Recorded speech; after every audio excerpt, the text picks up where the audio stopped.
Something on your mind again? Let's work through it together. 2 heads are better than 1.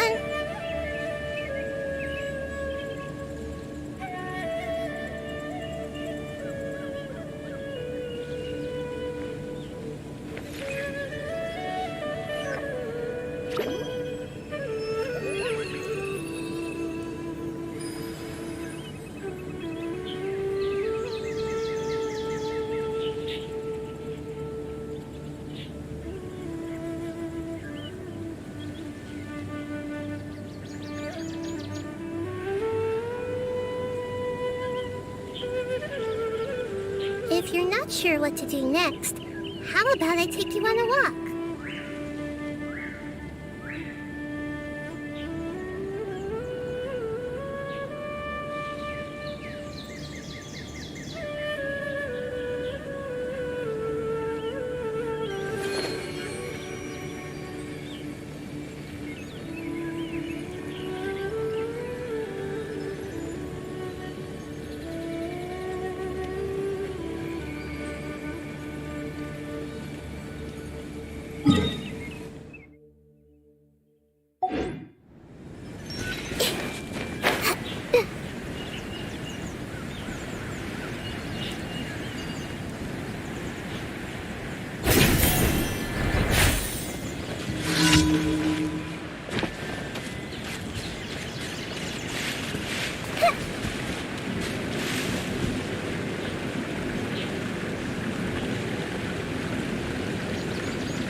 Just what will we come across this time?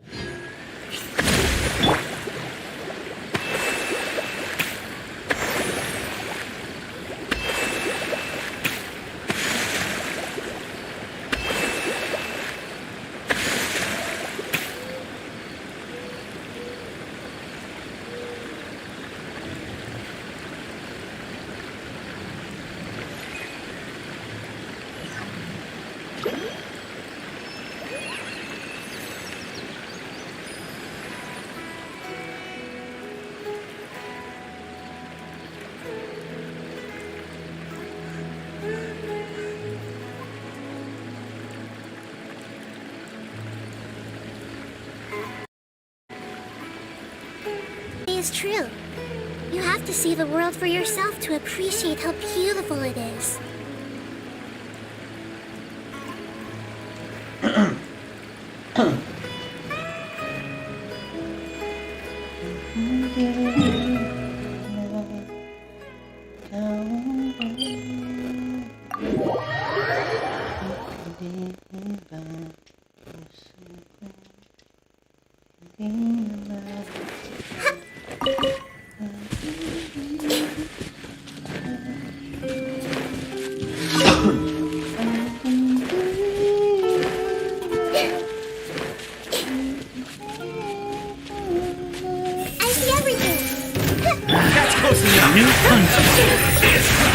Propagate! Scatter!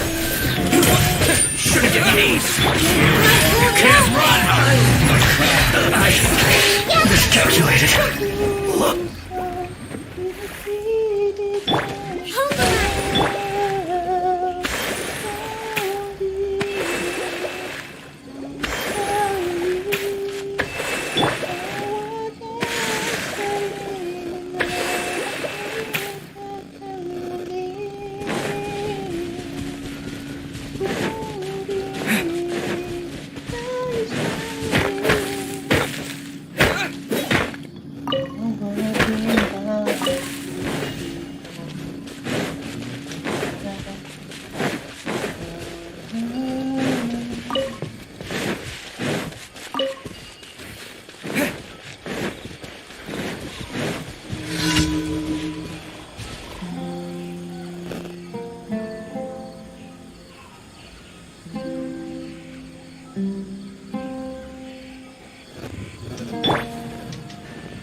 test subject.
Add Astro.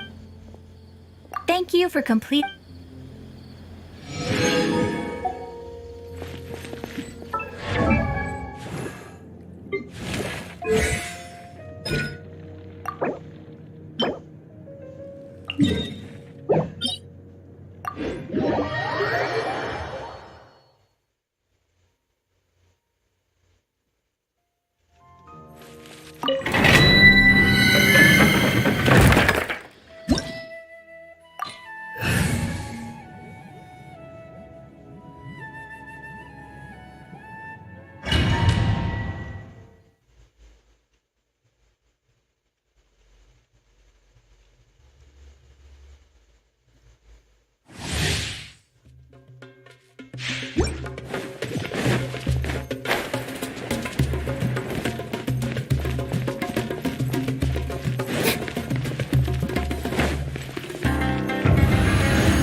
Is King Deshret really gonna come back from the dead?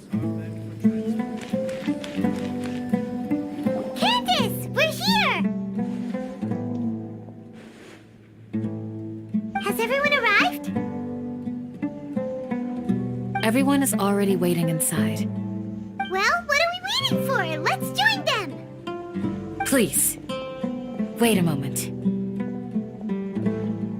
Before attending the meeting, I hope you can promise me one thing. What do you need? Promise me that you won't commit to anything too reckless. What do you think? Okay. Sure, I'll try. Akasha poses the Kalpa flame rises. Sumeru Archon Quest Chapter 3 Act 5. So here we're going to start. Kasi bakit ayaw pa natin start tong quest. Kaso hindi pa natin nakakalaban si Scaramouche this week. So we need to open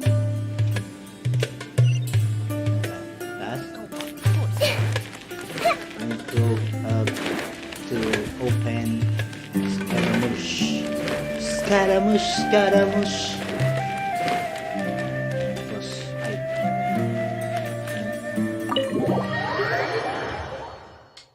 Okay.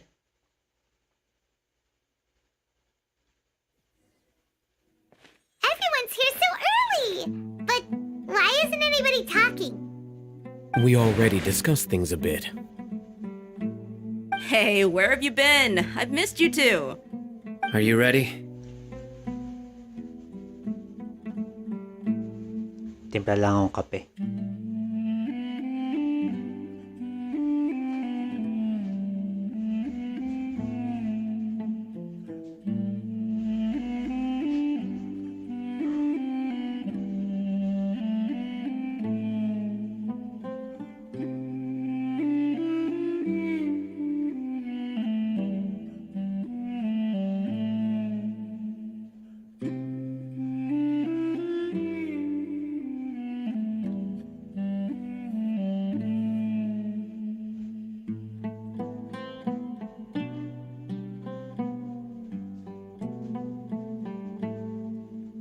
Very well.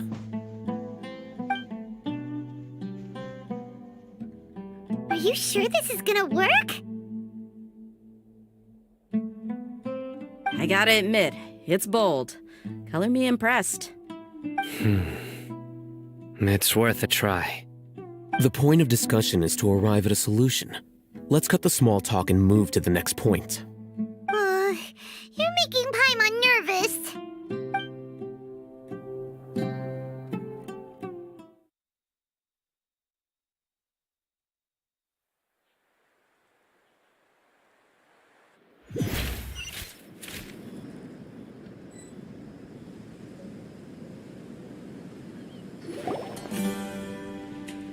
You're finally done. I have some other stuff to take care of. Catch you all later. Come on, don't give me that face. I know what you're going to say. I'll be careful. That's what I wanted to hear. Take care. Well, traveler, Paimon, judging from your expressions, the meeting must have been quite productive. You can tell? I'm not that good at scheming or strategy, but I can sense people's emotions. And based on your reaction, things must have gone quite well. Paimon's a little worried. Hopefully nothing will go wrong. To be honest, I feel the same. But you're already some of the most capable people I know. So you have my trust. Candace gave us a compliment. Your deeds speak for themselves. Candace, we stayed behind to tell you that, although you won't be coming with us, we'll be sure to remember your words. I'm very glad to hear that. I've said the same thing to everyone here today as I said to you when you arrived. Your safety is the most important thing. Only when you're safe can the plan be successful. So please, take care. You're welcome. And thank you for taking my advice. Good luck with everything. I'll be here in the village praying for you.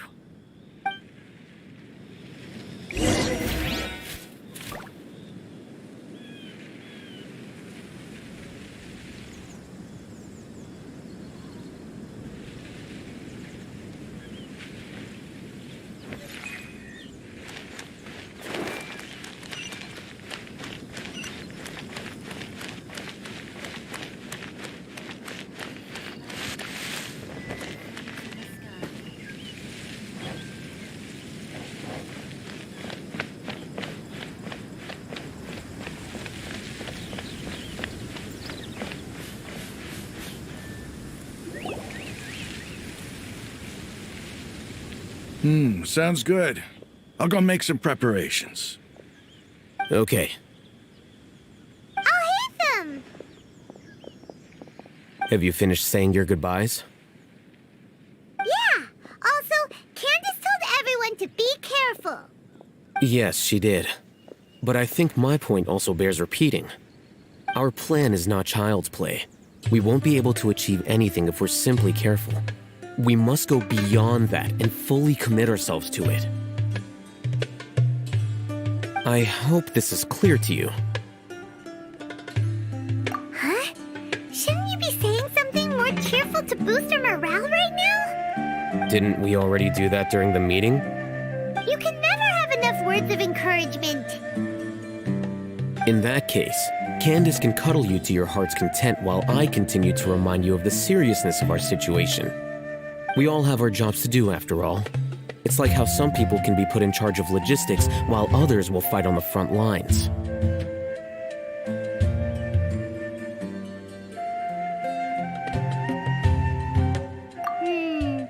Speaking of the front lines, you don't look anything like a soldier. Of course. Compared to the mercenaries, I'm merely a feeble scholar. But the advantage of not being a mercenary is that I get to stay in a safer place and offer my strategic insight. Just think about that mercenary who lost his mind. Mercenary groups are facing constant danger every single day. Well, being a scholar is also a high-risk occupation, and you are a scholar! I'm not like the rest of them. Even among members of the same species, some will exhibit far more potential than others. This guy. Paimon still remembers when those mercenaries in Port Ormos called you a lunatic. All intellectuals are lunatics in the eyes of fools. I'll take that as a compliment. That reminds me. Do you remember the record we saw in the King Deshret ruins? It mentioned forbidden knowledge. You have a good memory. Forbidden knowledge has the power to drive people insane, but this fact has never been shared with the public. Even I, who has worked in the academia for some time, was never once informed of this. I think those mad scholars and mercenaries we encountered may have all fallen victim to the corrupting qualities of forbidden knowledge. But the academia has always held a different view. They have always believed that symptoms of madness are a side effect of human contact with divine knowledge as mere mortals. Come to think of it, perhaps the academia has also never understood the true nature of forbidden knowledge, and thus always approached the issue from the wrong direction. The Withering, Elazar, and the Sandstorms. Don't you think what is happening right now across Sumeru is rather similar to the forbidden knowledge pollution that occurred in the desert thousands of years ago?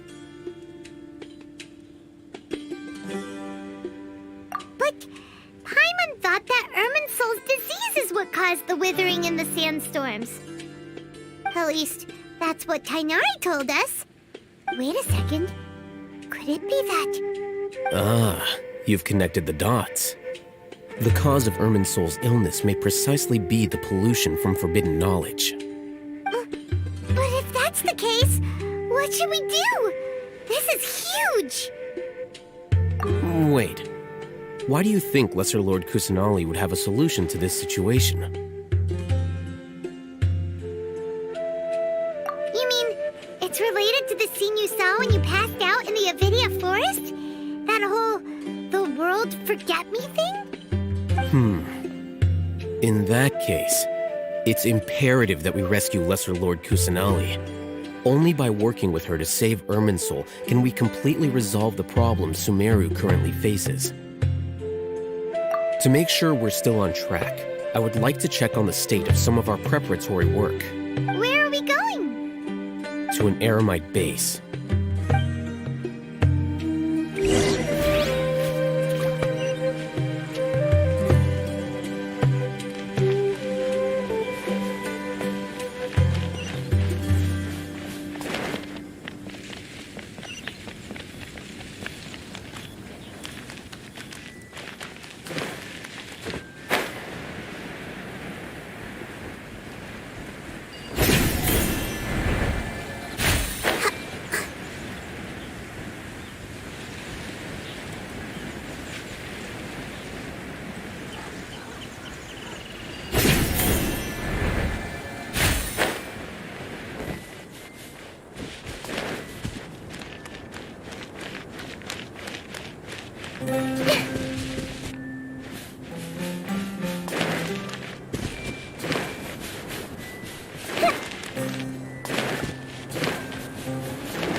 I'm seeing scars.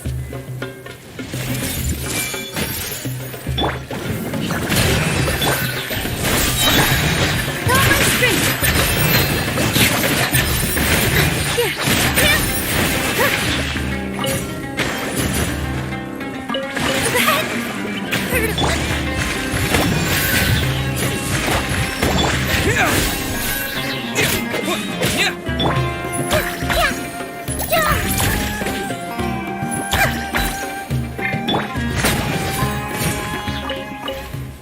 Let's move out.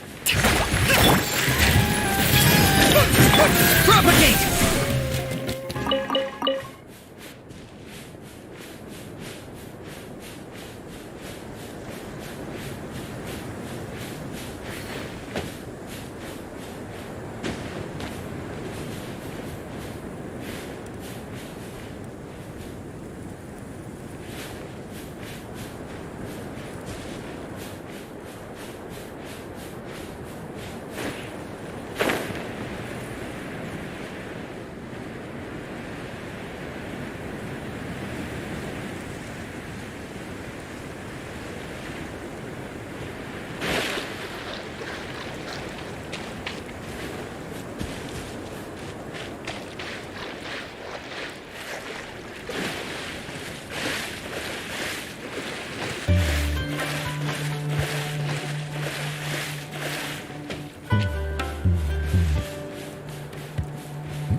This is it.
Respect must be given to the will of every creature. Each fish in the ocean swims in its own direction.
Oh, you made it.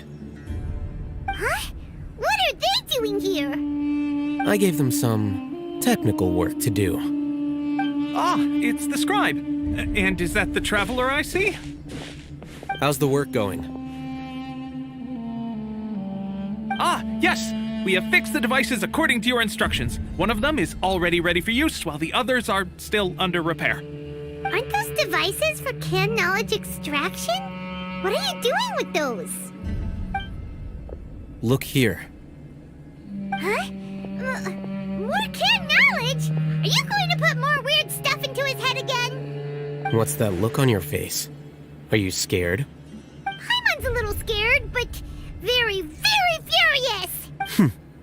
That's an interesting response. Anyway, we're not going to use this just yet.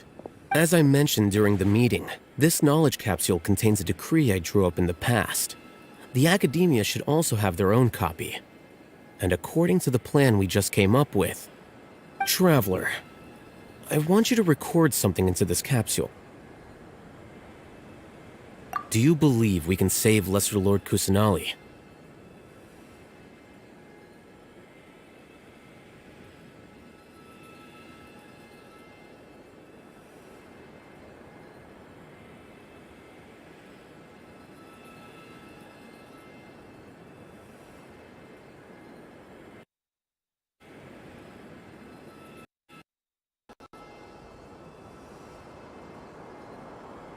Good. Conviction is the most important part of all of this. Now, please get— You want us to record our conviction into the knowledge capsule? Yes. Paimon is still really worried. I understand, but trust me, Paimon, this is something we have to do. It's best if you can do as I say. Because, to achieve this impossible task, it sounds like you'll need to fool your own heart first. Although it may feel like a trick, self-encouragement may be the most important tool we have. Paimon can see the point you're trying to make. Imagine this. We have orchestrated our plan and successfully rescued Lesser Lord Kusanali. As a result, we have changed Sumeru's entire political landscape. Everything went without a hitch, and everyone recognizes and praises our achievements. Now, open your eyes. Here. What's this? Read it out loud.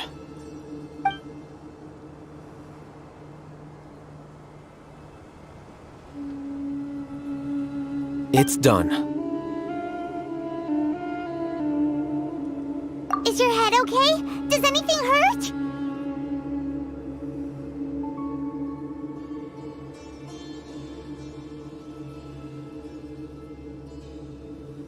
It's just a recording.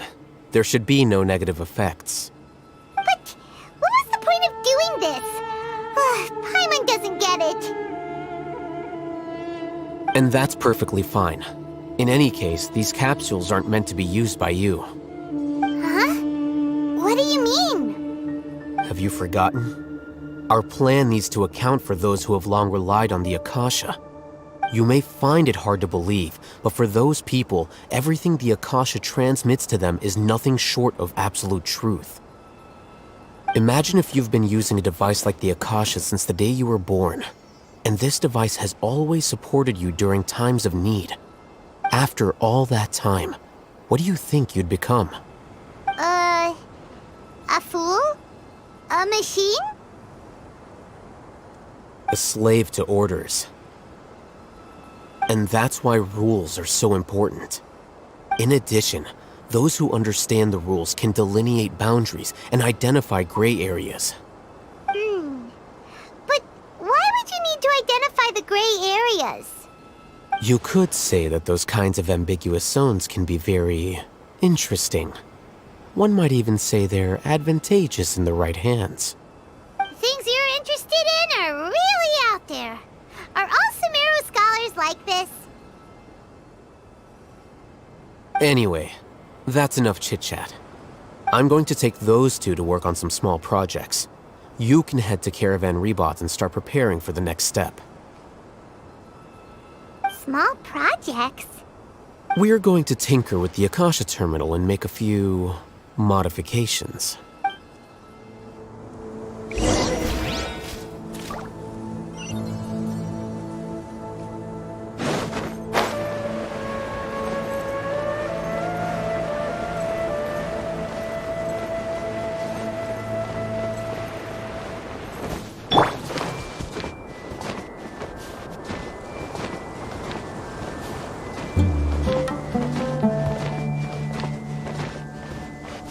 Everyone hold hands!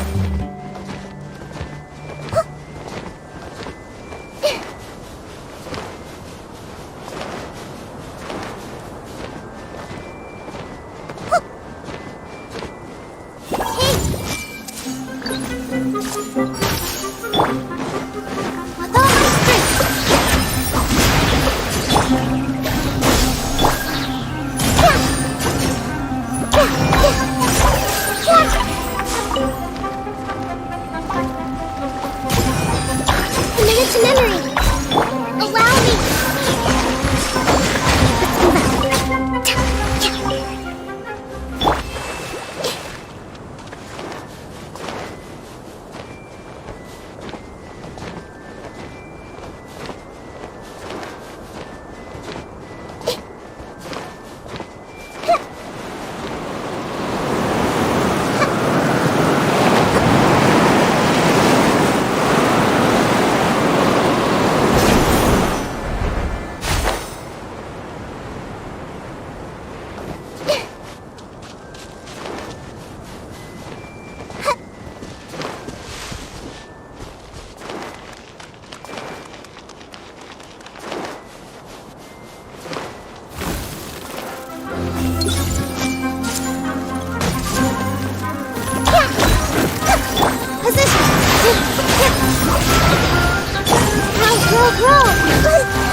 I see everything.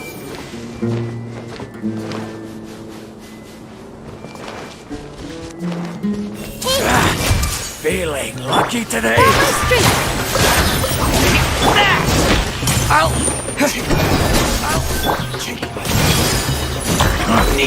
You won this one.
I thought we agreed on a plan.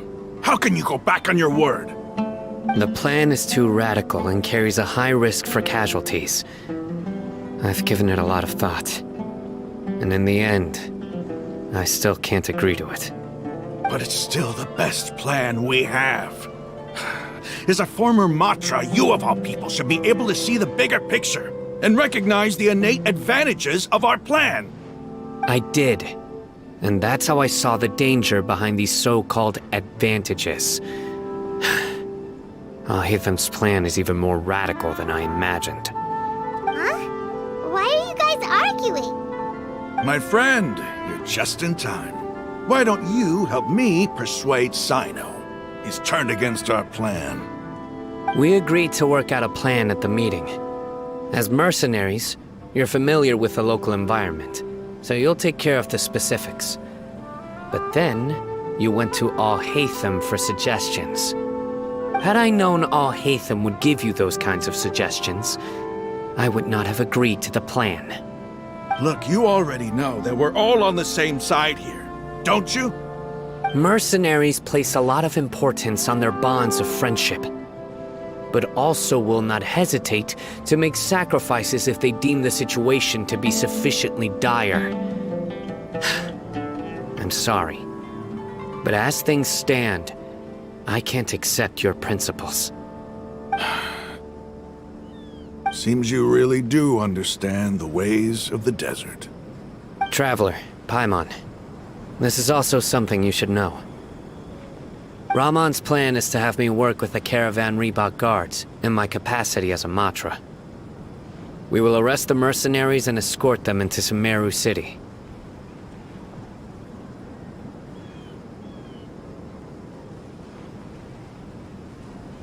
Wait, how can we work with the guards?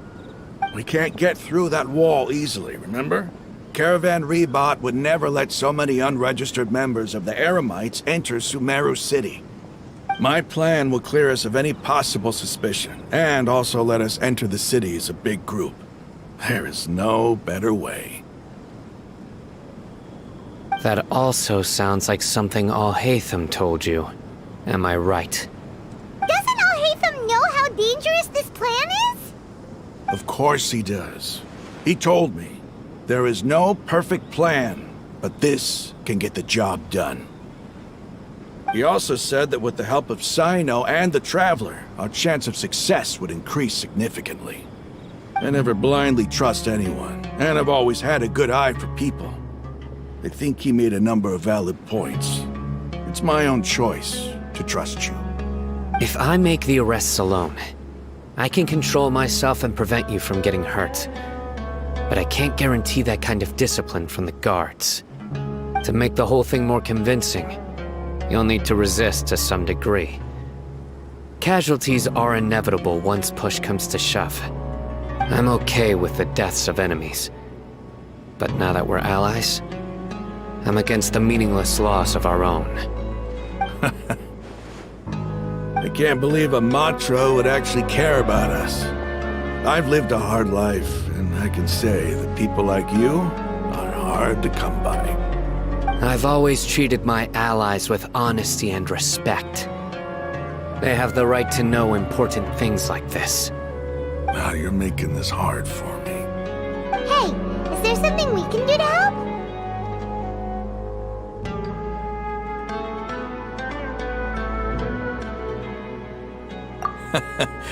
I knew you would say that.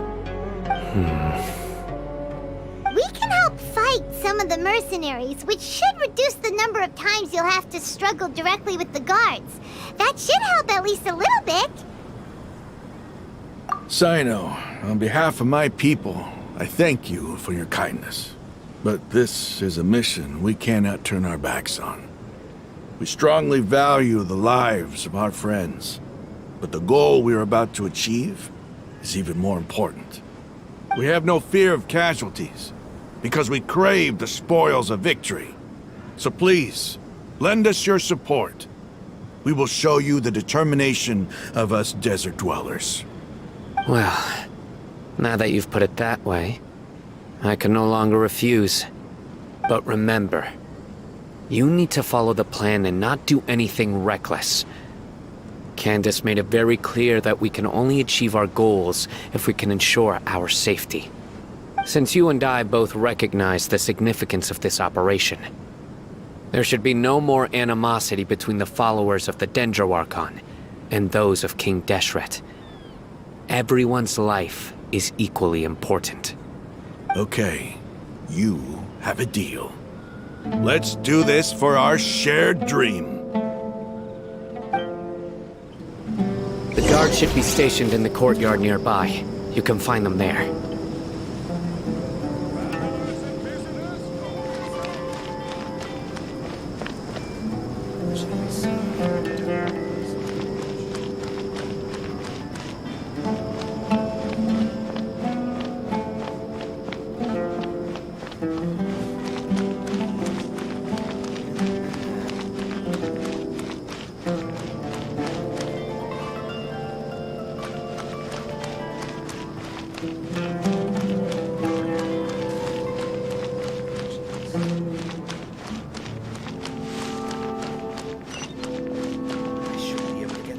Spices this time.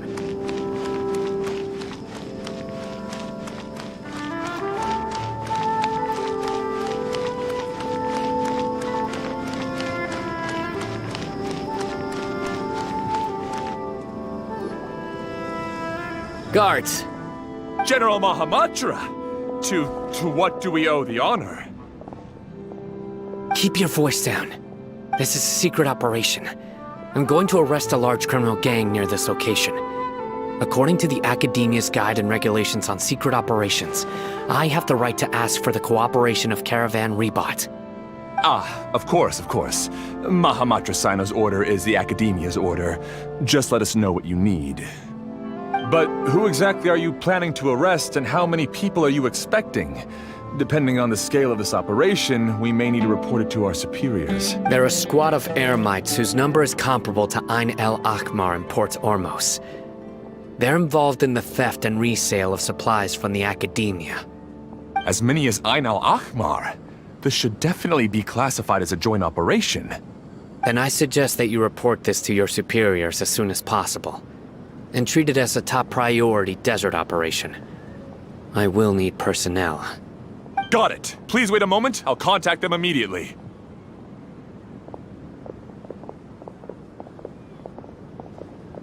Because this is work. Because I trust you. Paimon can't believe you're still in the mood to chat. This whole thing has Paimon scared stiff. Aren't you even a little worried? What if these guards already know that you have betrayed the Academia and are no longer their General Mahamatra? Even if that guard doesn't know, their superiors might, right? We discussed this, remember? The Caravan Rebot operation is of great importance. But don't worry, the guards there shouldn't know that Sino has stepped down. How can you be so sure? First, the other Matra still don't know why Sino has left, which proves that the Academia has been covering up the matter. Second, this is a crucial moment for the Academia's God creation plan. If something were to happen to the General Mahamatra, it's bound to attract a lot of unwanted attention. No matter how you look at it, they don't seem interested in sharing the news of Sino's departure. A reasonable inference. I agree. Which brings us to our next issue. I'm sure some of you have been wondering if the prediction function of the Akasha will affect our operation. The Akasha is still in operation, so I must remain on high alert. Actually, considering the power of the Akasha, it's quite strange that it hasn't already tried to interfere with my actions. I've given that a lot of thought. For now, I don't think you'll need to worry. If you remember, when you first came to Aru Village, all your actions and routes were predicted by the Akasha. It even gave that information to those who kidnapped the village keepers. But things like that never happened again after we met up with the Traveler. That's true. But why? Look at it from a different angle. Why do you think the Akasha will predict your actions? Because my personal data has been entered into the Akasha. That's true, but the key to this question is, how well can the Akasha make predictions about a person? Haven't you ever thought about it? Just how can it do this in the first place? Because the Akasha controls the entirety of Sumeru. The Academia firmly believes that all human actions can be explained through logic. By sorting and analyzing entered data, the Akasha can derive behavioral logic and predict the actions of those who fit an existing logic model.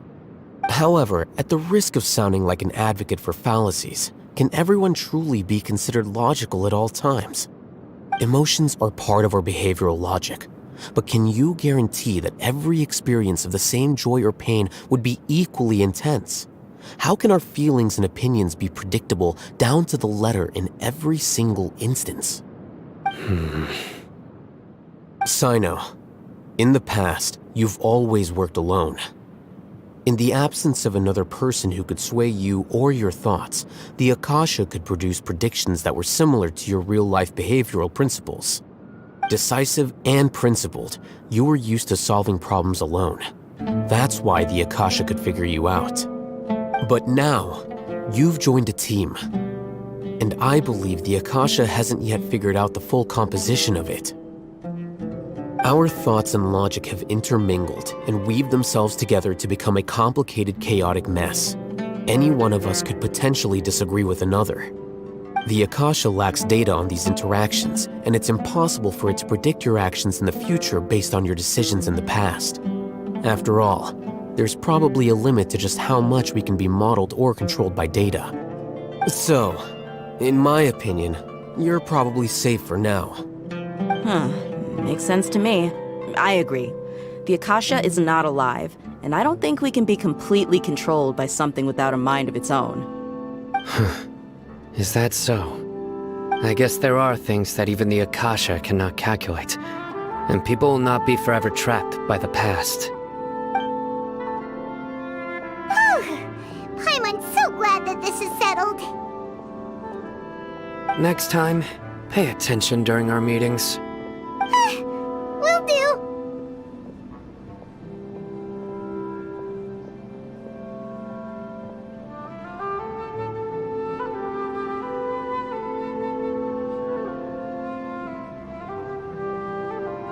Just remember to stay vigilant.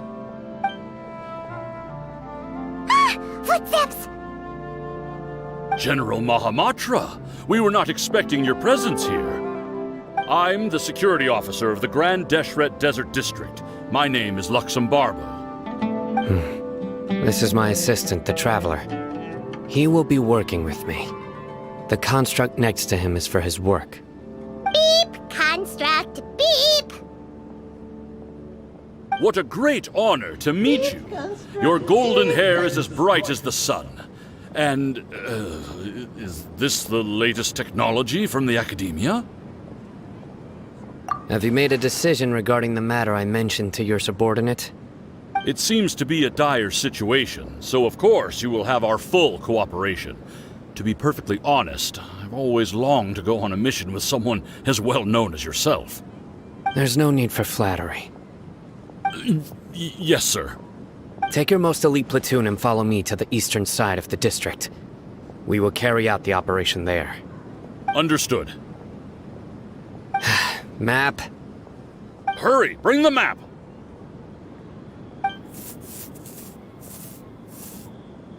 In 2 days, we will engage Rahman's Eremites and capture all of them. Any questions about the time or location? None at all, sir. Good. See you then. Yes, sir.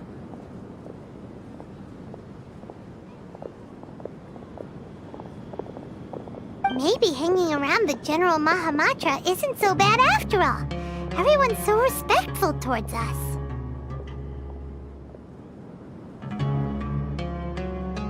This is all due to the absolute authority of the Academia. And now, we're going to strike back against that massive pillar of power. Get ready. We will move out in 2 days.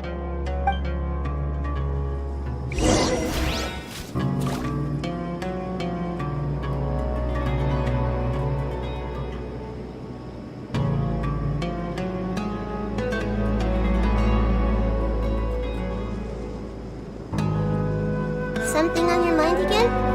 Let's work through it together. 2 heads are better than...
Everyone hold hands! You are not welcome here.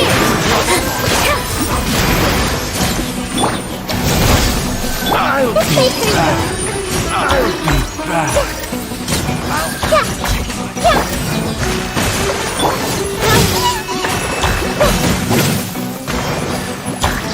Propagate!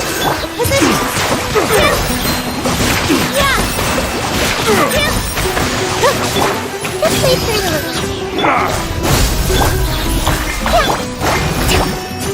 Commit it to memory. Scatter!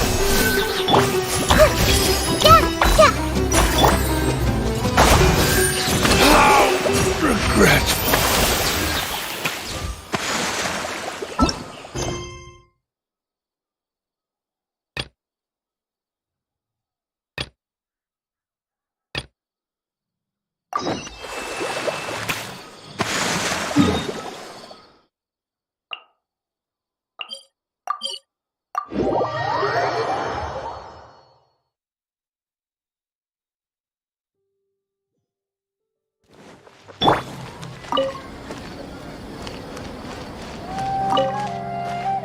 I see everything. How does the Anahitian blessing actually work?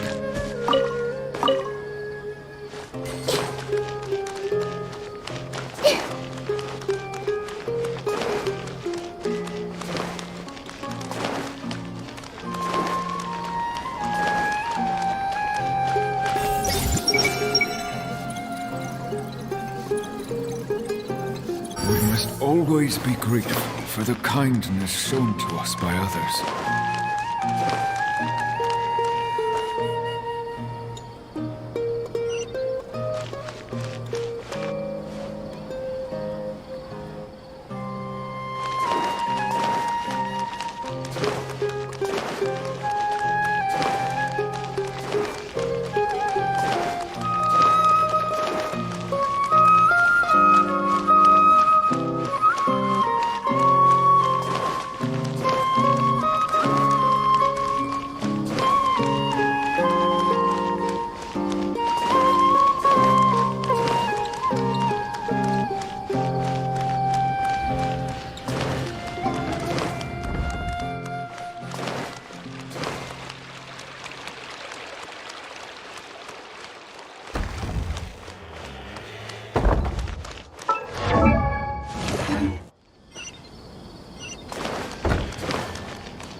Close enough.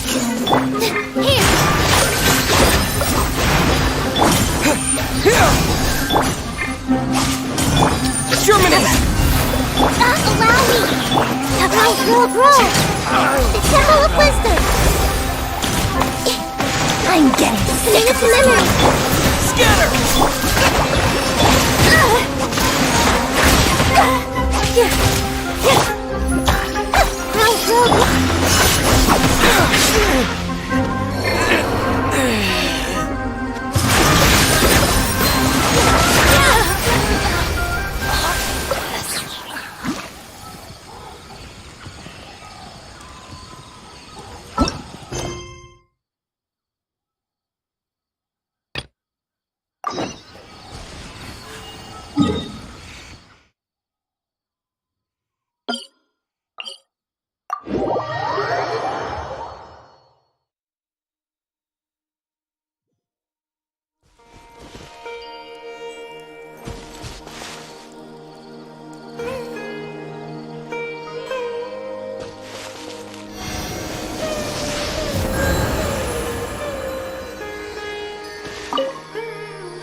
The weather and our moods are the same. They can both get gloomy. It's alright though, because the sky will become even brighter after the rain.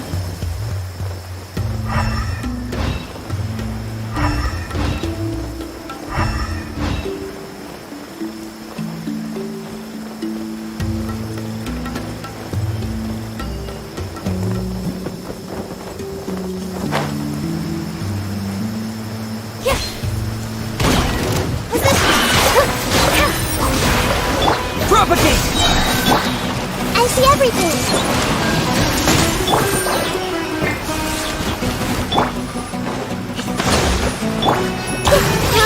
Roll! Sharing my knowledge! Here! Ah! Yeah! Ah! Yeah! Ah! Committed to memory! Allow me!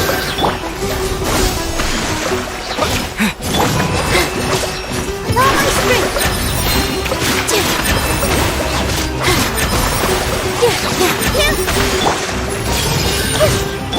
Scatter!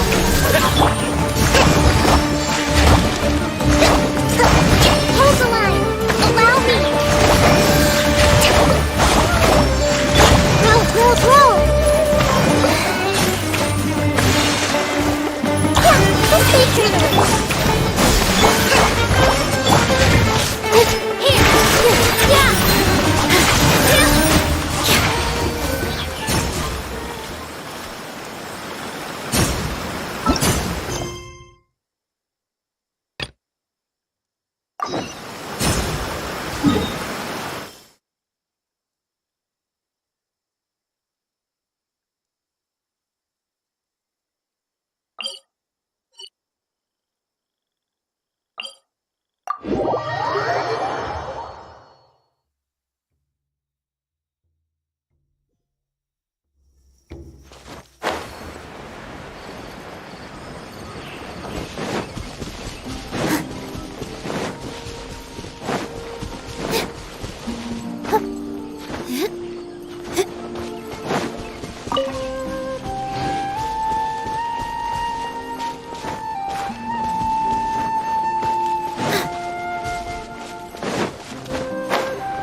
Propagate!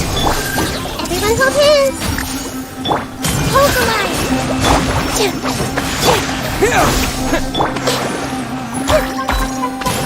Yeah! Hey!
It's time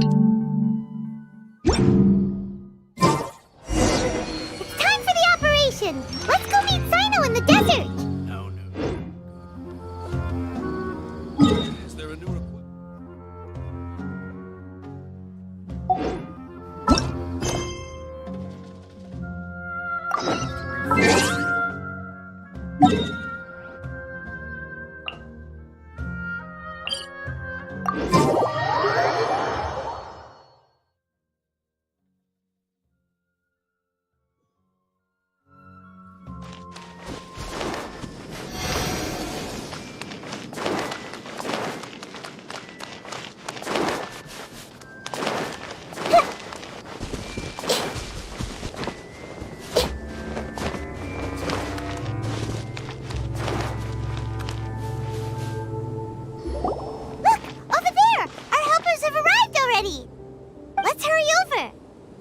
Wait a moment. Ah! Oh, it's you. You're my assistant, remember? Being my assistant, you must stay with me. Now let's head over there. It's General Mahamatra and his assistants. We meet again. Huh. You're here early. It's to show how important we think the operation is. Since this is a big case for the Academia, we are prepared to give it our best. I'm glad to hear your sense of resolve. Remember, we must capture them alive. They are our only leads for the case. If they die, we will be unable to continue the investigation. Understood. Everyone! The Eremites are approaching from the west! Make preparations and be ready for combat!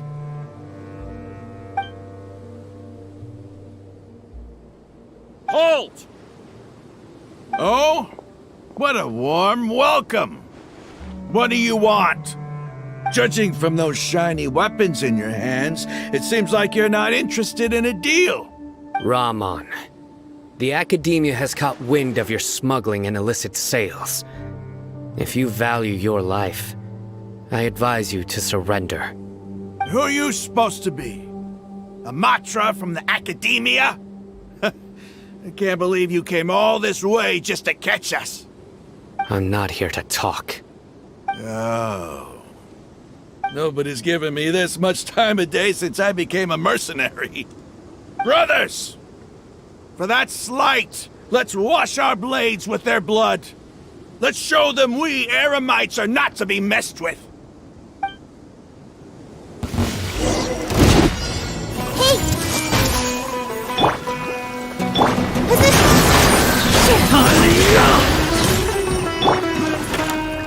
Temple of Wisdom! Propagate!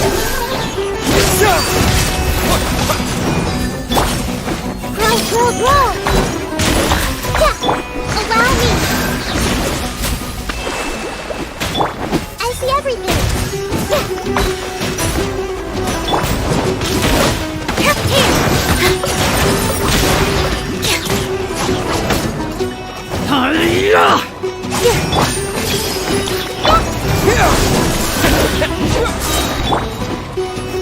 Hey!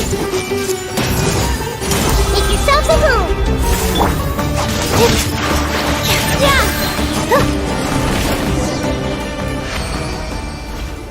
It's over. Ah! We have subdued them. The operation is now over. All Eremite mercenaries and related personnel in the area have been arrested. Ah, you pitiful Dendro Archon dogs! You'll regret this! I'm afraid you'll regret it first. King Deshret will curse you, and you will all! Silence! Oh, Restrain them and take them back to Caravan Rebot. Count their numbers and send them to the Academia as instructed by the General Mahamatra. Yes, sir!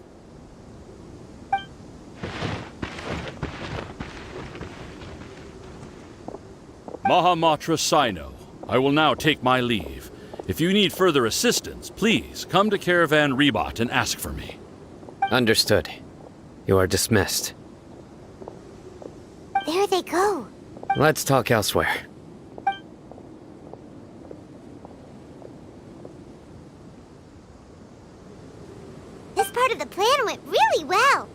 Yes, things went perfectly. That's fantastic! And that punch you gave Ramon there sure looked convincing enough. Once we're done here, I'll return to Caravan Rebot and oversee the group's transport. I promise. I'll get everyone into Sumeru City safely. Yeah, you're the reason why everything went so well. It's not the time to celebrate yet. I believe Dia should already be waiting for you. Go join up with her. She will need you to introduce her to Tighnari. Speaking of which, is it really okay for us not to share the full plan with Tighnari? What if he'll feel miffed about it and refuse to work with us? I have a very close relationship with Tighnari. Given how well we know each other, I believe my message alone should be enough to bring him to our side. He knows I won't make jokes about things like this. If we need help, Tighnari is the best option. Get ready for the next phase of the plan. Don't keep them waiting.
It's about time. Didn't you say our part of the plan is the most important of all? And here you come rolling in late. In the time it took you to get here, I already did 5 laps around the place, downed 7 drinks, and even did some clothes shopping. Sorry. We didn't mean to keep you waiting. I just wanted to fix your attitude and rub it in a little. After all, you took your sweet time getting here, and we've got important stuff to take care of.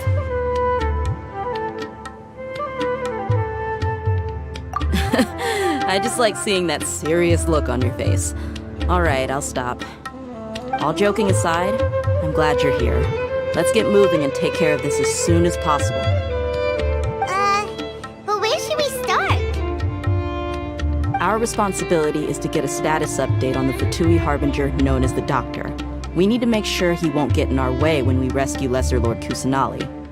Dealing with an institution that controls all of Sumeru is already hard enough. If the Doctor were to crash the party, it would be next to impossible for us to achieve our goals.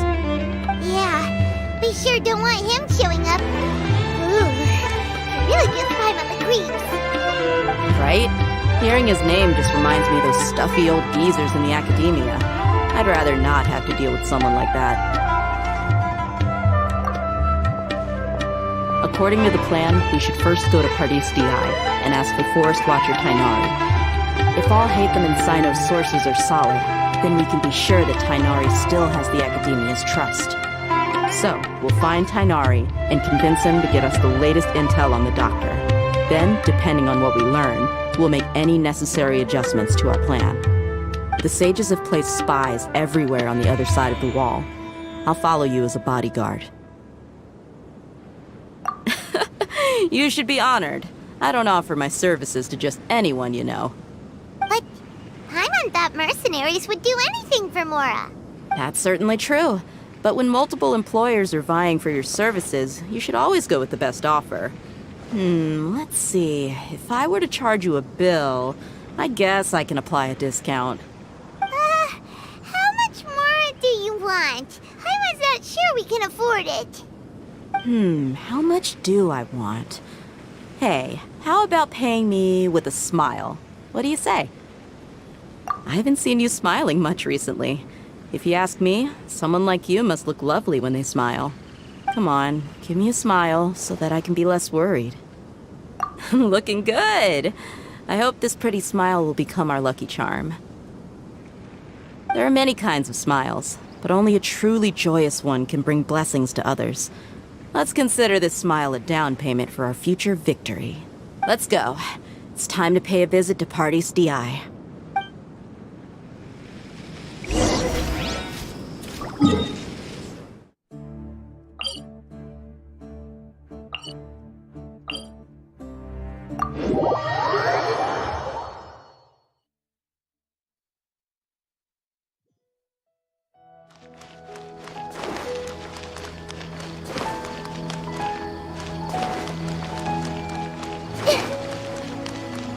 He's over there! Let's go say hi!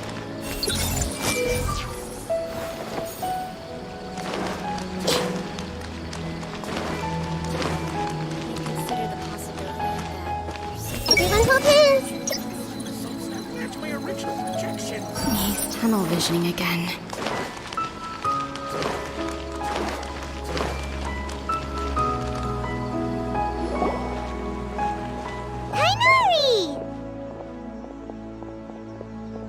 Ah, Traveler, Paimon. And you are?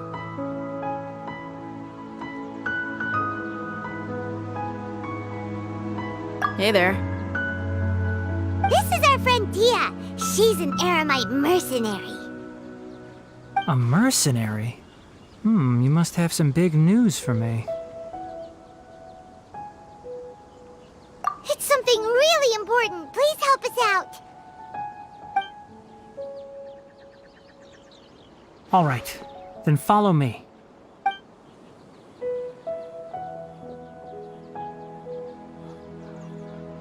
This place is better. We won't be disturbed by any passerby. Okay, what is this important thing you want to ask me?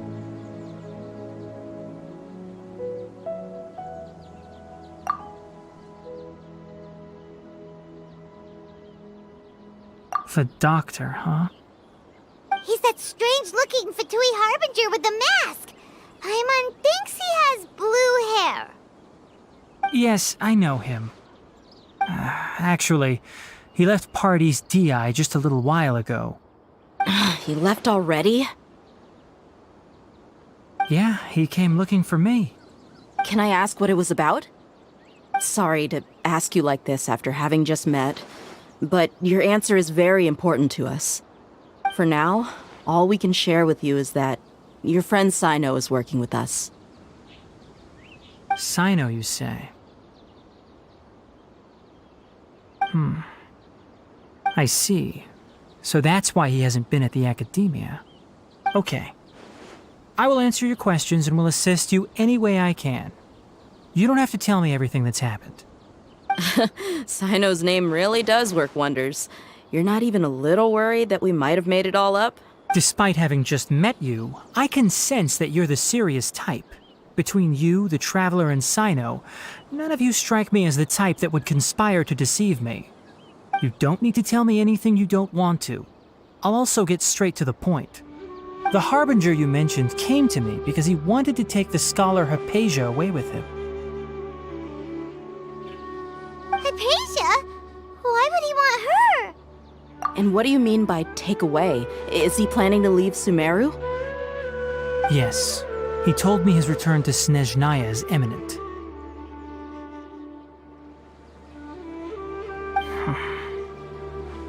So you mean you're leaving this place soon? Indeed.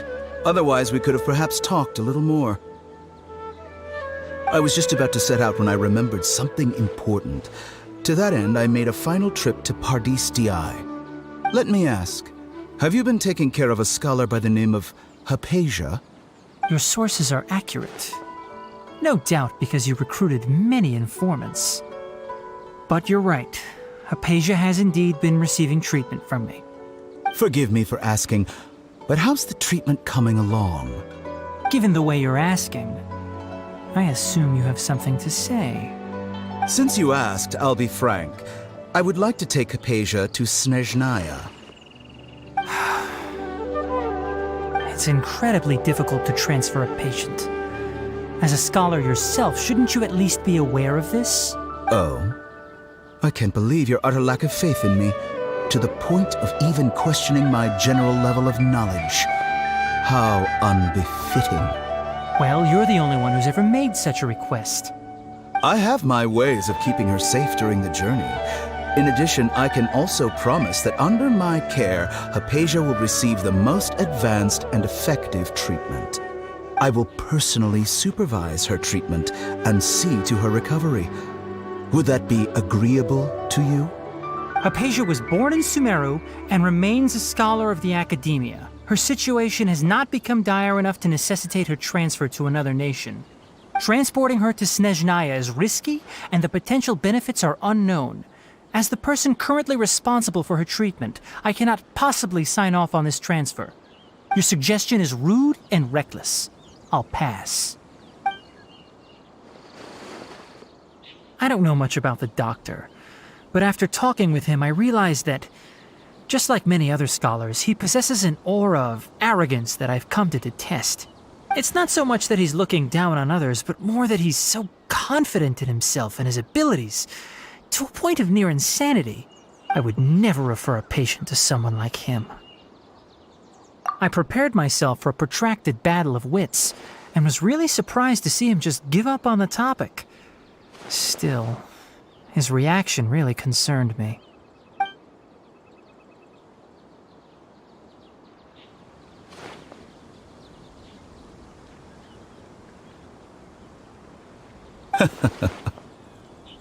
I see. Of course, your opinion makes perfect sense. You're still young, but already quite stubborn. I must say, you are not like what I had expected. Under normal circumstances, I wouldn't just let you off the hook like this. But unfortunately, I'm in a hurry today, what with Her Most Noble Majesty the Tsaritsa calling for our return. Luckily, there is still some time left for me to take care of everything before I leave. It's just as the Academia said, you're a responsible and gifted scholar. Sadly, even with all of that, you're still lacking a bit of shrewdness. And that's also why people like you can never realize that sooner or later, everyone must pay the price for what they've learned.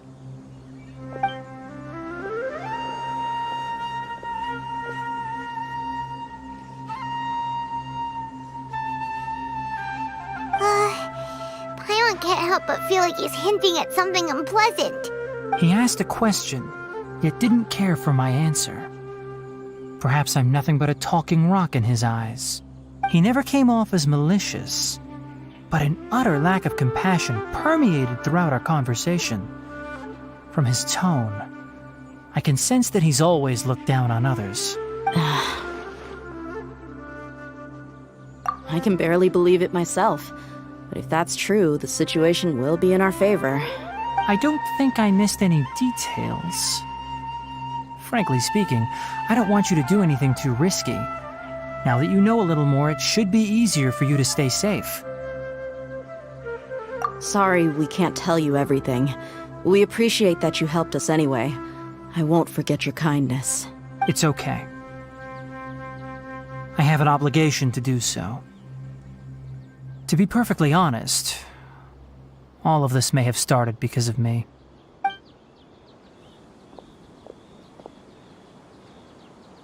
Recently, my master wrote several letters to me, asking me to return to the Academia and assist him with his research. Hasn't he already asked you several times before? Yes, but there's something off about this most recent batch of letters. The handwriting and tone are both familiar, but some details have been omitted. My master will occasionally leave a few dots on the back of the letter. 1 dot means that he wrote the letter on a sunny day, and 3 dots stand for a rainy day. This has been a habit of his for many years, but I didn't find any dots in his recent letters. I believe something may have happened to him. I get it. Since you are always at Gandharvaville, you would like me, someone already working at the Academia, to investigate this matter, right? I'd like to ask you to do that for me. If you can keep yourself safe, please withdraw immediately at the first hint of danger. I can do that, but I have a feeling it won't be that simple. The Academia has been working on a big project. I'm not quite sure what it is, but your master might be involved with it. If the higher-ups really are hiding something, then it will be difficult to remove myself from the situation once the investigation starts. If the situation becomes critical, I'll leave the Academia. If you don't see me there for an extended period, that's your cue. All right, we've got a plan. I'll stay at Gandharvaville to support you. If that scenario comes to pass, you must be extra vigilant. And be wary of any messages or direct requests from the Academia. I must say, I didn't expect a warning like this from the General Mahamatra. Being loyal to the Academia doesn't mean blindly doing whatever the sages say. I know what I'm doing. On that note, aren't you also being quite distrustful of your alma mater? The Academia, yes, but my master is a man of integrity. Even when I was a student, I was worried he'd get in trouble for sticking to his beliefs. I suppose he's lucky to have lasted so long. But in the end, it still caught up to him.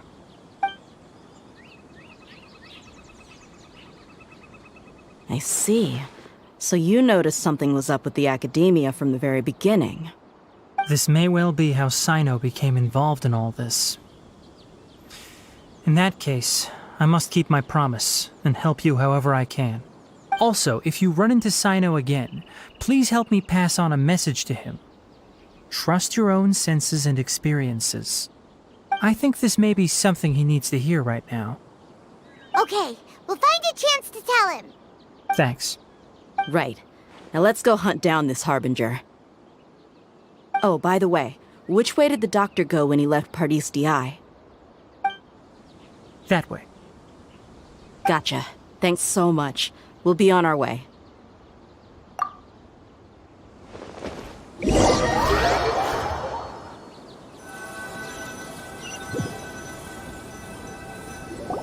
According to Tainari, the doctor is leaving Sumeru soon. I want to check if the doctor was actually telling the truth. He also said that he'll take care of everything before he leaves. What did he mean by that? We need to be extra careful when dealing with a person like him. Just to be safe, let's chase him and see what we find. But we have no idea where he went! How can we start chasing him? We'll do it the mercenary way. I'll find leads as we go. All you have to do is just follow me.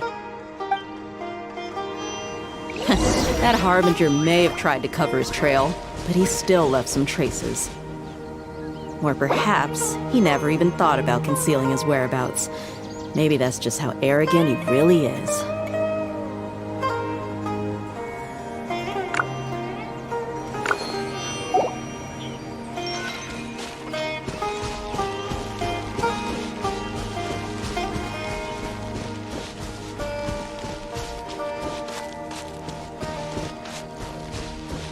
Yep, we're headed in the right direction. The traces are still fresh, but there's no sign of his entourage. Clearly, they're in a hurry.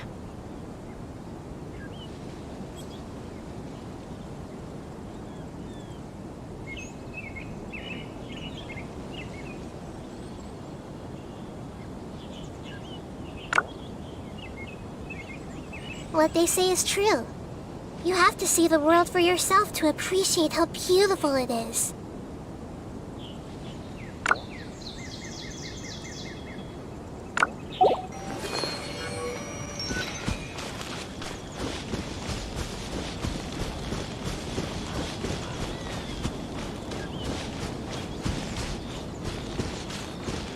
It's just as I thought.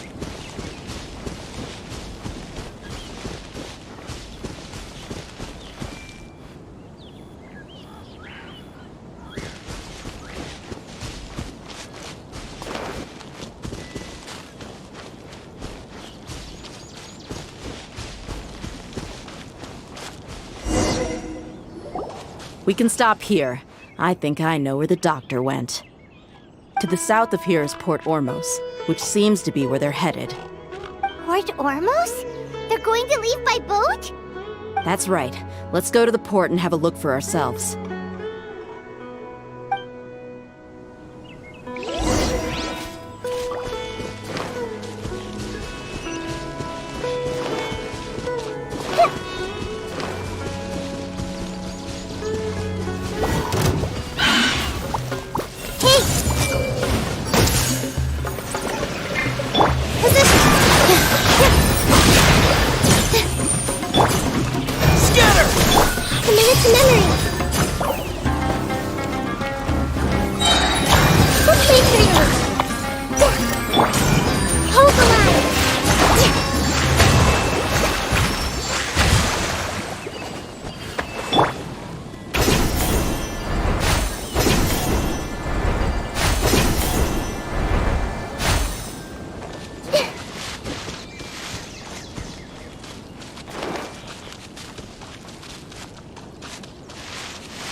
I see everything. Another test subject. Committed to memory. The hunter Rebuild. becomes the hunted.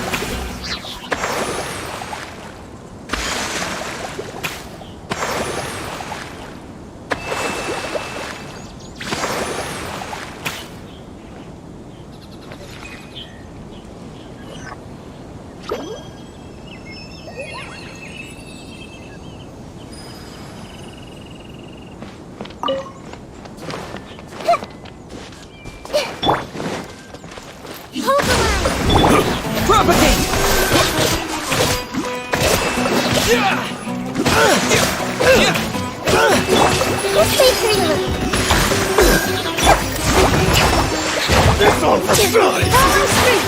Oh, such a pain. Allow me.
Don't draw their attention. The port is crawling with Fatui soldiers. Let's keep going and see what we can find. Now, this is a proper farewell ceremony for a Snesh Giant Harbinger. The Lord Harbinger is leaving. I've still only seen him once or twice.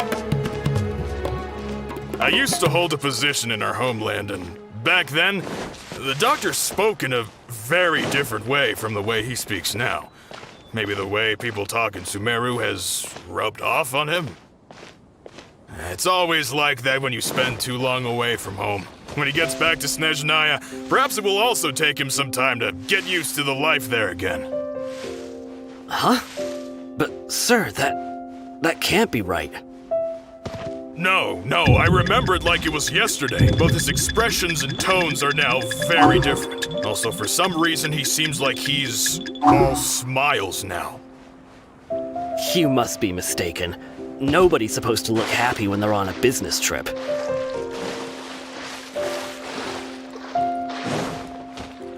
The doctor is on that boat. So he told the truth after all. He is actually leaving Sumeru. Let's get closer and find a place to hide so we can observe him.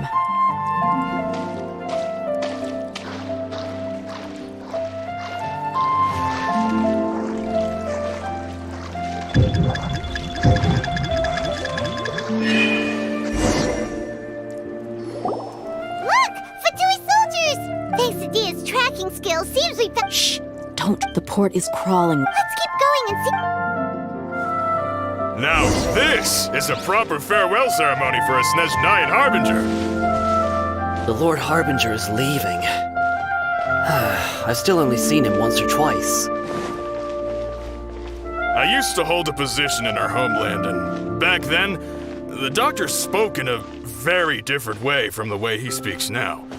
Maybe the way people talk in Sumeru has rubbed off on him? It's always like that when you spend too long away from home. When he gets back to Snezhnaya, perhaps it will also take him some time to get used to the life there again. Huh? But, sir, that can't be right. No, I remember it like it was yesterday. Both his expressions and tones are now very different. Also, for some reason, he seems like he's all smiles now. You must be mistaken. Nobody's supposed to look happy when they're on a business trip.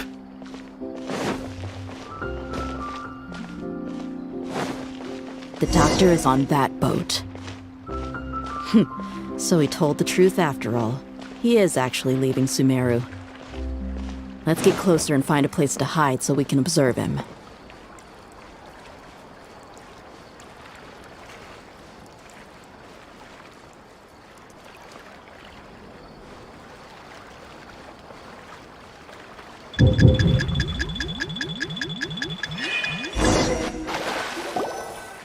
Look! Thanks to Dia's tracking... Shh! Don't drop. The port is crawling. Let's keep going and... Now, this is a proper farewell ceremony for a Snezhnayan Harbinger. The Lord Harbinger is leaving. I've still only seen him once or twice. I used to hold a position in our homeland, and back then, the doctor spoke in a very different way from the way he speaks now. Maybe the way people talk in Sumeru has rubbed off on him? It's always like that when you spend too long away from home. When he gets back to Snezhnaya, perhaps it will also take him some time to get used to the life there again. Huh? But, sir, that can't be right. No, I remember it like it was yesterday. Both his expressions and tones are now very different. Also, for some reason, he seems like he's all smiles now. You must be mistaken. Nobody's supposed to look happy when they're on a business trip.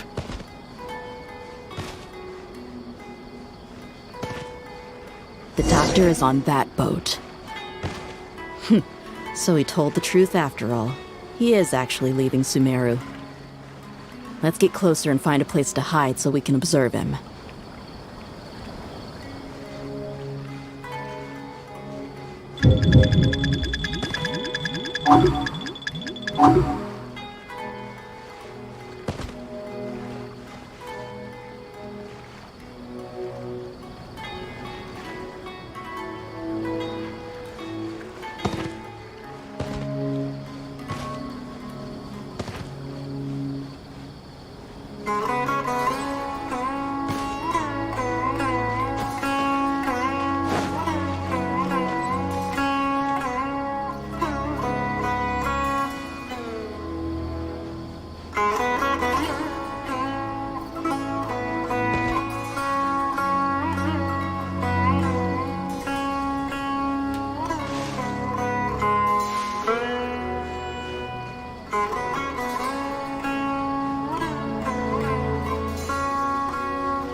This place'll do.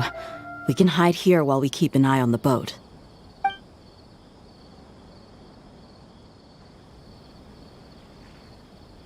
Uh-oh!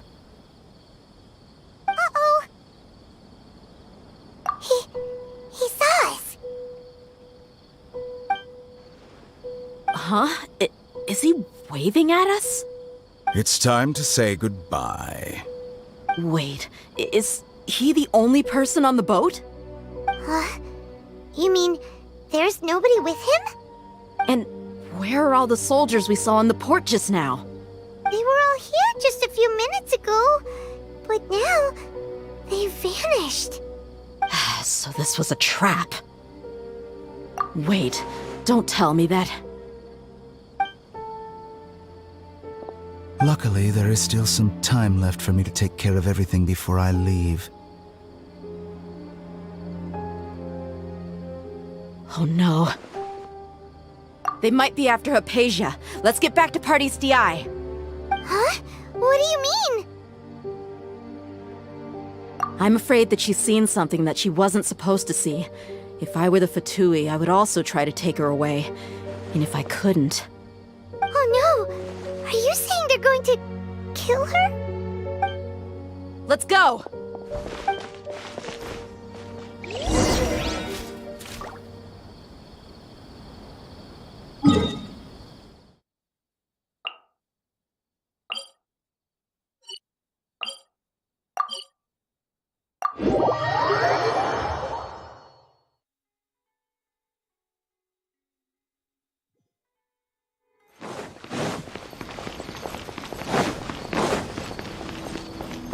Add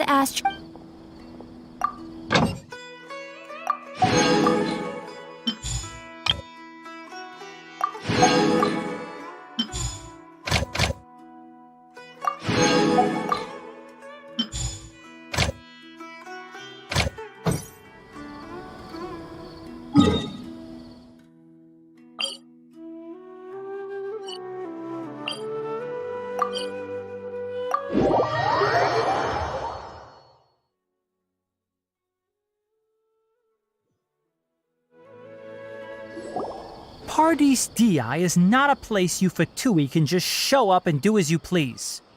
I believe we've already made ourselves quite clear.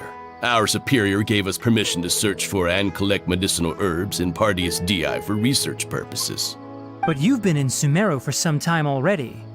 I find it coincidental that you chose to only come here today. Even the Grand Sage himself may not have the right to question our research, much less an ordinary scholar like yourself. I've done my duty to inform you. Don't make things difficult for yourself. It would seem that my words have fallen on deaf ears. You can keep trying to deny it, but coming to Paradis Di now? I'm pretty sure you're not just looking for herbs. With all due respect, your baseless speculations will only lead to unnecessary trouble. Well, you only have your Harbinger to blame.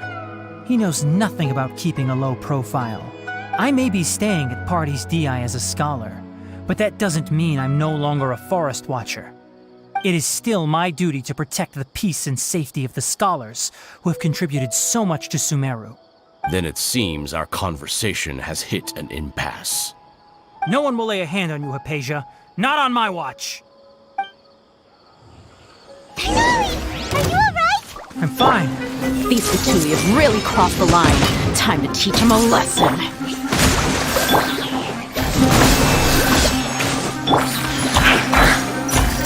All of this!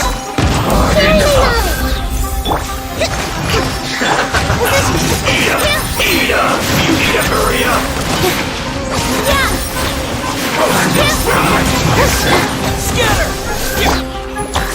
This one's well done! Lasts forever. Watch your fault! Propagate! There's no use resisting! Give us Hypatia! Keep dreaming! Yeah, Kainari! Beat him up!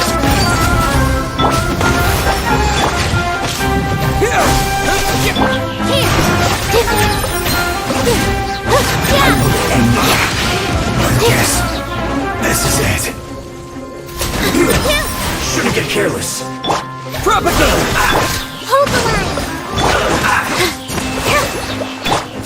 The doctor's orders are absolute! Yeah? You've been someone's lapdog for so long that you don't know anything else now!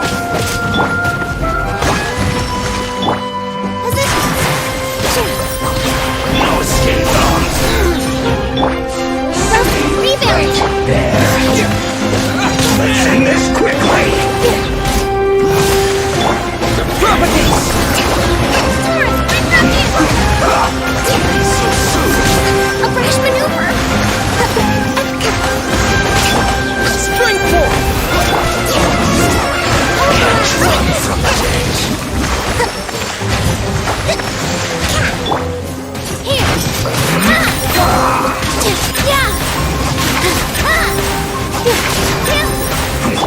Scatter! All eyes on me! Allow me!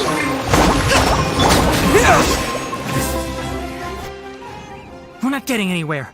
Traveler, Paimon, please go to Hypatia. We need to make sure they don't try to sneak around and attack from behind. Got it!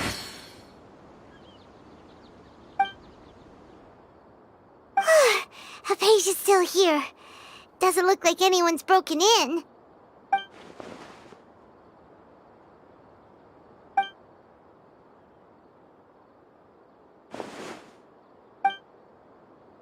Well, how is she?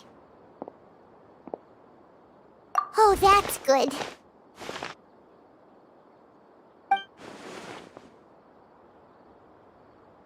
So, you think this is over?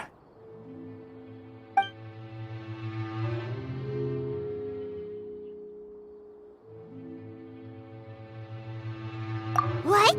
The Balladeer is here?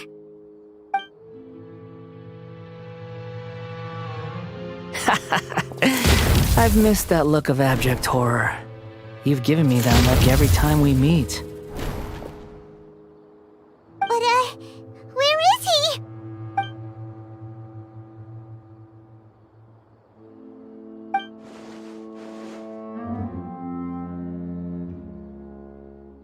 I can hear all of your thoughts, you know. Don't you remember?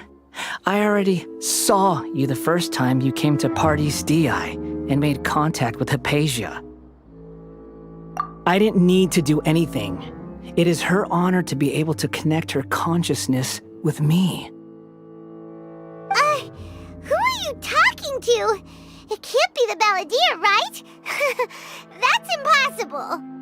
I know you must be curious. I might as well tell you that I decided to enter Hypatia's consciousness the moment I sensed your touch. I wanted to observe you on a fool's errand. Hey, Traveler! What are you doing? My deification is nearly complete. All that's left now are just some final details. Do you understand? Even if you manage to rescue Lesser Lord Kusanali, it will be impossible for you to defeat a bona fide god like me. Is it wise to force that childlike god into a divine battle against me?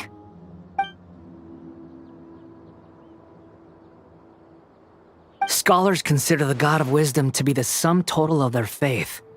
It's how they can justify reverence for a god as they construct it. But this also shows that humanity's worship of gods is a combination of blasphemy and exaltation. It's truly laughable.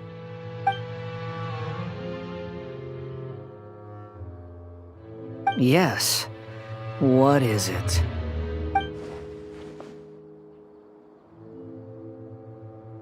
Yeah, I'm in a good mood, which is why I'm talking to you like this.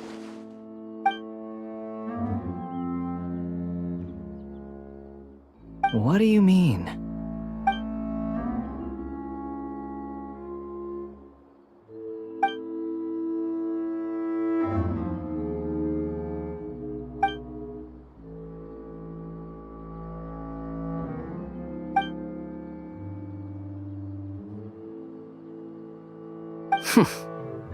Those words almost make you sound like a friend who actually cares.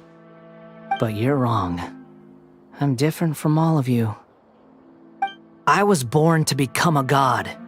My entire life up until this point has just been a meaningless routine.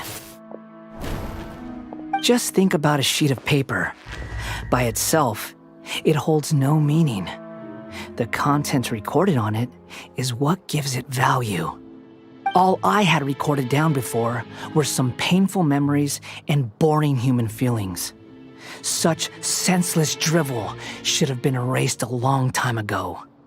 Indeed, to me, the sight of you fools in your futile struggles is far more amusing. Tell me, just what has this world done for you to protect it with such zest and conviction? I'm connected to your consciousness, so I can hear what you're thinking and sense the depth of your determination. This is a good conversation we're having. So here's a word of advice. Let go of your misguided guardian complex. You know nothing about the truth. It'll be for your own good, as well as everyone else's. Humans are a species that can only find bliss in ignorance.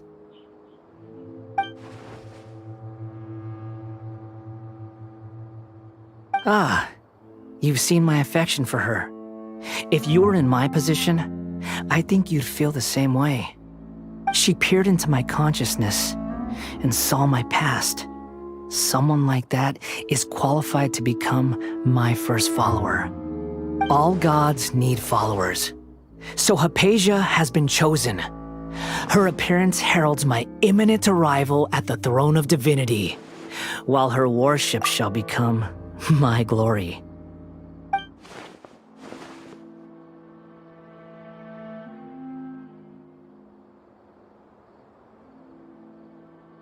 You're doubting me again?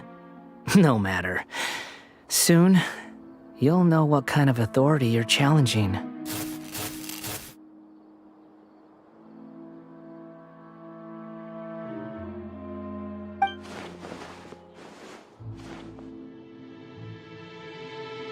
Who wants to hurt my devout follower?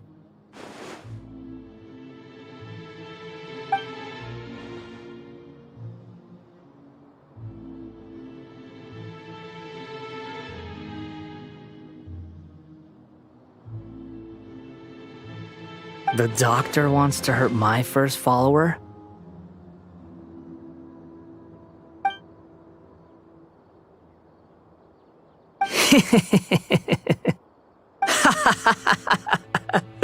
How very amusing. Has anyone ever told you that you're not good at sowing discord? The doctor has never known his place. Even now, the puny human thinks himself capable of interfering in the business of the new god. You're still too naive if you think a few words will be enough to convince me to destroy the doctor. But I'm willing to give you a gift, just like my expression of affection towards Hypatia. It is an honor for you to be able to stand here and speak with me. As my listener, you will be rewarded.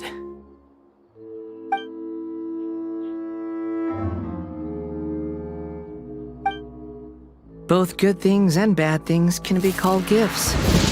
After all, gods have never needed to be reasonable. Paimon used thunder!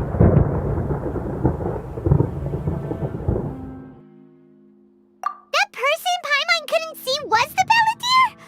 Oh, he sure chatted with you for a while.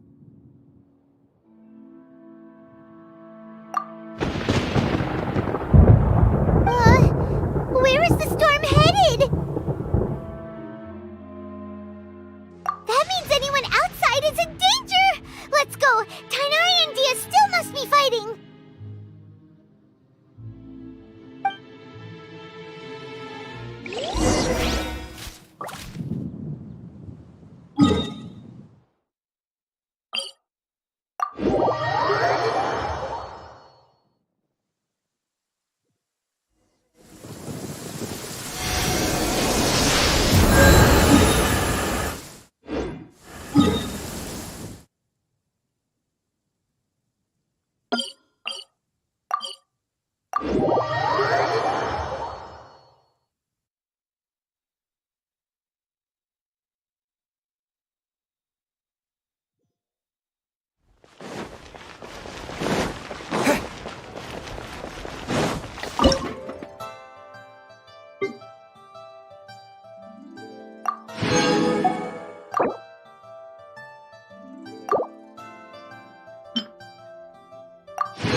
Paradis Di is not a place you Fatui can just show up and do as you please.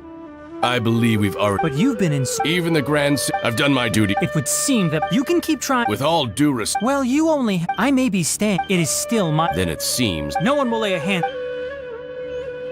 Tainari! Are you alright? I'm fine. These Fatui have really crossed the line. Time to teach them a lesson.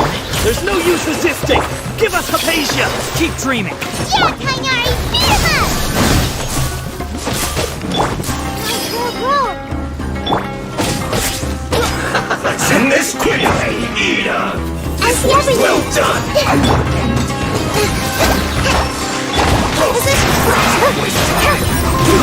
An unfortunate propagate!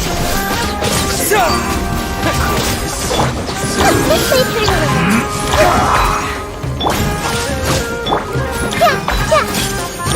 The doctor's orders are absolute! Yeah? You've been someone's lapdog for so long that you don't know anything else now!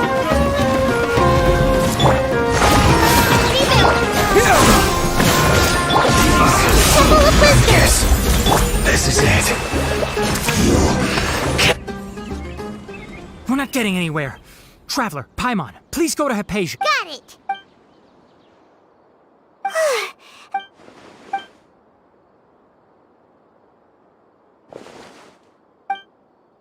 Well, how is she? Oh, that's good.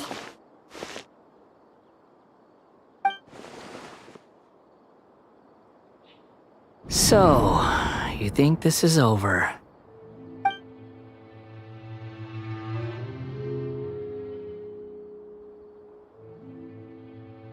What? The Balladeer is here?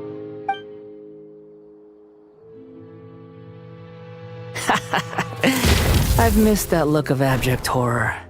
You've given me that look every time we meet. But, where... I can hear all of your thoughts, you know. Don't you remember? I already saw. I didn't need... I know you must be curious. I might as well tell you that I decided to enter Hypatia's consciousness the moment I sensed... I wanted to observe you on a fool's errand. Hey! Traveler! What do you do? My deification is nearly complete. All that's left now are just some... Do you understand? Even if you manage to rescue Lesser Lord Kusanali, it will be impossible for you to defeat a bona fide god like me. Is it wise to... Scholars consider the God of Wisdom to be the sum total of their faith. But this also... Yes. Yeah, I'm in a good mood, which is why I'm talking to you like this. What do you mean?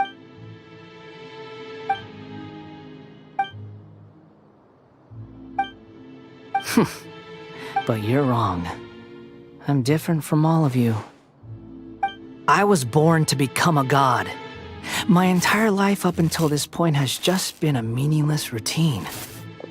Just think about a sheet of paper. By itself, it holds no meaning.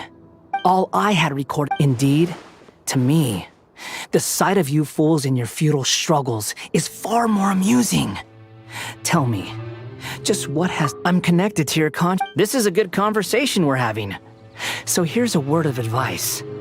Let go of your misguided guardian complex. You know, it'll be for your own good, as well as everyone. Ah, you've seen my affection. She peered into all gods need followers. So Hypatia has been chosen. Her appearance heralds my imminent arrival at the throne of divinity, while her worship shall become... You're doubting me again. Who wants to hurt my divinity? The doctor wants to hurt my How very amusing. Has anyone ever told you the doctor has never known his place? You're still too naive if you think a few words will be enough to convince me. It is an honor for you to be able to stand here and speak with me. As my listener, you will be rewarded. Both good things and bad things can be called gifts. After all, gods have... Paimon hears thunder! That person Paimon couldn't see was the Balladeer? Where is the storm headed? That means anyone outside is in danger! Let's go! Tainari and Dia still must be fighting!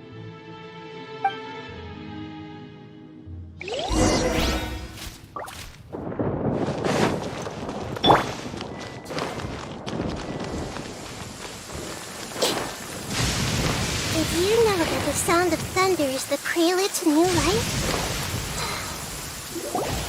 Oh! Have the Fatui retreated? Hey!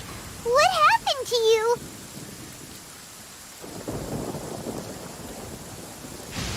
He's hurt. I'm fine. Don't move. I've seen eremites get struck by lightning before. You need to rest. Struck by lightning? We were fighting, and just as things started looking grim, the weather suddenly became extremely strange. The lightning started attacking everyone, almost as if it were alive. Luckily, there were only 2 of us, and both of us were nimble enough to dodge most of the strikes. There were a lot of Fatui, though, and they were being torn to shreds by the bolts of lightning. With that, all the Fatui soldiers were forced to retreat. It's all right. My wound aside, you look like you've seen something unpleasant. Is Hypatia all right? Hey, didn't I tell you not to move? Just in case.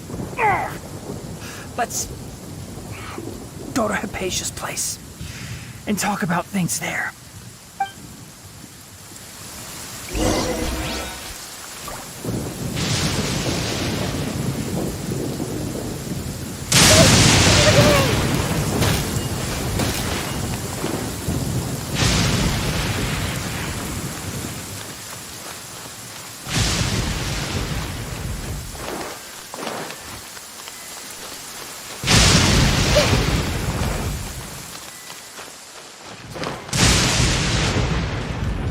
I see everything.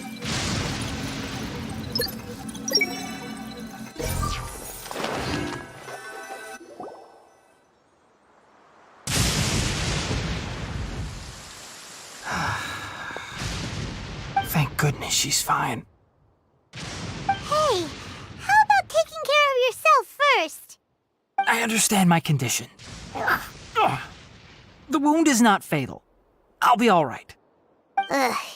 The more you understand medicine, the worse of a patient you become. I know. They always think they can push through the pain. Oh, he sat down.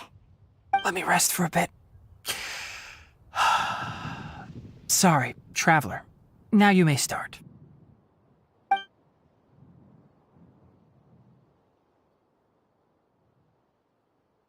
So that's what you were talking to the balladeer about?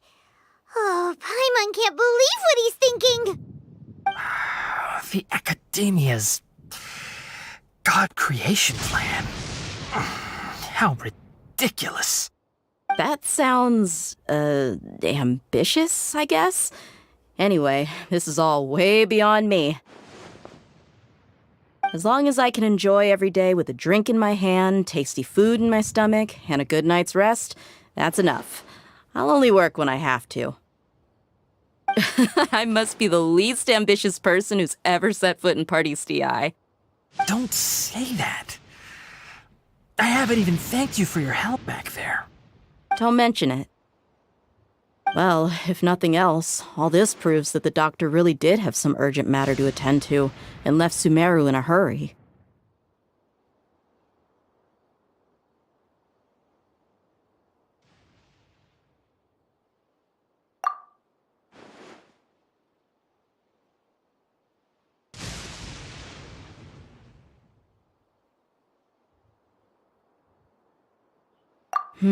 Maybe the Fatui want to cover up some secret of the balladeer. Is that why they tried to seize Hypatia? You said the balladeer claimed that Hypatia has seen his past. So, what could be there? Have you noticed? The balladeer is not happy with the doctor's actions. He thinks the doctor has no right to consider himself as his equal. So, if the doctor was to show up again, would the balladeer zap him with lightning? Based on what the traveler has said, I think he would. Having the doctor gone benefits him as well as us. In other words, we've successfully completed this stage of the plan. The doctor is out of the picture now. accomplishment? I'm also happy for you. Thank you for the help, Tainari. Make sure you rest up for now. Yeah. All right. Okay, that wraps things up for us here at Party's DI. Traveler, it's about time we rendezvous with the others at the Grand Bazaar. Let's continue to keep a low profile. You can head there once you're ready.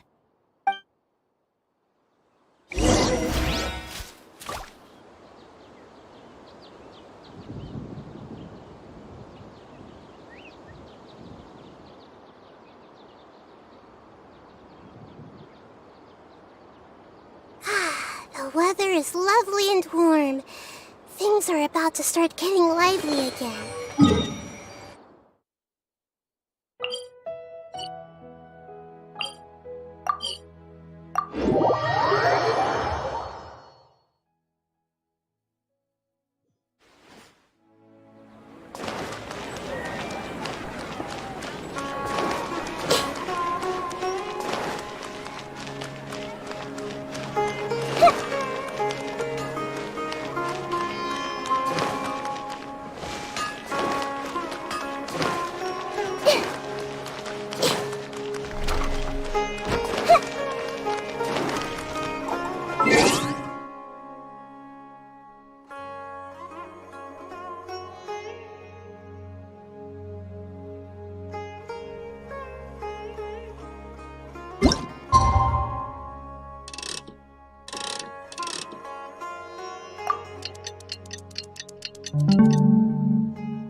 All right, everyone is here.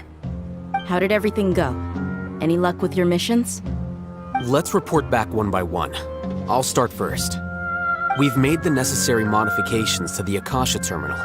In addition, the props required are also ready. I'll go next.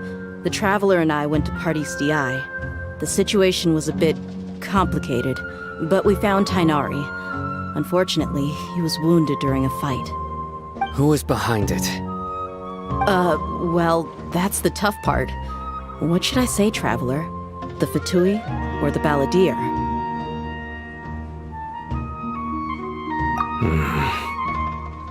After some back and forth, we confirmed that the doctor has left Sumeru by boat. He has something urgent to attend to back in Snezhnaya. So, we've successfully removed the doctor from the picture. Also, Tainari's already resting, so he'll be okay. Good. Oh, Tainari also asked us to tell you this message. Trust your own senses and experiences. All right. I'll remember that. Everything also went smoothly on my side. The Eremites should have arrived at their destination by now. To avoid alerting the quarry, they will stay there for now. I can't believe you actually got so many Eremites into Sumeru City. It's all thanks to Rahman and his brave team, as well as their bold strategy. It appears to have been very effective. I'm glad to hear it. Well, is that everything? Okay, this meeting is adjourned. Huh? Wait, you mean that's it? Well, what else is there to discuss? Shouldn't you end with some words of encouragement? You know, to fire us up now? Personally, I'd rather we all go home and get some rest. I'll hate them, you... Ugh. Oh, and if you wanted someone to say something to that effect, then I must reiterate that I'm here to strategize and not to lead. So you should find someone more suitable to do that.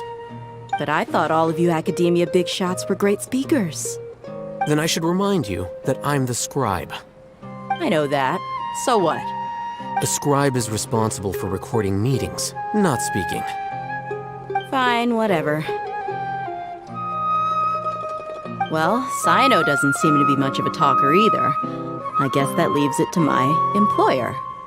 Employer? Yep, the Traveler hired me.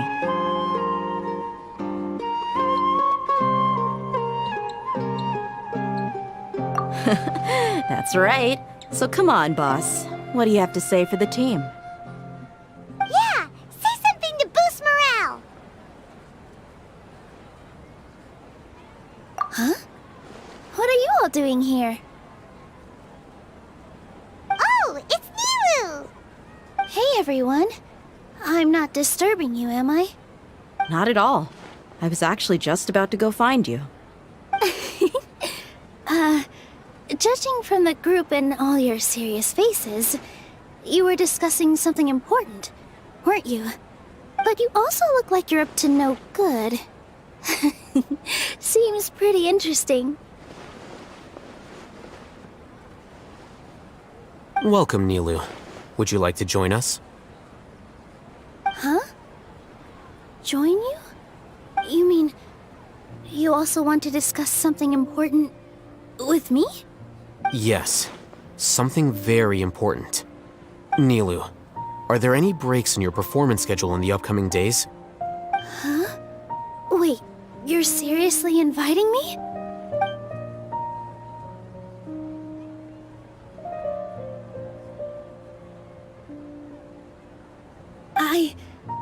I can't believe my ears. You are truly the bravest and most passionate people of Sumeru, well, that I've ever met. Oh, right. The Traveler and Paimon are not from Sumeru, but you are awesome as well. That's right. I must admit that I'm a little scared, but I'll try my best for Lesser Lord Kusanali. If I can somehow use my abilities to help you, then count me in. Remember, believe in yourself. Okay, I'll get my friends at the Grand Bazaar to help us tomorrow. Just remember not to say too much. Be discreet. Yep, you got it. All the preparations are done. Now, can we finally conclude this meeting? So, have you thought up what you'd like to say, boss?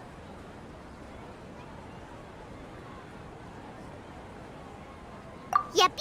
It's a grand plan and we're all super awesome.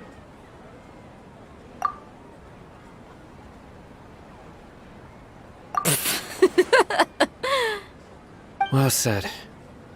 A good night's rest before an operation can be the difference between success and failure.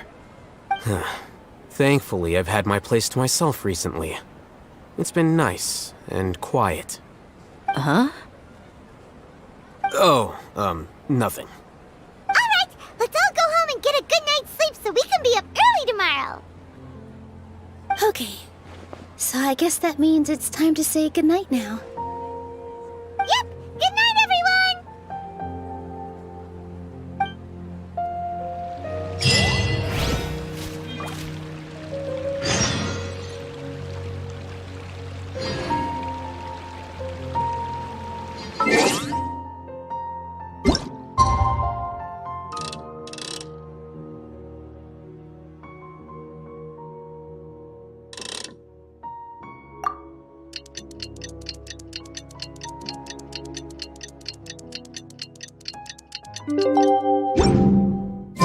Today is the Academia's Nia Garbaha Day. We can finally put our plan into action. Hatham should be waiting for us. Let's go to the Academia and find him.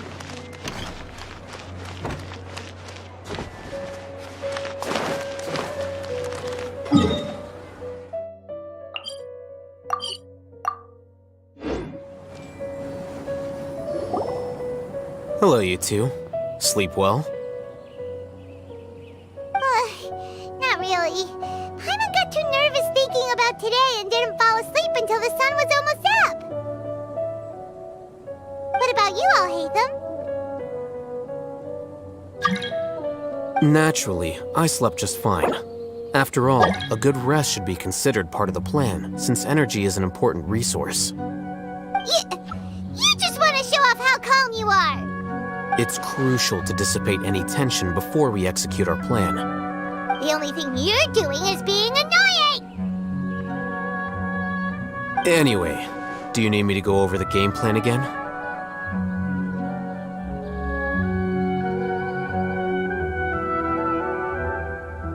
Our target is Grand Sage Azar's office. Everyone in the Academia knows that's where the Grand Sage's console is. Only they can operate it.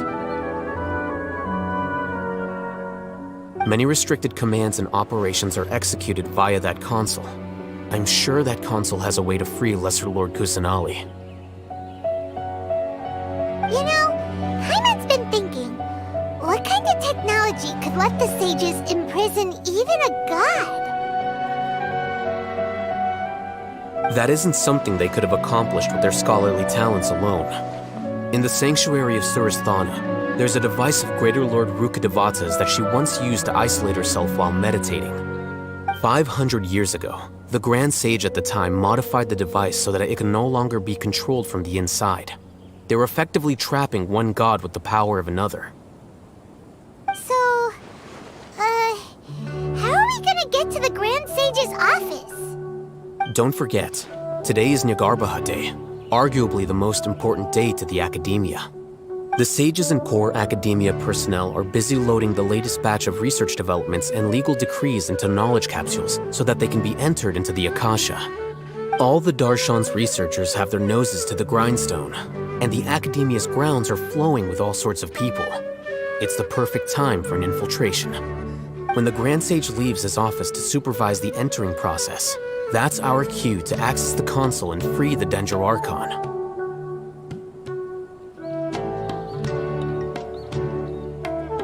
Well, yes.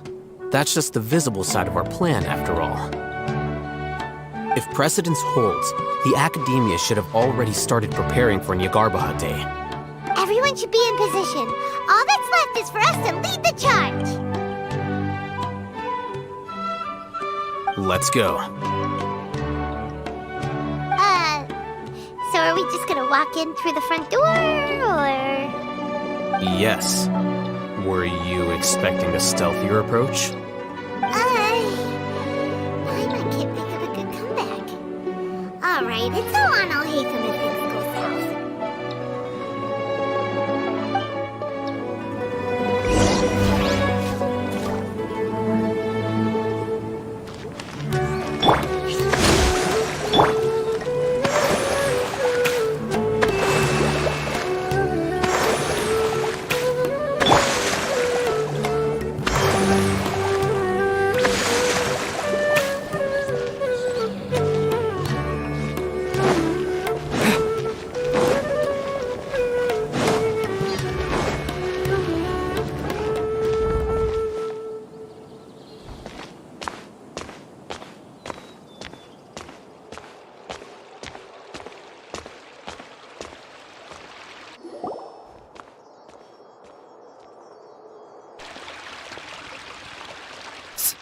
Scribe? Please, wait. Are you Scribe Alhaitham?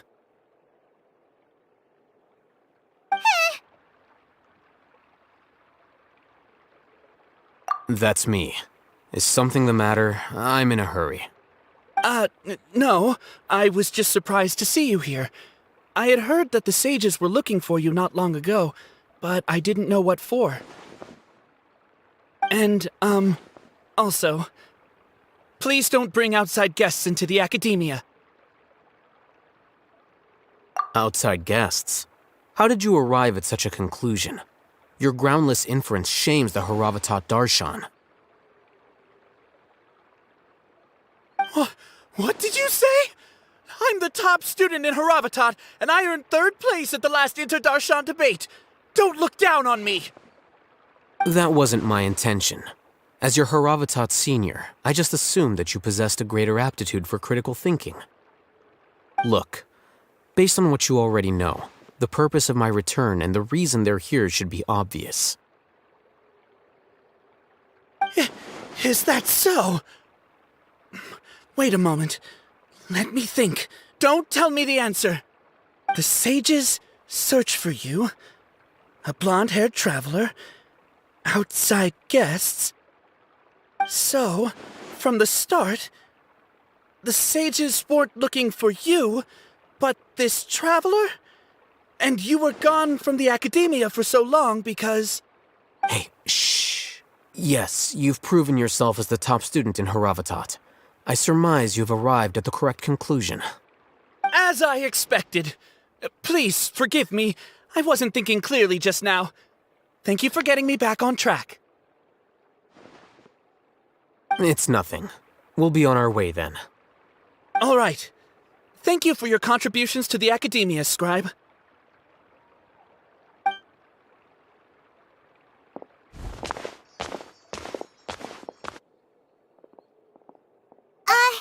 What the heck just happened now? What did he just guess? I'm afraid I don't know either. You have no idea? Mm-hmm. He convinced himself of whatever truth he came up with. That is the so-called pride of a scholar. If someone questions their academic facility, they will instantly feign understanding to keep up appearances. Nowadays, the academia is rampant with this type of scholar. Their obvious farces of intellect only serve to highlight themselves as fools. Wow, so there are special ways to deal with smart people. We don't even need to make up our own excuses. We shouldn't waste any more time. It would be problematic if we missed our window of opportunity. Let's go.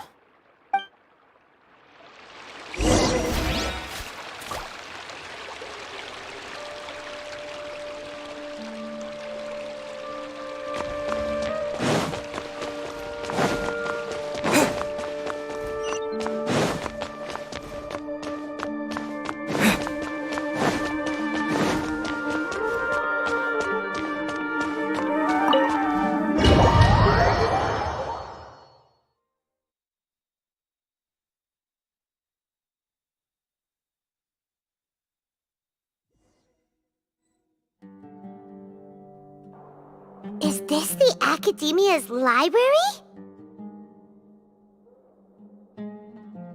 Indeed.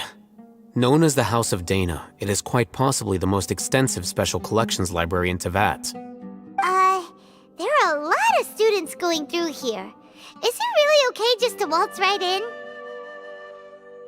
The Academia marches to a fast beat, especially since it's Nagarbaha Day. They're all occupied with their own matters. Just act natural. Now, hurry along.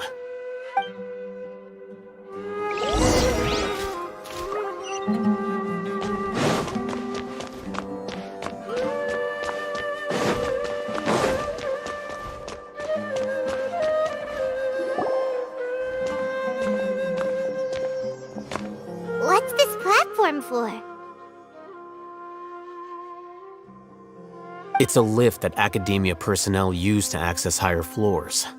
Are we gonna take it then? The Grand Sage's office is up there somewhere. No, not right now. We can't guarantee that we won't run into the Great Sage. Let's step back and observe for now.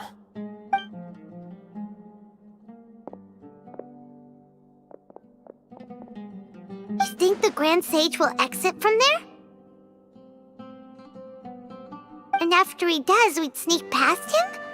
Oh, Paimon thinks that's really dangerous. Who knows? However, if we can confirm Azar's current location, our operation will be much safer if we... Allow me to offer you a hint. If you wish to know his location, look behind you.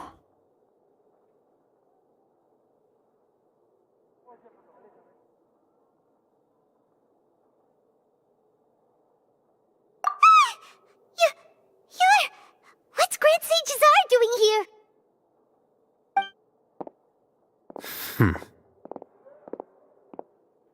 Do not tell me you believed the Academia would not grow suspicious of you after such a prolonged absence, Scribe.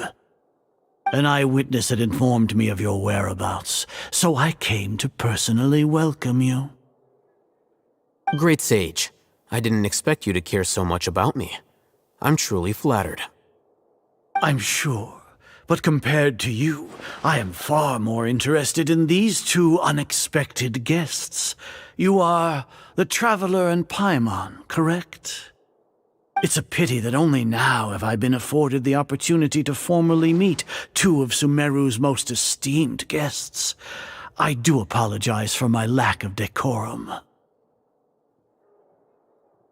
Excellent. You immediately initiated discussion instead of attempting to prepare some perfunctory excuse. You clearly understand the situation at hand, and have no intention of making a reckless stand. The foot traffic here renders this place unsuitable for discussion. Please, follow me to my office.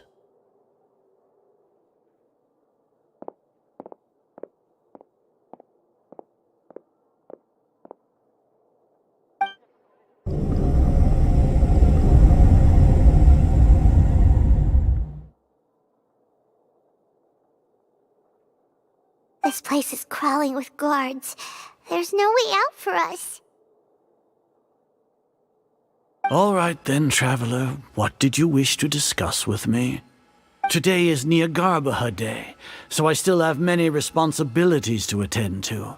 There is little time for idle chit-chat before I detain you all.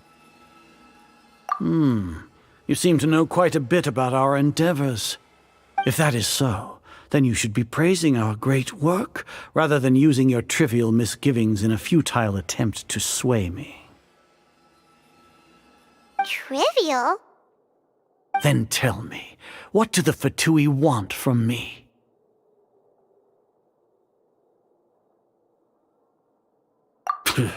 Worthless. Those are all completely worthless. Benefits, divine power. These materialistic words do nothing but debase our great work. Creating a god. Yes, we are using human wisdom to create a god. If humanity cannot attain omniscience and omnipotence, then we shall create a god to reveal them. This is the pinnacle of human wisdom. We shall regain a god's guidance at long last. No longer will we flounder in the interminable void of consciousness and knowledge. Even Irminsul will be freed from its plight. For our nation of scholars, this is the ultimate aspiration. No cost is too great to realize it.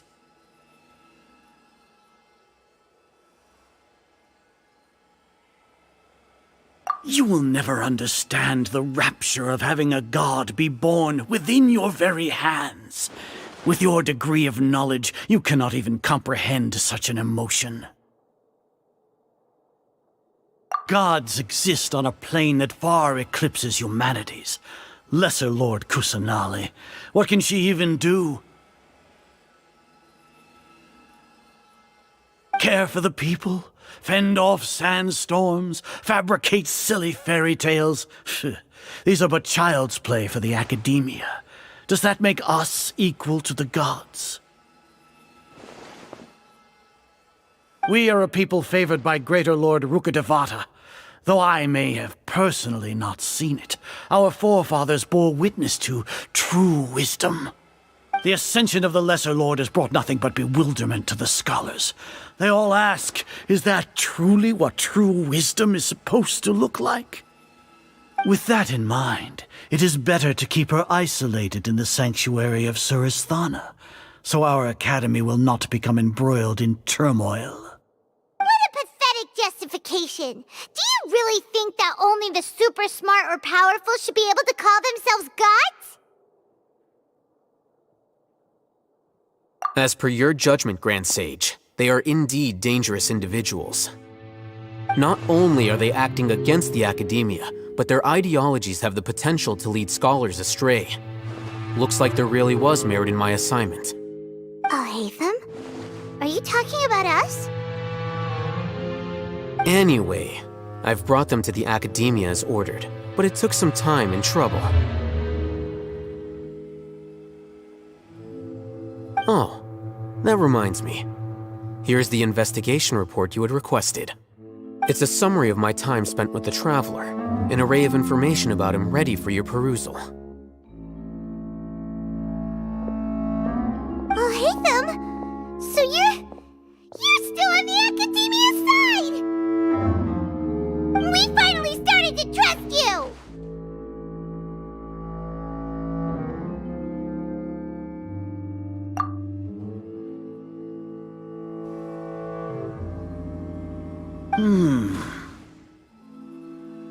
Excellent. Detailed contents with no errors. I would expect nothing less than an immaculate report from the scribe. As it is Niagarbaha Day, I'll enter the information on you into the Akasha. Surely you know what that means. We'll be monitored, just like Sino. With the Akasha's calculation prowess, all of your actions will be predicted with an accuracy of at least 98%. Furthermore, your data will be updated in real time whenever new information presents itself. To put it into words you can understand, wherever you go, you will be walking under an invisible leash. This is Sumeru's greatest penalty for dishonest persons. Are you not familiar with the concept that great responsibility begets an equally great suspicion? In any case, you are Sumeru's most concerning external variable. Locking you down will greatly decrease the chance of any undesirable outcomes coming to pass. You're despicable! Despicable? Perhaps from your perspective, but I suppose you had mentally prepared yourselves for this, no?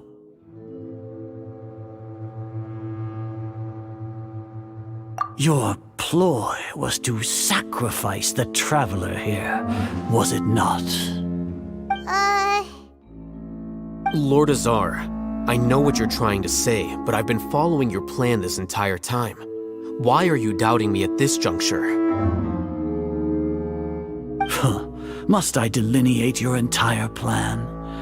Very well, I will spell things out. First off, I received an eyewitness report that you were spotted with the traveler at Caravan Ribat. However, you immediately departed for the desert and escaped surveillance range. Judging by the time, you all likely encountered the truant General Mahamatra in the desert. Am I correct? Maybe Paimon shouldn't have mentioned Sino just now. The Academia had not received correspondence from its scribe for a prolonged time. You were also in the company of the Traveler, a close associate of Lesser Lord Kusanali and General Mahamatra Sino, who had defected from the Academia. With their instigation, what was the probability that you would betray the Academia? Rationally speaking, 50%? 70%? What do you think? Regardless, that's only a guess. The facts are that I've brought the Traveler right before you, and I gave you my report. Indeed, your boldness deserves praise. To think that despite status as an outlander, the Traveler is still willing to sacrifice for the sake of your plan. If I'm correct, you have a contingency plan to save Lesser Lord Kusanali and ruin our great work. Sneak into the Academia on Niagarbaha Day, using Alhaitham's status as the scribe, for there is a good chance that an opportunity to save the Lesser Lord will arise. Should your intentions be discovered, Alhaitham will turn traitor and sacrifice the Traveler, thus proving his innocence. He can then stay inside the Academia and continue searching for a way to proceed forward. As for Sino, according to the Akasha's calculations, he will soon return to the Academia and confront me in person. I suppose this is also a part of your plan?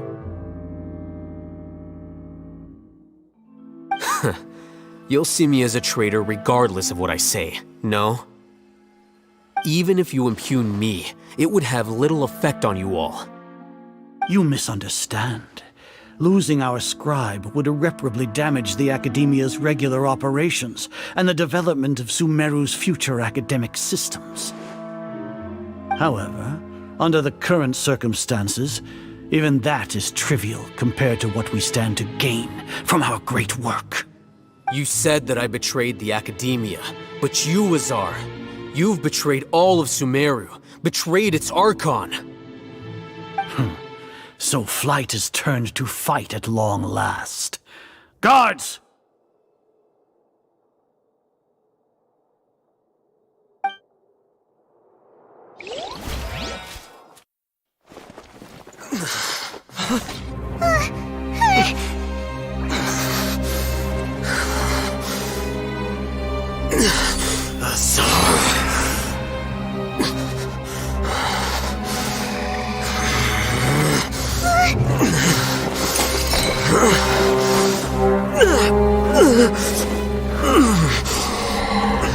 Well, what do we have here? So you stole that divine knowledge capsule. Traitor! You traitor! Even the most rational scholar will yearn for the power of a god in a moment of desperation. Aren't you doing the exact same thing as me, Al-Haytham? Unfortunately for you, no god will lend you their power. Azar!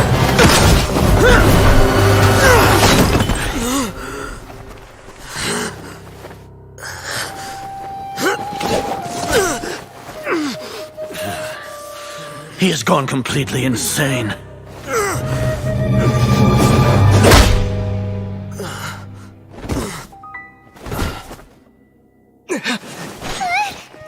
Take him to the Matra and exile him to Aru village.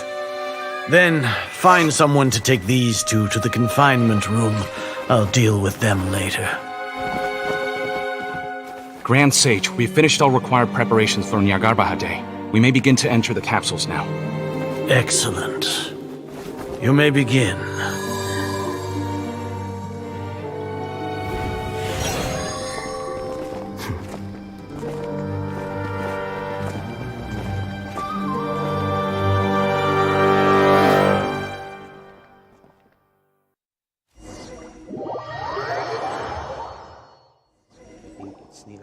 Don't lock us up! Let us out!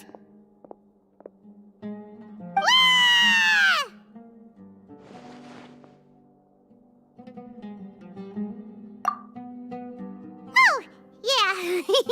Paimon got a bit carried away there. How was Paimon's acting just now? Great, huh? Everything's going according to plan so far. We made it into confinement, and Al-Haytham's probably done with his part too.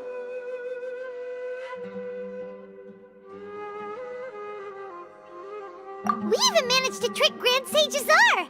Al-Haytham sure knows how to cook up a plan. What are we doing next? Paimon has trouble remembering things when she's worked up. Right. Paimon thinks it went something like this. Apart from that, we still have yet another goal in the first stage of our operation, which is to send the Traveler to the confinement room. What? Why do we want to get him locked up on purpose? He's always been the person the sages are most afraid of, as well as the greatest obstacle to their successful implementation of their plan. They are very aware of the risk he poses to them. Once the Traveler is imprisoned, the sages will likely think that everything is under control. And with their guard down, the next phase of our plan will have a much higher chance of success. I can already see the pompous looks on their faces. Oh, that's a super tricky plan. But Paimon still thinks it's not really worth it. That isn't the only reason, of course. He has a more important task once he's in confinement. According to the Academia scholars in Ramon's custody, Lesser Lord Kusanali has sealed off her consciousness in the Akasha ever since she was captured by the Doctor. That way, they can't pry any more information from her. Even if we break into the sanctuary of Suristhana, it will take time to awaken Lesser Lord Kusanali's consciousness. We need to do that in advance. So our job is to wake up Nahida! Okay, totally worth getting thrown and jailed for. The confinement room is inside the Academia, close to the sanctuary of Suristhana. It's a completely enclosed space, and you won't be receiving any visitors. I'll work with Ramon's scholars to make some modifications to your Akasha terminal. Once you're in, get as close as you can to Lesser Lord Kusanali and try to connect to her consciousness. However, as for whether she'll actually wake up, that will depend on our luck.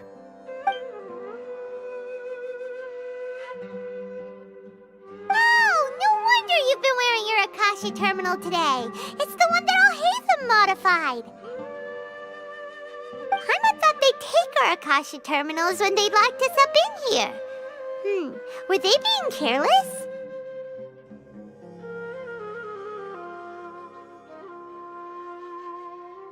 Alright, so what now?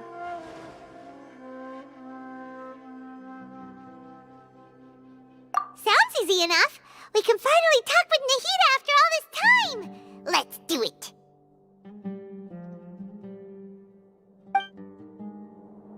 There's a light flashing on your Akasha terminal.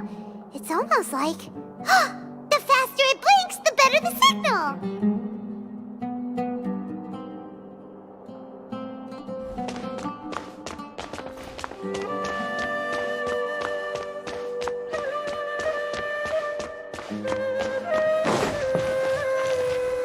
Here?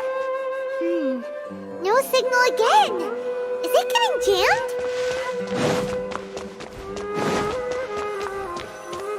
Whoa, it's Mora! Ooh, Mora! No, Paimon, we're not here to hunt for treasure!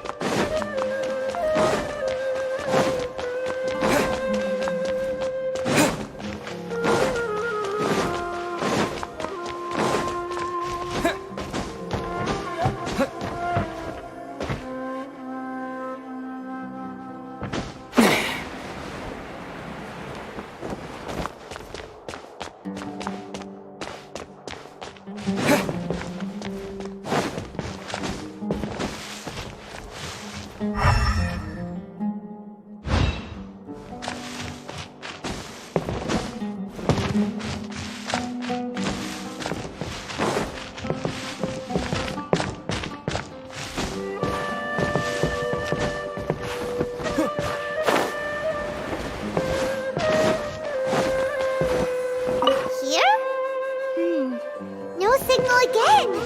Is it getting jammed?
Is this the right spot?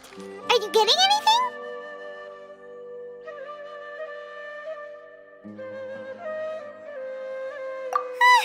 Please work!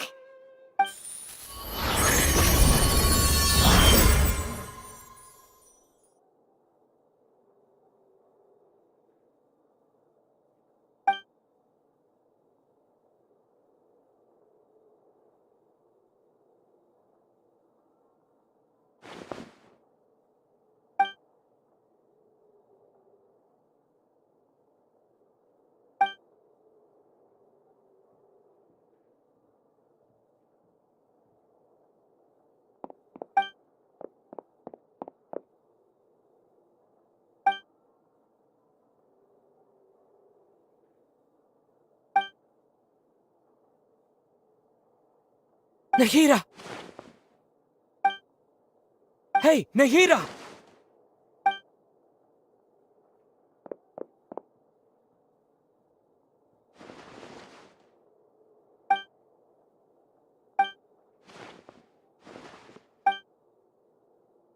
When did it first start? Oh, right. It started from the moment I was born. I want to become a worthy Archon. So I've kept studying. Kept listening to my people and their hearts. Kept looking for a way to save Irminsul.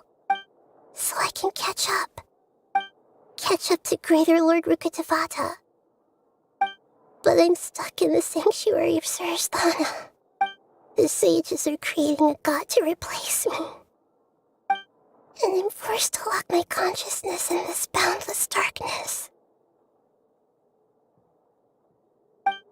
Nahida!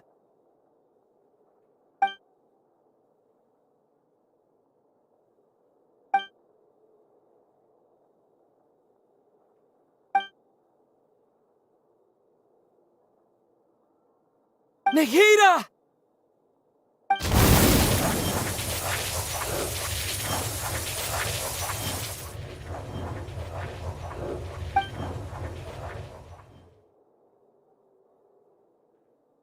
It's so quiet here.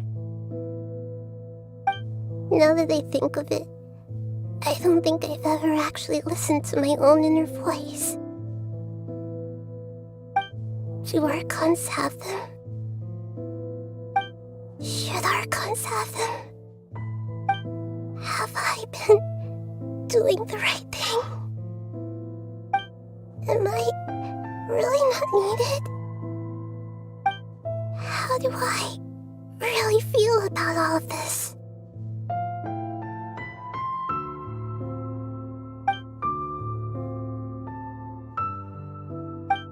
It's so quiet here.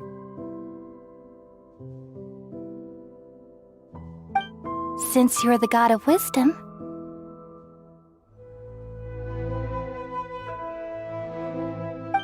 you've known the answers to all these questions since the very beginning, haven't you? Who are you? Whose voice is that? It sounds familiar.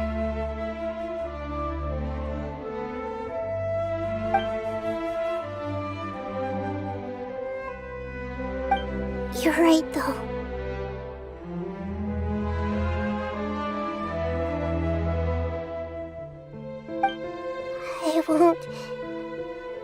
I won't ignore my own voice anymore.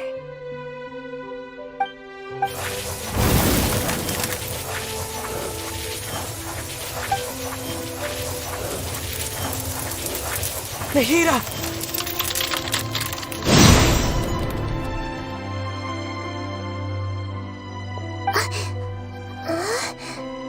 Nahida? Did you wake me up? Thank you. Why are you here? We're here to rescue you. Are you alright? I'm fine. It's just... when I think of everything that's happened to me, I feel really angry now.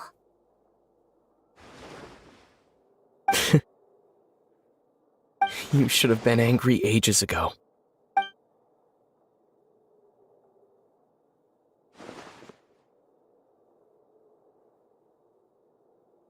Huh?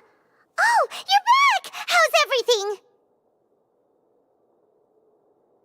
That's wonderful news! Great! We weren't locked up for nothing!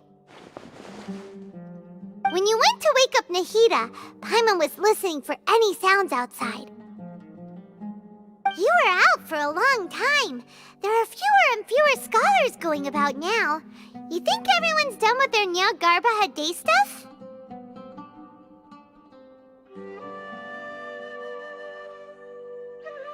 Yep, so that means our next act is Milu's performance!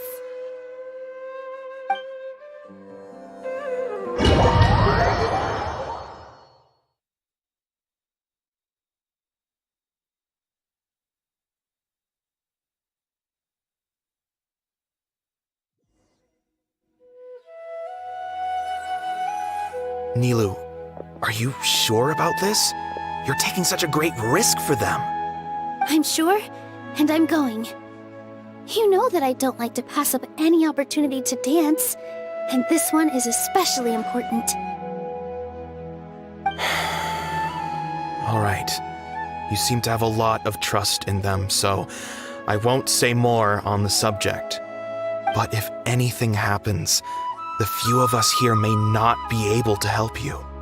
Don't worry. They've been through worse. Everything's going to be fine. All right. You know, if you really do get arrested, we'll do everything we can to get you back. Be careful, even if it's only for our sakes. Thanks, Mr. Zubair. You're so very kind.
Nilu, how's it going?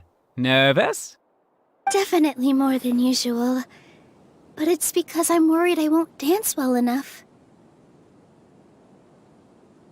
It's okay. Just focus on your performance. We'll take care of everything else. You sure know how to talk. Taking all the credit, even though we came here together to help out. Well, thank you both. I'll have to treat you to a meal after all this ends. I really, really appreciate all of your help. Ooh, that sounds great. Huh? How can we say no to that? All right, let's get back to business. Nilu, we'll be here to keep people from going to the academia so they don't interrupt your performance. I was planning on telling them something like, the Academia's been conducting a weird experiment, and some of their test subjects escaped. It's really dangerous there, so stay away. Oh, you couldn't think of anything better? Oh well, I guess it does sound like something the Academia would do. I think it sounds great. I'm counting on you guys. Don't worry, it'll be a piece of cake.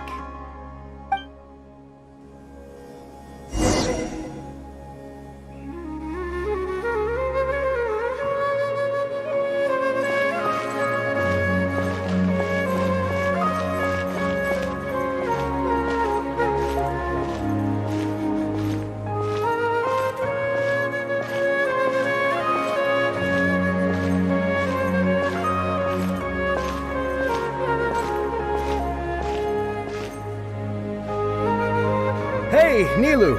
Sorry, it's great to see you, but I'm really busy right now. Our Bait People Away with Yalda Candies plan is working beautifully. Do you want some candy? We have more than we can give out. Vihar, thank you so much for doing all of this.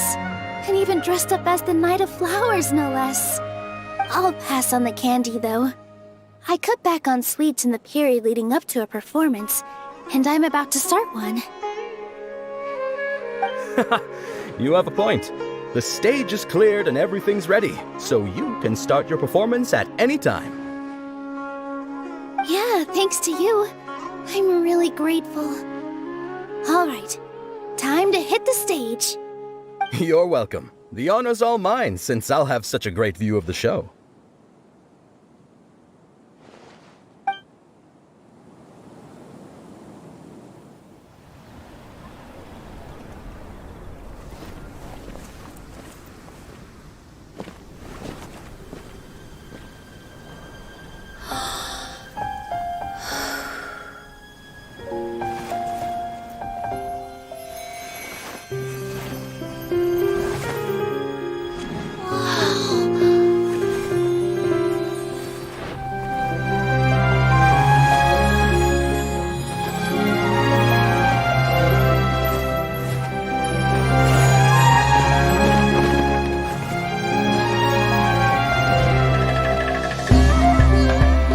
never seen a performance like this.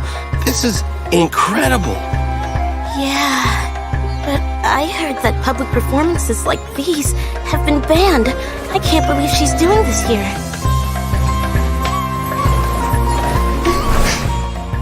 Grand Sage, there's some commotion outside. How uninteresting. Issue the new Prohibition Act from the Akasha to the guards. They'll know what to do. Do you think we should, stop her? Let's just watch for a little bit longer.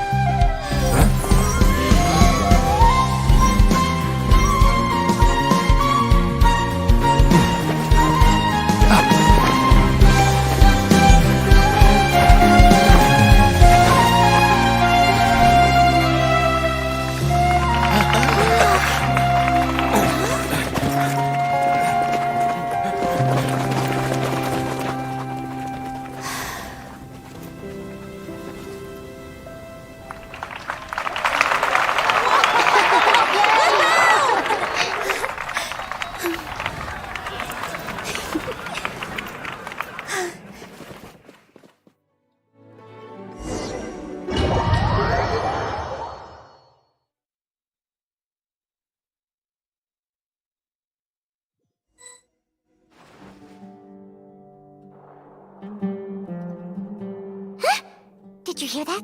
It sounds like a lot of guards just ran by. Does this mean the plan has moved on to the next stage? Yep. It's great that everything seems to be going well. Come to think of it, when did Alhaitham replace the knowledge capsule that was about to be entered into the Akasha?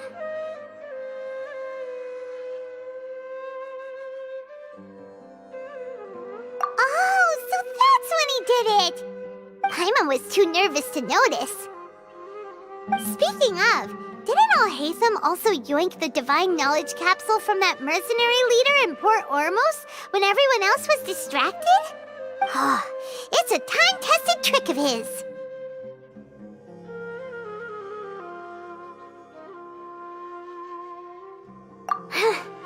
Why are we complimenting him?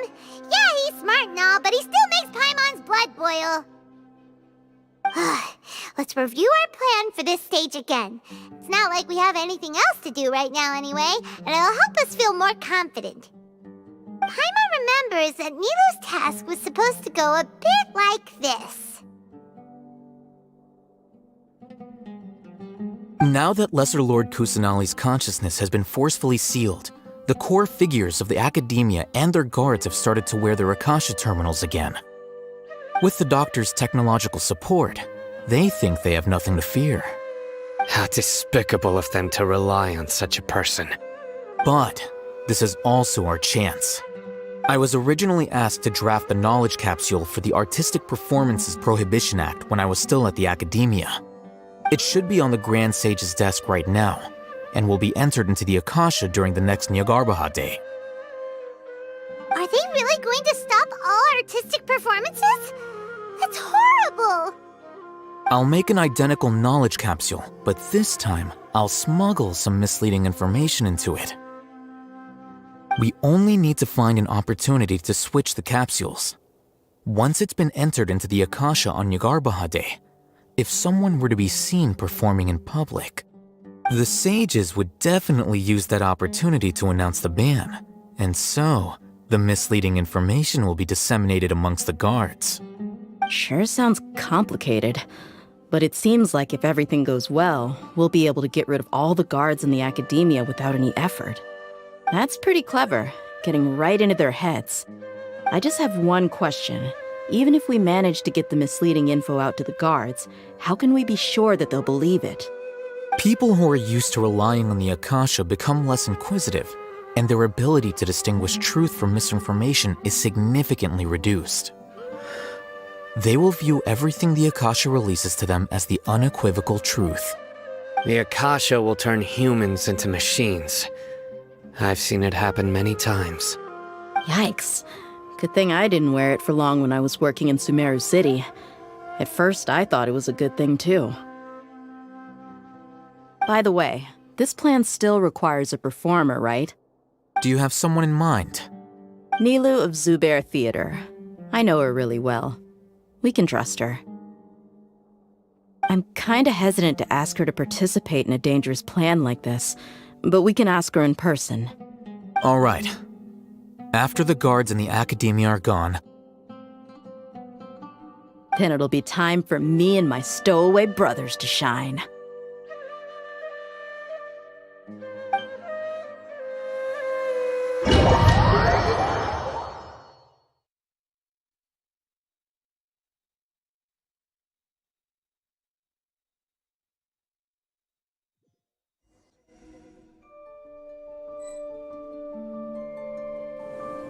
Here they come. Did you see that, Raman?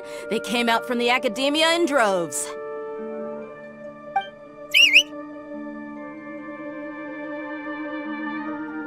After laying low in the city for so long, this is the moment we've been waiting for. My brothers have already sprung into action. We couldn't do anything to them inside their coop, but outside the Academia, this is our hunting ground. With a lioness like you, the prey sure won't be able to run far. We still need to eliminate the guards as soon as possible. If we give the sages enough time to realize what's happening, the plan's doomed. All they've done is to sit on their cushy salaries and twiddle their thumbs all day while we fought and struggled every day in the desert. The only advantage they might have is the numbers. Speaking of which, most of the guards who report directly to the Six Sages belong to the Corps of 30, but they have a completely different reputation. Following those blasted sages every whim, throwing away all the principles of being a mercenary. As someone in the same profession, I'm obligated to teach them a good lesson today. Indeed, the trap has been set. All we need to do is lead them there. All right, let's each take a road and herd those scattered guards back into one place. Make sure to attract their attention. Isak will be the key. You gave such an important task to that child. Will he be okay? It'll be fine. Isak was so determined to help, so let's put our faith in him. Besides, even if he's caught, the guards would be too scared to do anything to him. They've never seen Lesser Lord Kusanali in person, after all. You've got a point. Anyway, I think I see them coming. Let's head out. Good luck.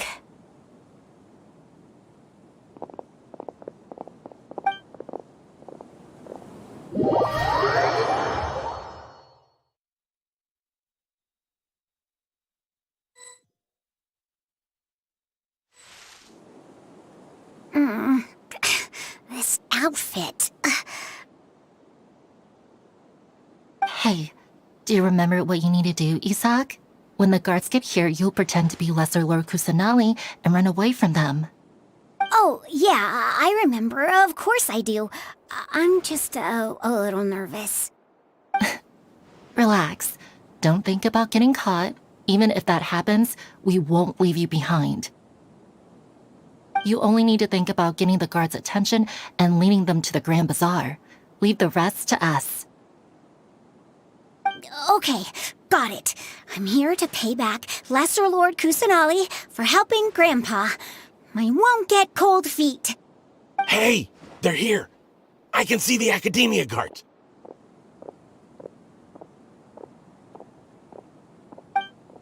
All right, it's time, Isak. Take a deep breath and go. You can do this.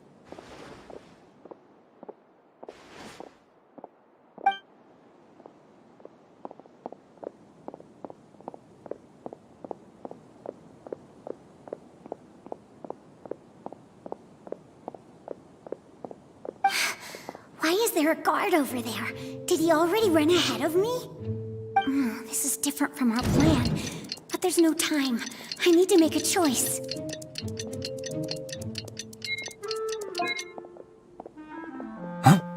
Did I just see something dart by? I'd better go have a look.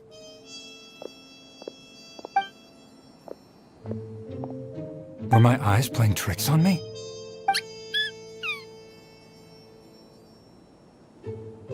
I should go check to see if someone's hiding over there. There's Seems to be nothing here. Just to be safe, I should look around. Hey, stop! I saw you! Don't try to run! There seems to be nothing here. Just to be safe. Good thing they didn't find me. I was close. I'd better hurry and keep going.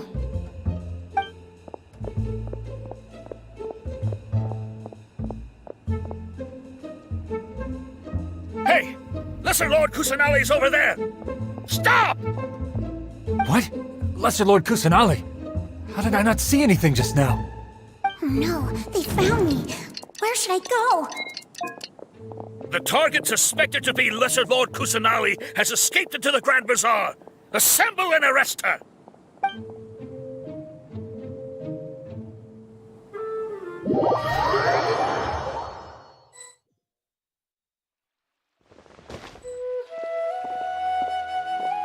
Where did she go? How did she disappear? Did we lose her? Hurry up and find her! Hey, why's your team here? Didn't we say to split up our search? Hurry! Hurry!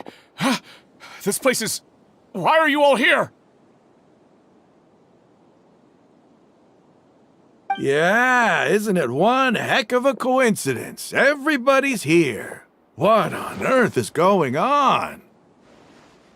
I suppose that's all of you? Who are you? Did you set us up? What are you planning? Phew, that was rough. I almost got caught. Little brat! So you're not actually Lesser Lord Kusanali. Who exactly are you all? Eremites from the desert? Just some colleagues. Think of this as a business competition, or a personal grudge. After stepping into our traps, stop thinking of yourselves as hunters. Behave like the prey you are.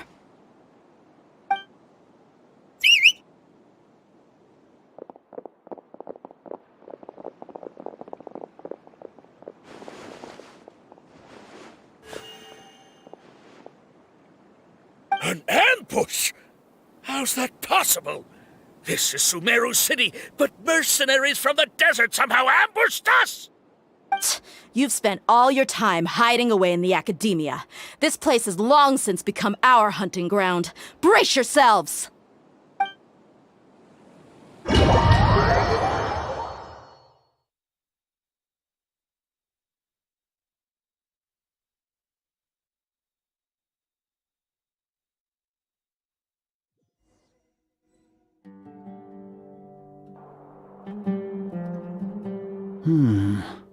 This is odd. The academia has quieted down after the conclusion of the Nyagarbha Day ceremonies, but it's much quieter than usual. Where are the guards? Why have I not seen a single one? Guards? Guards! Grand Sage, how may I be of assistance? I called for the guards. Why did you come? My apologies, Grand Sage. Right now, all Academia guards have entered the city to perform the ordered arrest. I thought you knew. Arrest? Who is there to arrest? I have an ominous feeling. Arrest Lesser Lord Kusanali, right? Is that not what the order was? Lesser Lord Kusanali? You mean she has disappeared? Yes. I wouldn't dare make up something like that. Right now, everyone is in a panic, and many are saying that Lesser Lord Kusanali will take revenge on us. What happened? Just what is going on? Lesser Lord Kusanali somehow escaped? Was it Alhaitham and his party that freed her? That's impossible. The Academia is heavily guarded today, and any order to release Lesser Lord Kusanali would be strictly confidential. Besides, Alhaitham and the Traveler are already in our hands. What manner of trickery did they employ? How could Lesser Lord Kusanali disappear into thin air? Disappear? Wait. How was the arrest order distributed to the guards? It was issued by the Akasha earlier today. Only you have the authority to send messages like that, so I thought it was your order. Let me check.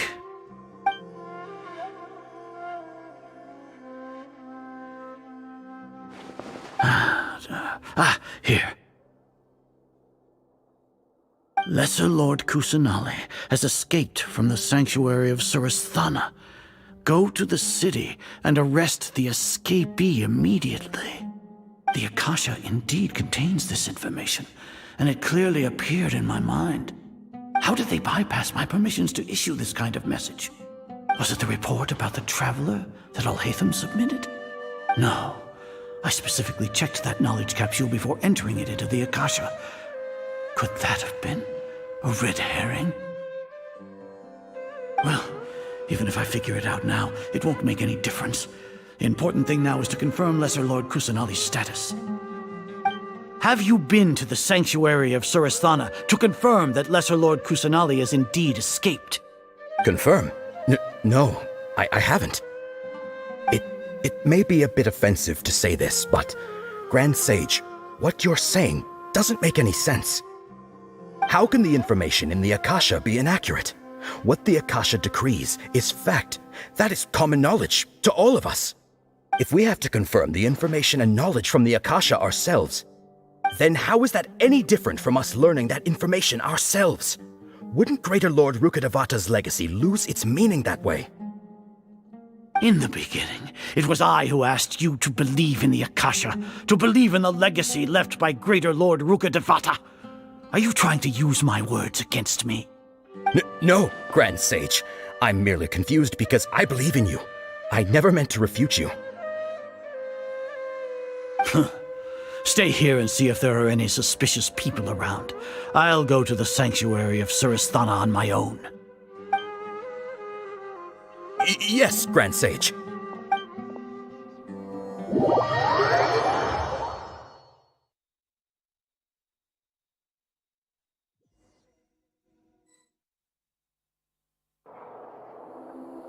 Lesser Lord Kusanali has escaped from the sanctuary of Surasthana. Go to the city and arrest the escapee immediately. How can that be? Stop thinking about it. Stop. It must be a trick of theirs. As long as I personally confirm it. Ah! Impossible. That's impossible. There must be something wrong with my eyes.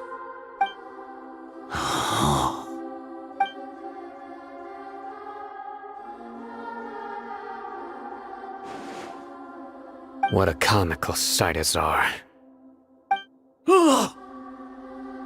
Once the Akasha has put certain thoughts into your head, even the Grand Sage can no longer see what's right in front of him. You all can only see the world in your mind, the one you think you know. And precisely because of this, you disregarded Lesser Lord Kusanali's existence. She has been a wise and worthy Archon. Sino, have you been waiting for a chance like this? The Akasha predicted that you would return to the Academia to confront me, but I didn't expect it to turn out like this. I was careless. No, you were blinded. Your faults stem from your reliance on the Akasha. You're still the same as always. I truly did not expect a proud person like you to cooperate with Alhaitham and the Traveler. People change, Azar. Admit it. The Akasha can't predict my actions anymore. Then tell me, what have you found during your investigation? You want to buy time? This is the sanctuary of Surasthana. Under your own regulations, even Academia staff are forbidden to come here. No one will come to save you. As for the investigation, I've at least confirmed that you are guilty of insurgency against the Archon. a serious crime. So what? Did you do all of this so I would plead guilty in front of you, General Mahamatra? No. I want you to plead guilty in front of the Archon herself.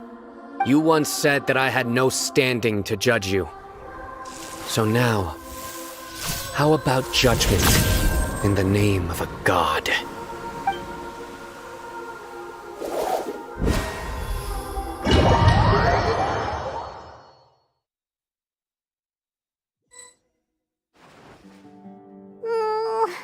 How long do we have to wait? Paimon wants to know how things are going out there. Paimon hasn't heard any sounds outside for a while.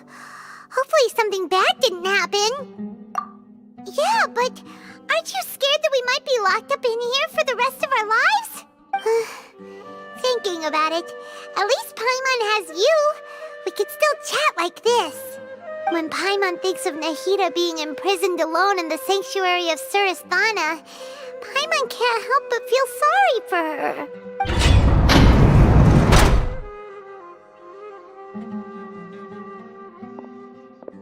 Here comes your savior. Dia! Paimon just knew you would come to rescue us! You two really owe me some big thanks. I had to search through who knows how many guards to find the key here. It felt even more tiring than whacking them. I'm exhausted. Thanks a lot. Need Paimon to rub your shoulders? No, that's, I'll pass. What are you afraid of?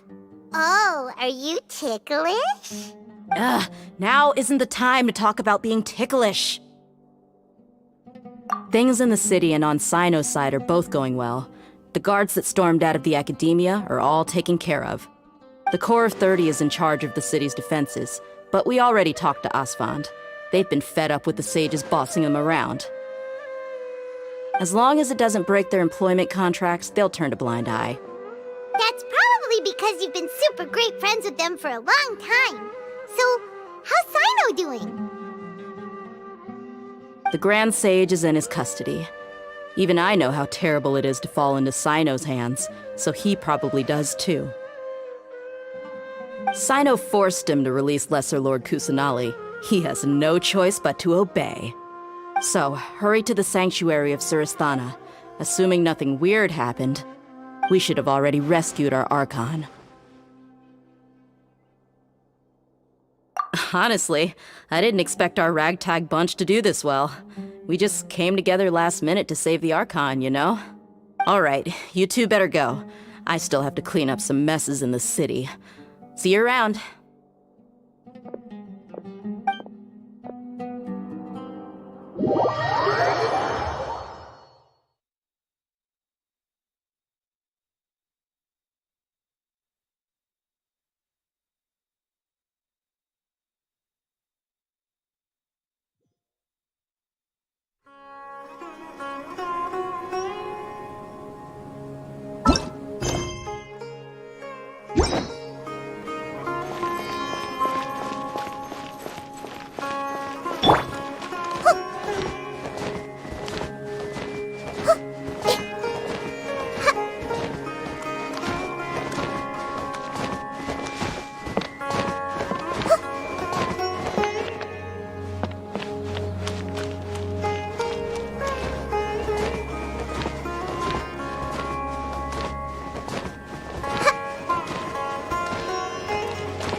They say it's nice to meet you.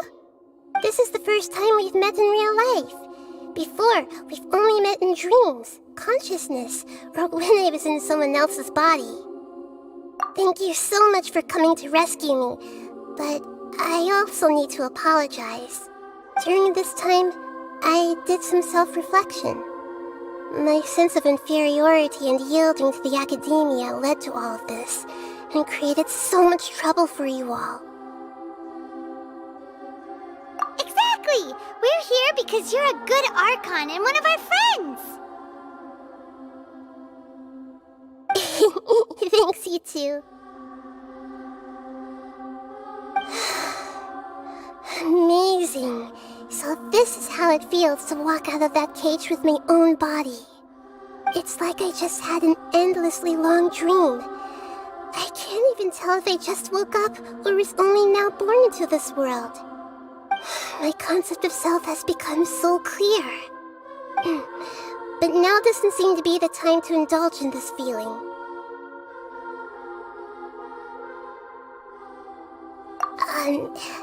This is really embarrassing.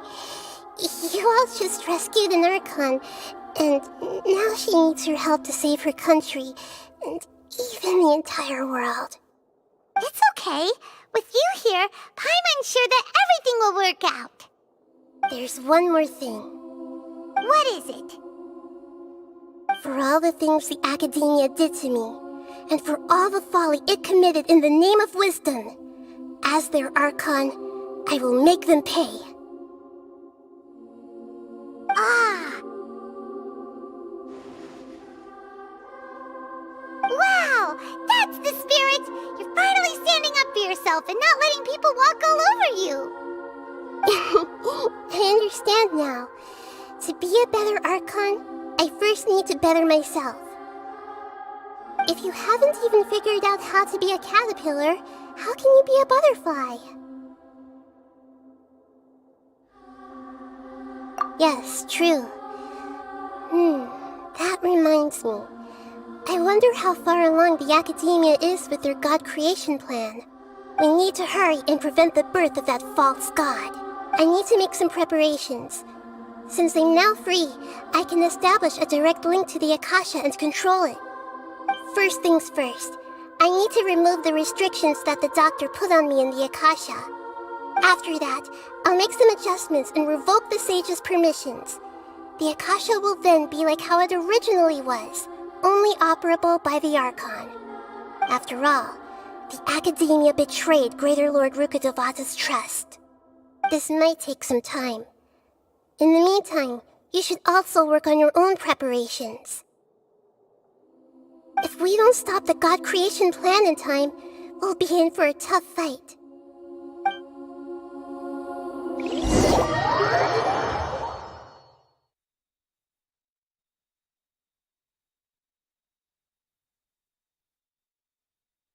You might as well prepare for a fight. When we're done, we can take a walk around. After all, we missed out on a lot of stuff when we were locked up.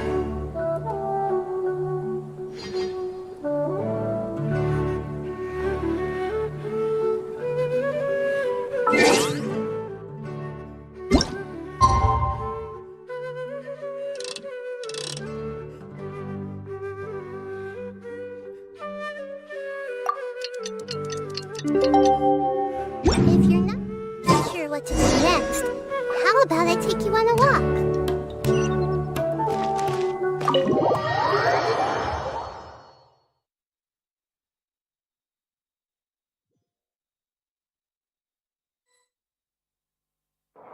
How's it going, Nahida? I'm done with the parts that needed my involvement to complete. Although it's my first time working with the Akasha like this, its internal structure and operation procedures are easy for me to understand. Greater Lord Rukkhadevata's design is truly brilliant. Oh, also, this is for you. Huh? What's this little floaty thingy? It's a small device I put together just now. You can think of it as an upgraded Akasha terminal. You may not need it right now, but it should be helpful in certain situations. Wait! This thing has the same characteristics as Paimon! We're both small things that float! Oh, all the things that make Paimon special got caught course, with the Traveler from now on, people won't remember Paimon because she isn't unique anymore. It's alright, Paimon. It can't replace you. It's only a flying device, but you're the Traveler's irreplaceable friend. You're so good at comforting people, Nahida. If only the Traveler was as smart as you. I was simply telling you what I feel to be the truth. I wasn't trying to comfort you. Nahida, you're natural at this. What you just said made Paimon even happier. By the way, there's something I need to confess. Even though I'm the Archon and in control of myself again, I'm not very good at fighting. You may have heard that an Archon's power is derived from their people's faith. However, I'm not as well loved as Greater Lord Rukkhadevata. If we get into a situation where combat is our only option, I'll have to count on you, and I'll do my best to provide support. I'm glad I can rely on you. So the God of Wisdom isn't good at fighting? That actually sounds about right. I've located where the false god is. Time is of the essence, so let's skip to it.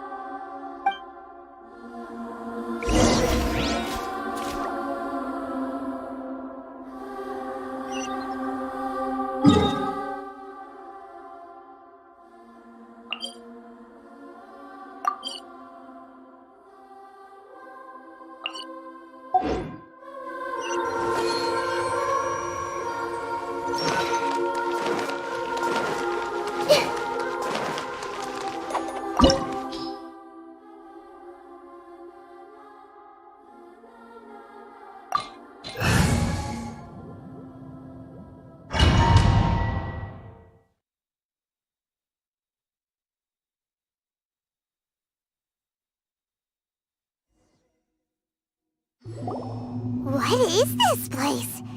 Is this really the way we need to go? Wow. Who would have thought there'd be a place like this hidden right slap bang in the middle of the city? The sages wanted to realize their god creation plan without being discovered. The safest and most convenient way would be to build within the academia itself.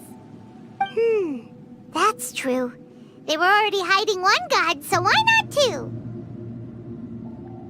Judging from the structure here, the project is a huge undertaking.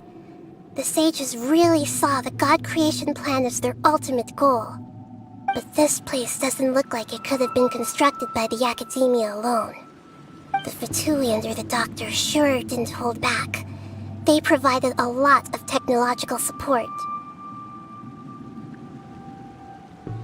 Yeah, or else they wouldn't have been that generous. Is that it, though? I've always felt that this Doctor is different from the academia sages. He doesn't seem to share their sense of urgency. Instead of being interested in the end product, it's like he's enjoying the experimental process. The Fatui Harbingers are all such weirdos. So, the Doctor being weird is actually normal. So, this Fatui that they're trying to turn into a god is called the Balladeer? We had previously come into contact with his consciousness. He harbors particularly strong obsessions. One is the desire for a gnosis, since he was created to be the vessel for one. The other obsession is probably related to his past. I can't quite explain it. Paimon knows that he was a prototype puppet for the Raiden Shogun before he became a Fatui Harbinger. That's why he wants a gnosis so badly. There's no way he'd willingly be a test subject. Now with that temper and ego of his. It sounds like you know the Balladeer quite well. I see. Tell me more about him and what he's like. The more we know now, the better we can plan for and react to any future situation. I see. How fascinating. Alright, time to go. Let's get through here and meet him in person.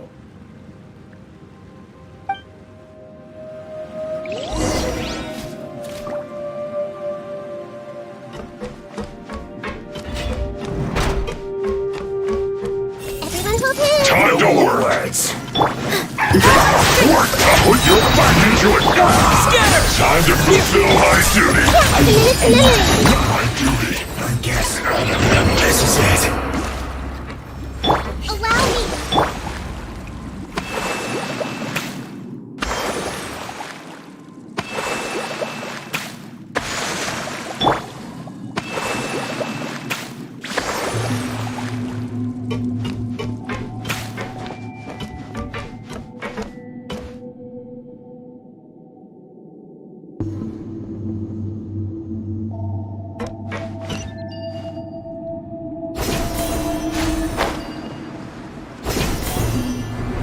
Looks like we can climb up these pipes.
On the ground seems all messed up.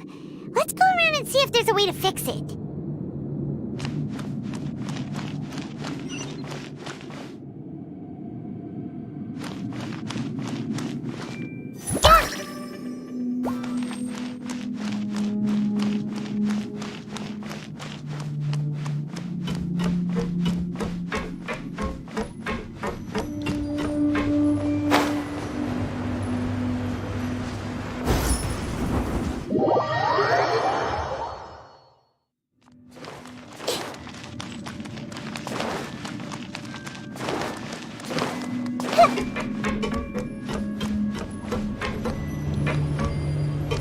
It seems to have stopped.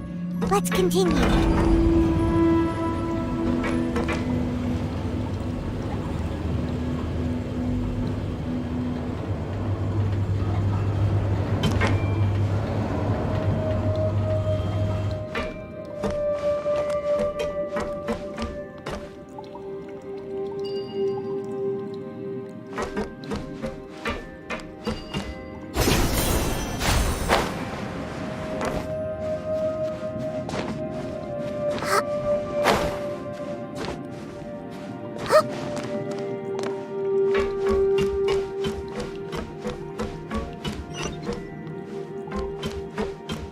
I see everything. No more Let's words. retrieve it.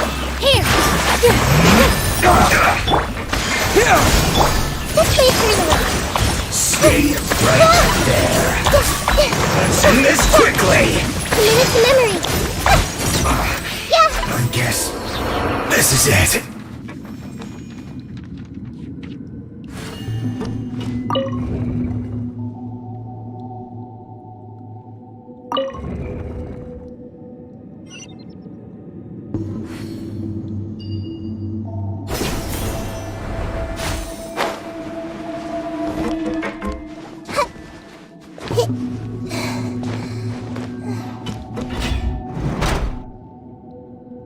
You'll get frostbite. Frozen.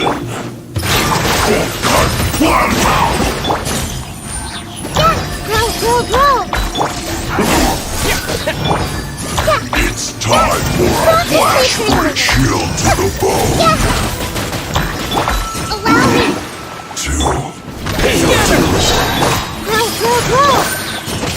Germinate! Follow my strength. You can't run from death.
something wrong with the tracks. Let's try adjusting the direction of the device to clear the tracks.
Something on your mind again? Let's work through it together. 2 heads are better than 1.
I'll put you on have a load of this!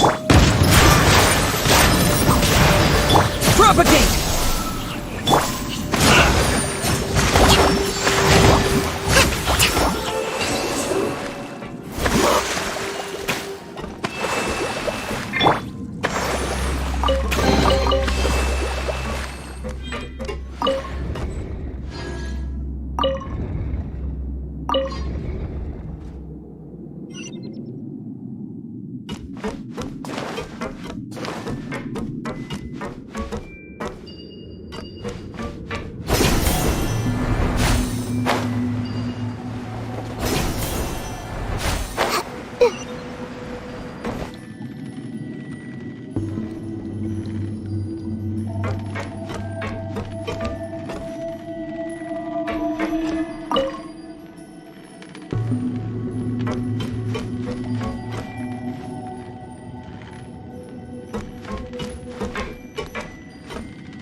Let's begin! Scatter!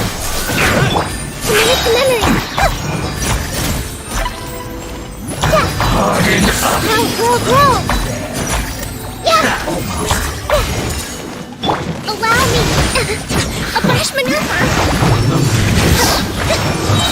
Let's end this quickly! This may hurt a little. Here!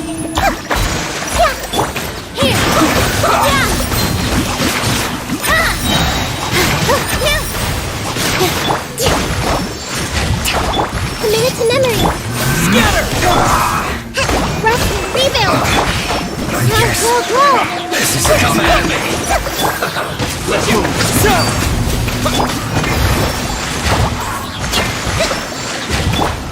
This may hurt a little. Have a load of this! I see through you! A minute to memory!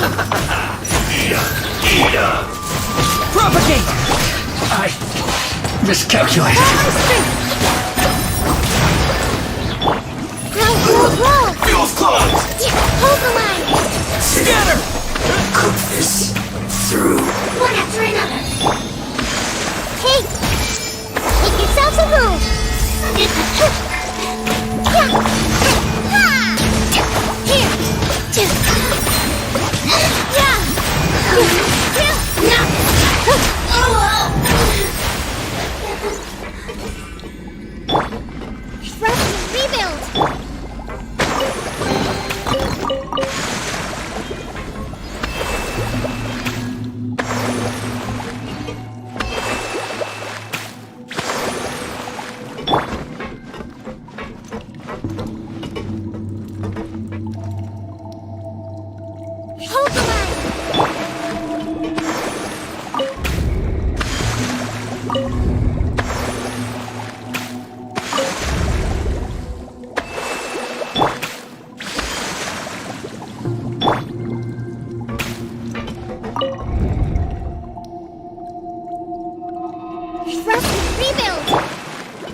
sure what to do next, how about I take you on a walk?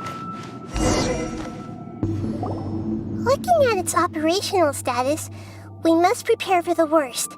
The god they wanted to create is likely close to completion or already completed.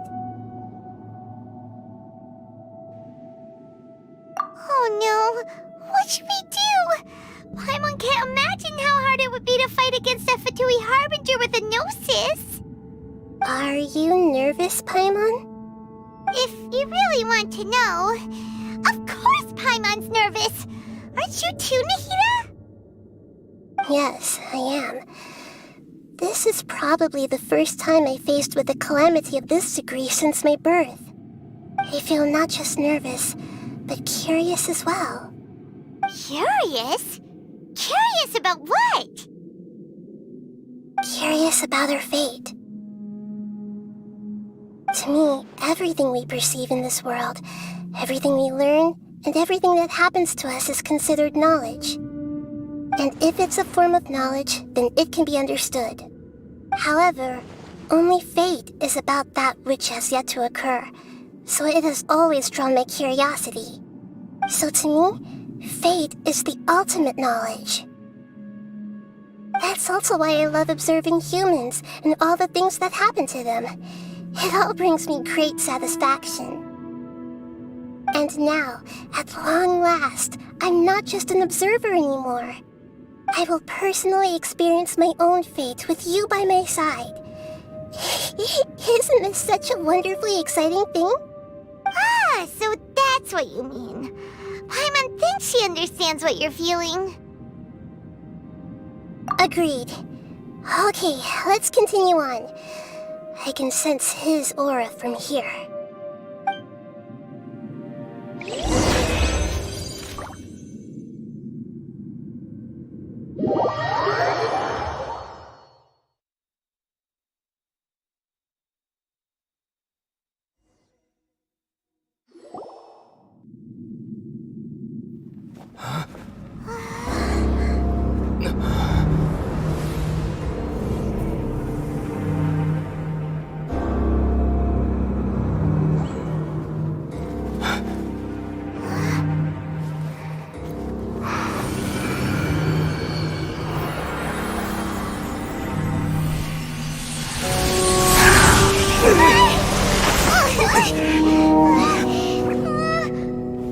Who would have thought the world would be so eager for my birth? I remember you, Booer, the god of wisdom, and standing beside you, the traveler. Is he all-knowing and powerful now like Greater Lord Rukkhadevata? No, I can't feel the same kind of divinity I felt from the Greater Lord. It seems that the sages didn't get the chance to infuse the divine knowledge capsules into him. But even still, he has undoubtedly become a true god now. So we're too late?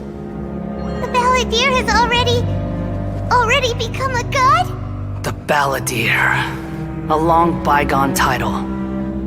When my spirit ascended to divinity, I felt as if I had existed for the same number of epochs as heaven and earth. Looking back, the existence of what once called itself Kunikazushi appears infinitely small and ugly.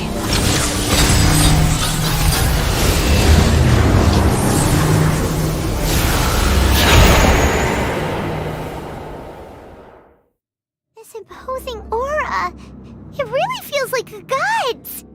A body that capitalizes on the Balladeer's original construction as a mechanical puppet, with the Gnosis serving as a constant power supply. How much effort and resources did the sages put into this? From a purely technological perspective, it's a commendable achievement indeed. It's no exaggeration to say, this is the culmination of human wisdom. You sure are something, dishing out compliments at a time like this? But I don't think he's reached the spiritual height of a god.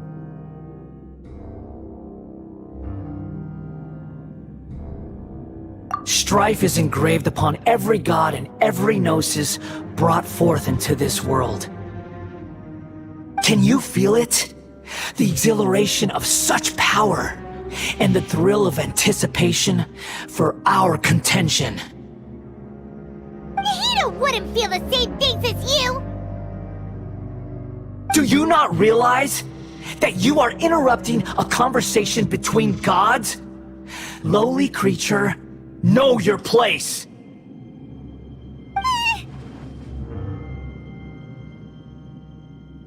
The strife engraved upon a gnosis. You're talking about the Archon War. Tevat's current peace was not easily won. I didn't personally participate in the Archon War, but the way I see it, all those losses were meaningless, driven by the demands of the laws. There's no point in bringing it up again.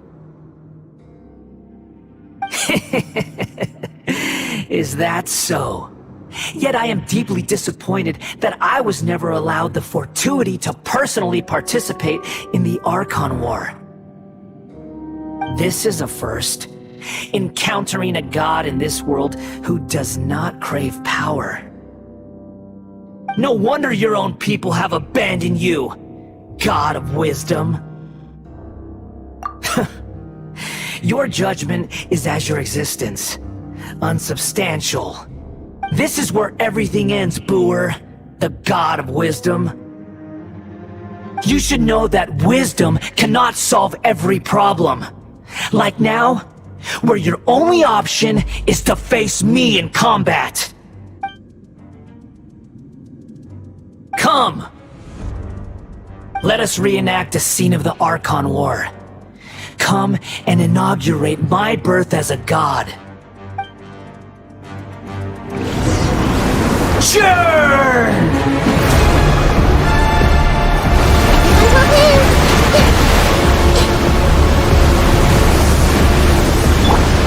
Propagation! Germinate! Hold the line! Perish!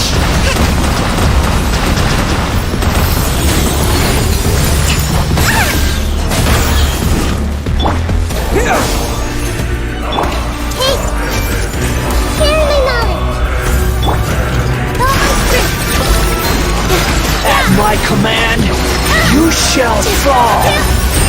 This place is for you!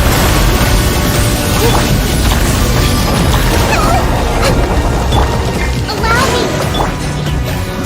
Propagate!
Tremble!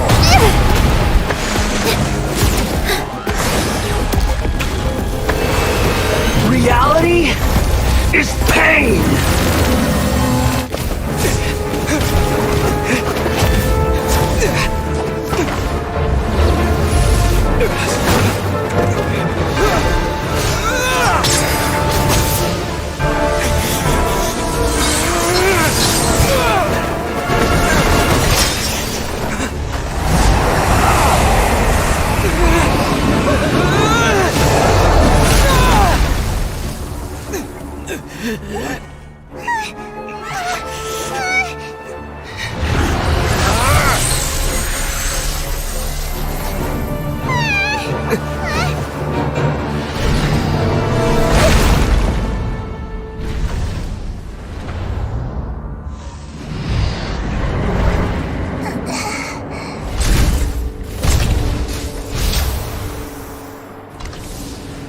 This is supposed to be a battle between gods, yet you choose to hide behind a mortal. And now, you're acting like you'd sacrifice yourself for a human. Are you having fun proving a false sense of heroism to yourself, Boor?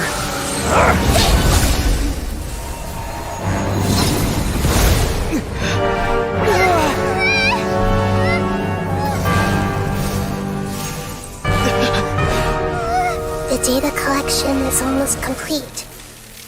Do you even know how many times you've tried to take my gnosis from me?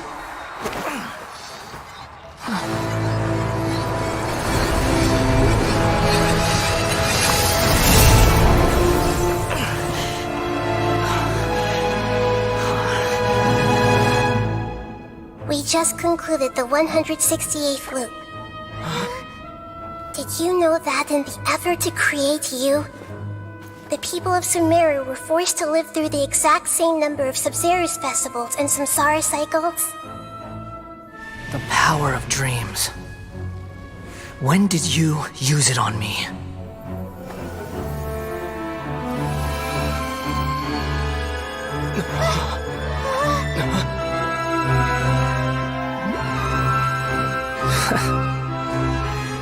You can't even defeat me in a dream. What do you hope to achieve with this little trick? Come, Traveler. Just like before. Allow me to awaken the memories in your dreams.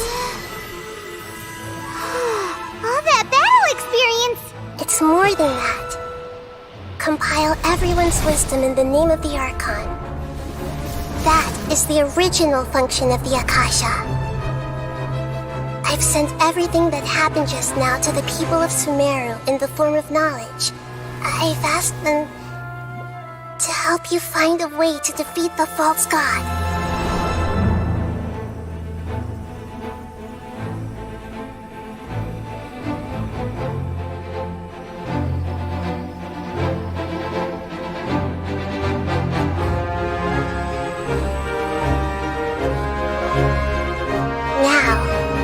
All of Sumeru's wisdom is at your disposal. Meaningless tricks won't save you!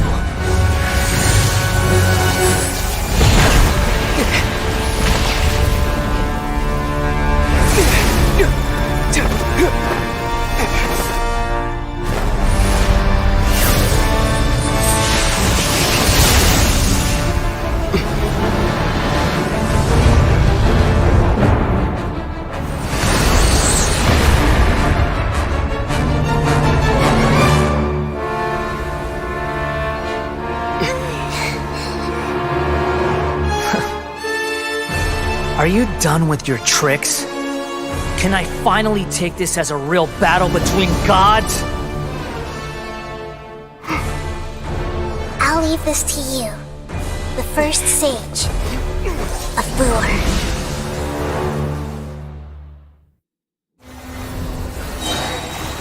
I am the all-knowing God!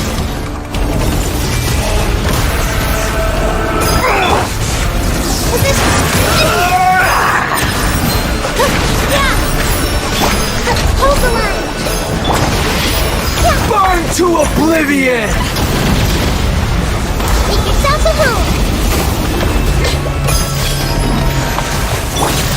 Kneel! Springboard!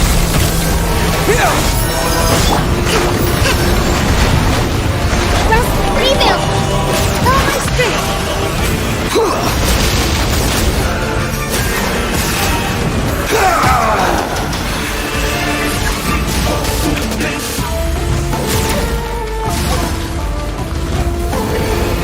Reality is pain!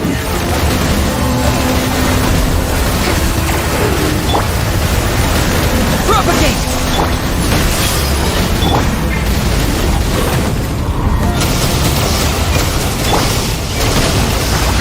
Position! Nice roll! Carry my knowledge! Burn to oblivion! Commit to memory!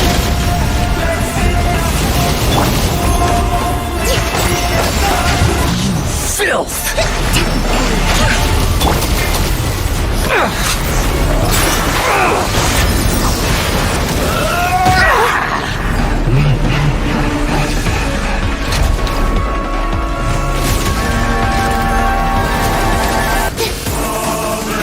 Good riddance, cruel world.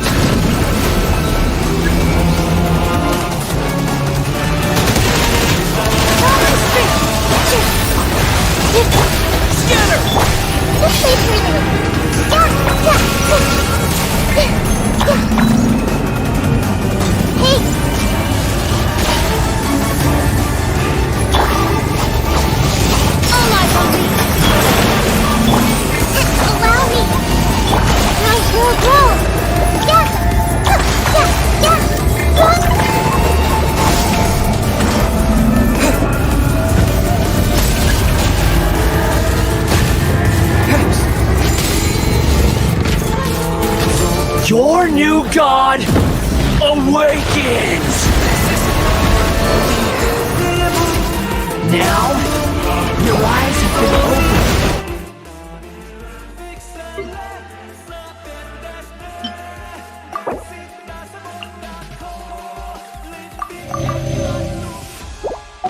Burn to oblivion!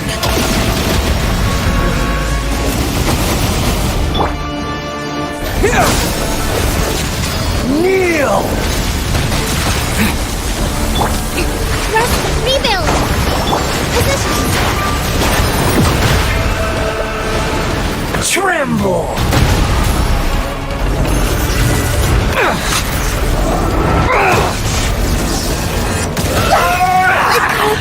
Bullets!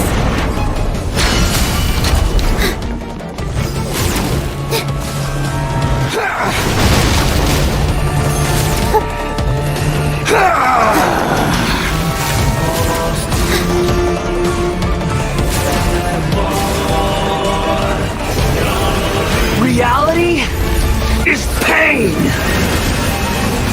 Propagate! Okay, Predawn! Hold the line!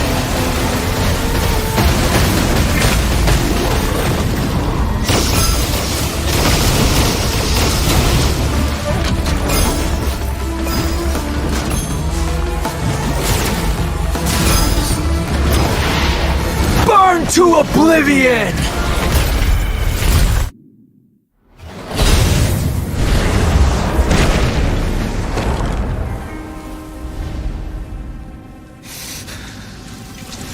Humans. Filthy humans.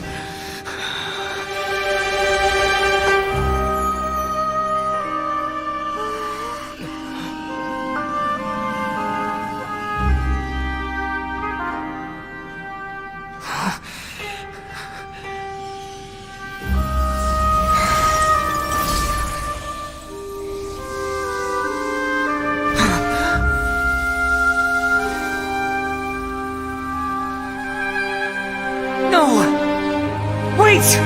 Please! Anything but the Gnosis!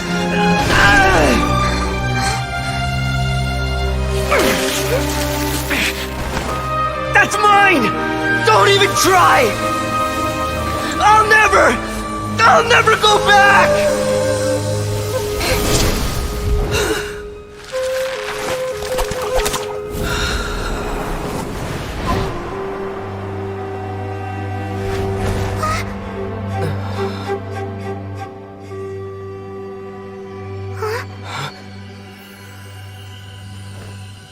We haven't yet found the answer to the most important mystery. Irminsul is still waiting to be saved.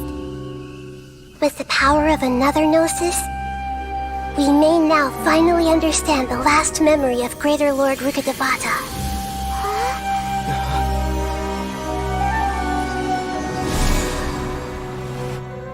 This is... That's right. This is the last memory of my predecessor.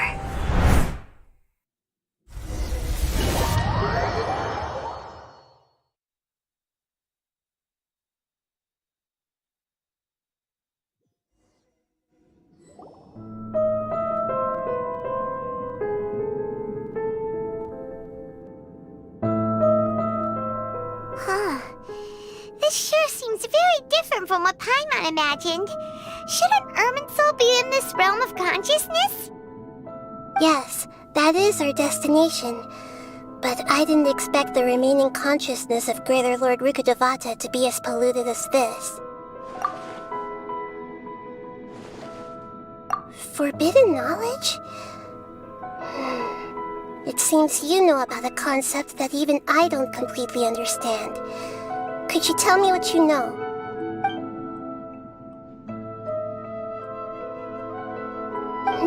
Your inference seems logical enough. Forbidden knowledge once polluted the desert thousands of years ago, but was successfully repelled thanks to King Deshret's self-sacrifice, and Greater Lord Rukkhadevata nearly exhausting her power. Then, a second instance of forbidden knowledge pollution occurred during the Conria Cataclysm 500 years ago.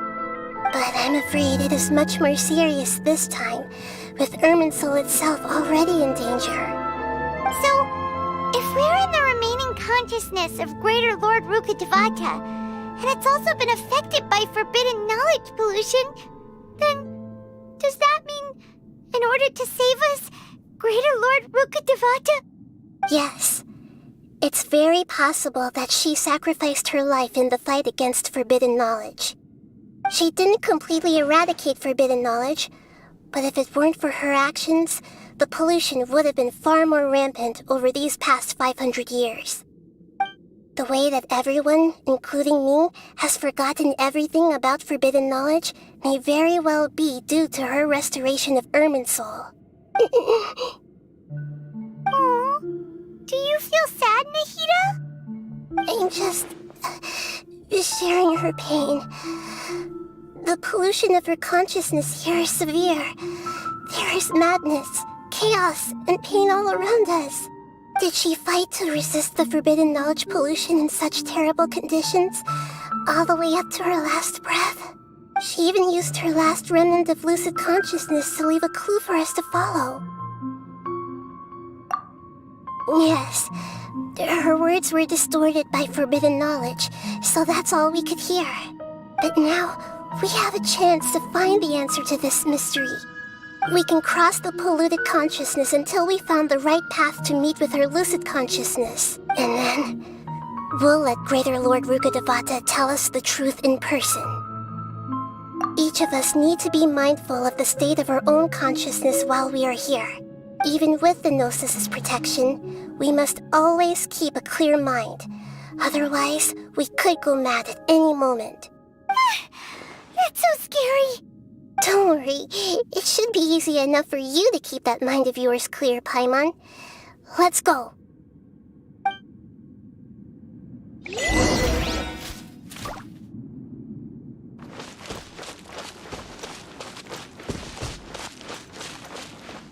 Are we in the air?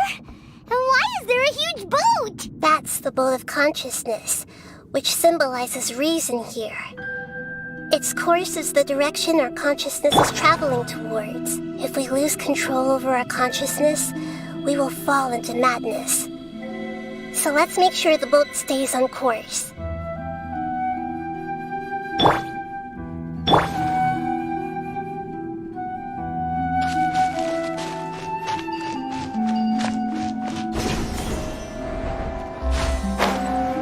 Wow!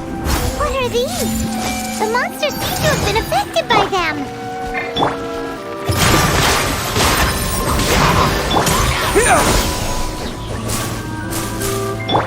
Commit to memory.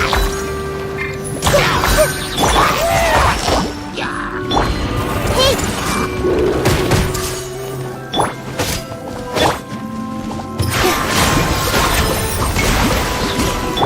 Propagate! Nice roll, roll! Yeah! Let's move on. Allow me! Commit to memory.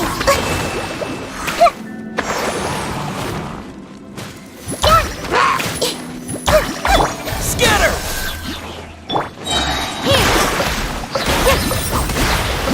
Germinate!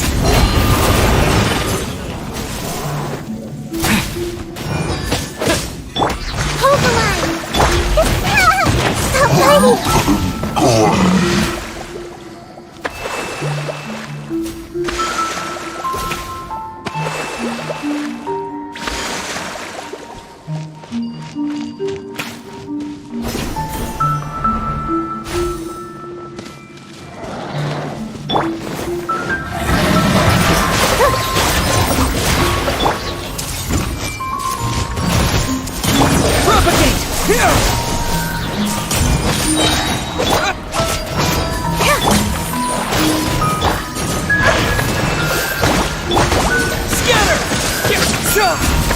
All my strength!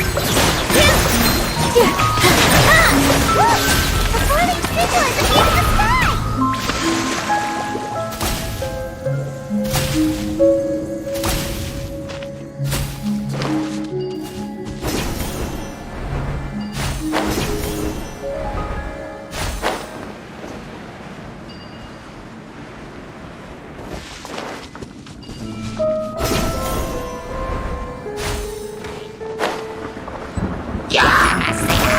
I see everything!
Control the boat of consciousness. We need to find the helm first.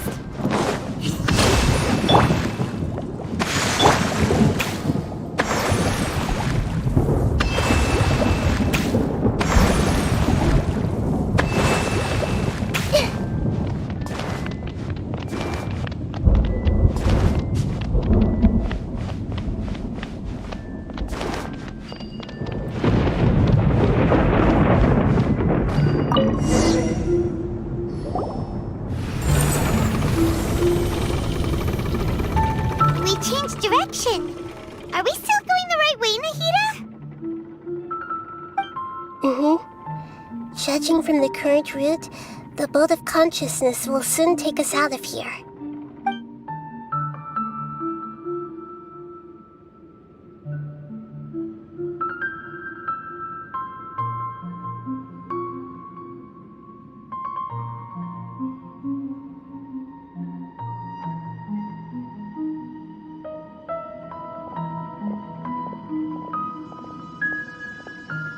We'll be arriving at our destination soon.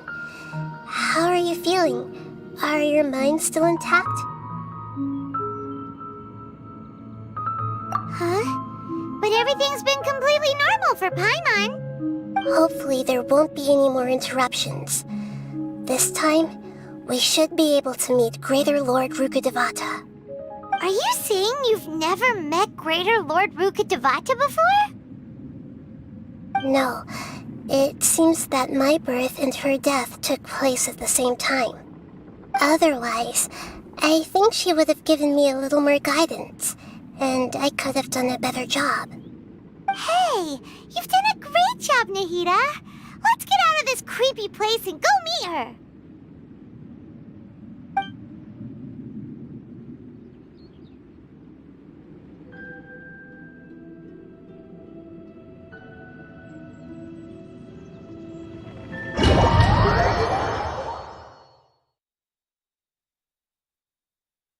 So, is this the place you were talking about?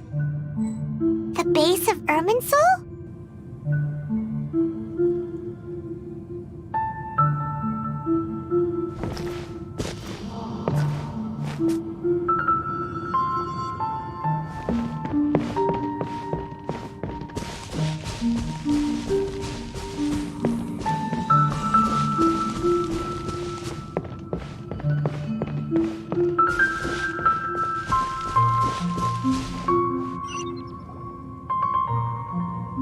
Well, this is the place.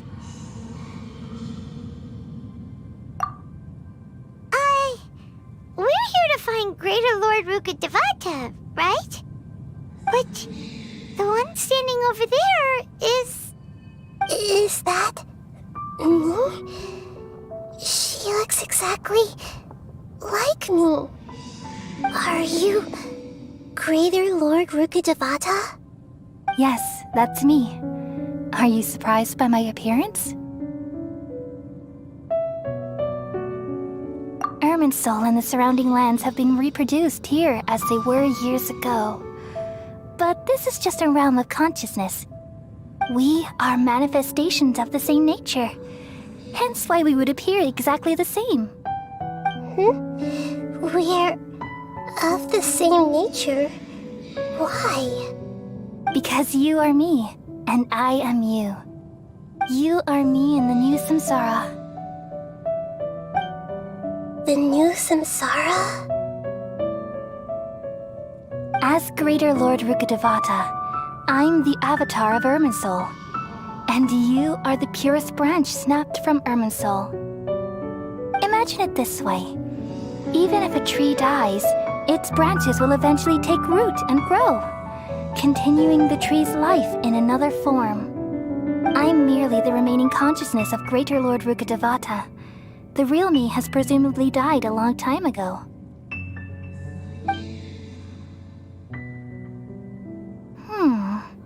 Judging from your appearance, I've probably been dead for 500 years.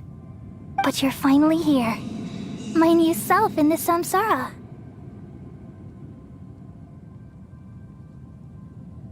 If this is true, then am I going to be a great Archon like you someday?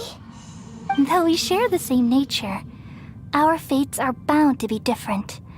All things have their own fate.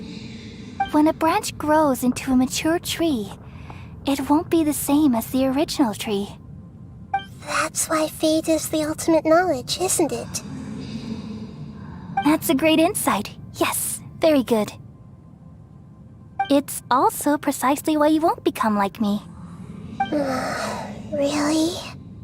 But perhaps you may become an even greater Archon than I. I already see a determination in you that I didn't possess in my time, and the future that it leads you to will be yours alone.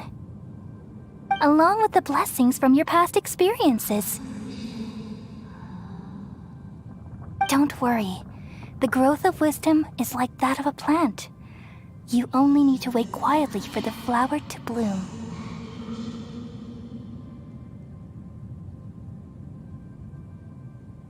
Come to think of it, the sages never had the faintest inkling of the meaning of wisdom. Thank you. Nothing makes me happier than discovering that the Archon I always admired was in fact myself in another fate. It's so nice to speak with you, Greater Lord Rukkhadevata. I've always wanted to meet you. The feeling is mutual. From the moment I snapped the branch off Irminsul and created you, I've also looked forward to talking with you. Could you tell me why you wanted to create me? And what exactly happened when you died? Ah, I see. You're here seeking answers, right? Everything that day, even the sky itself, changed into a color like this. At that time, the seven were all summoned to the nation of Conria. Except for me. I had a more important task to attend to. I had to protect Irminsul. The disaster occurred together with the pollution of forbidden knowledge. At that very moment, with my consciousness connected to Irminsul, I sensed something was wrong. The pain started to torment my mind. By the time I reached Irminsul, it was already displaying signs of corruption. Had I not repelled the pollution of forbidden knowledge with King Deshret thousands of years ago, I might have felt even more hopeless and lost. So what exactly is forbidden knowledge? It's a kind of knowledge that doesn't belong to this world, and a form of truth that can't be understood. It came from the very bottom of the abyss. Even I could never understand it. The world is constantly rejecting it, leading to all kinds of bad phenomena.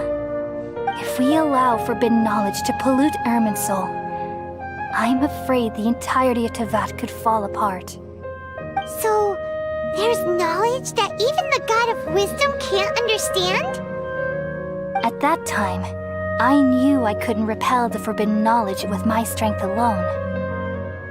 Which is why I created a device that compiled human wisdom and named it the Akasha. It's truly the world's most amazing invention. Thank you. For a long time, I thought dreams were the fruit of human wisdom. Though it was selfish to do so, I borrowed people's dreams using the Akasha. Then I compiled their wisdom and all of my own power.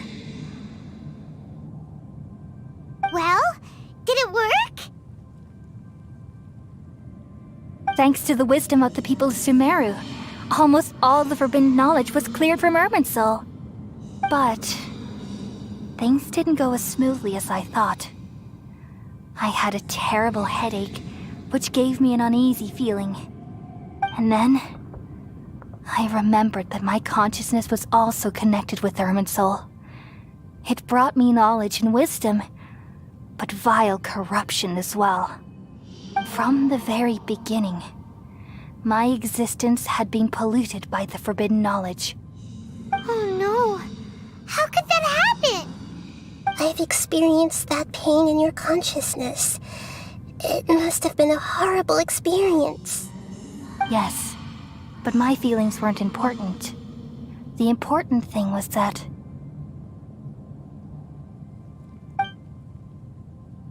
even if I died, my existence and everything related to me would continue to exist in Irminsul as memories and knowledge, meaning that the forbidden knowledge couldn't ever be permanently eradicated. And there's no way for me to eliminate myself. It would be a sort of paradox. So, I took the purest branch of Irminsul as my incarnation in the next samsara, and left a trail of clues, all in hopes that you would come here and remove me and my pollution from Irminsul forever. Wait, no, I can't. So you realize what that implies? You are very smart indeed. Irminsul has all the knowledge and memories of this world. And as you've realized just now, removing me from Irminsul means I essentially will never have existed in this world. But this is the only way to save Irminsul. People love you so much and they've missed you so much over the past 500 years. I'm exactly the same. So how can we just forget you like this? Is there really no other way? There must be something else I can do. You're the god of wisdom, Boer. You should know that there is no other way. But this is so cruel. I don't want to forget you. No need to feel so sad, Boer. As someone who delights in wisdom, you should feel joy at finally finding the answer. These are the words in their entirety. The answer you've been seeking all along. Let the world completely forget me.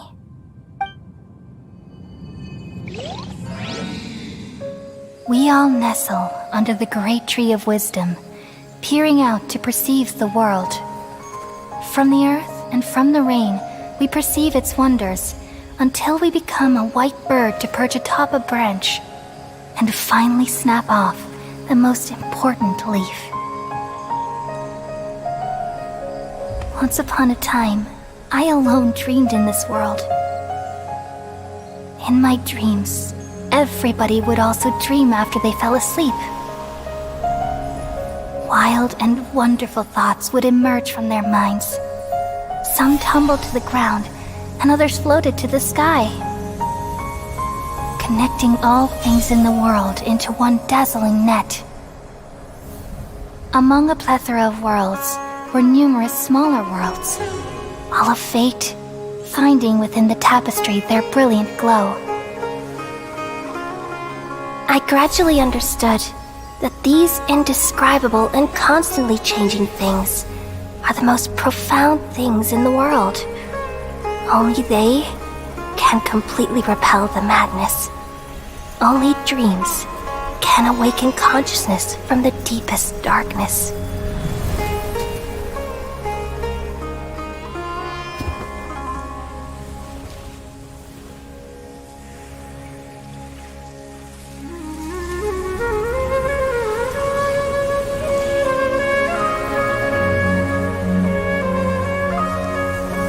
I'm the one who posed this question, yet also the one who sought a solution. Saving the world with the dreams of the people used to be my answer. And now, you've also found your own answer, and I shall return all the dreams to the people.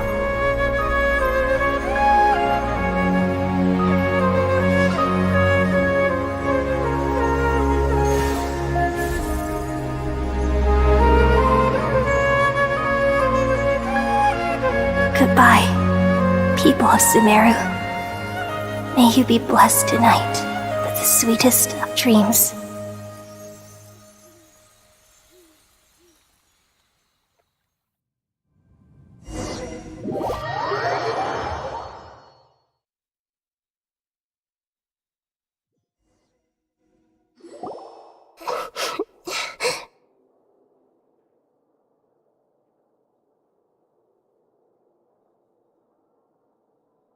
I'm alright. I'm just a little confused. We've just saved the world, right? So why am I crying? I don't know where this feeling inside of me is coming from, but I feel very sad. Just now, we used the power of two gnosis to successfully connect with the Ermin soul consciousness from 500 years ago. Then, we removed the remaining pollution from Merman soul. Yeah, what's wrong? Weren't you there just now?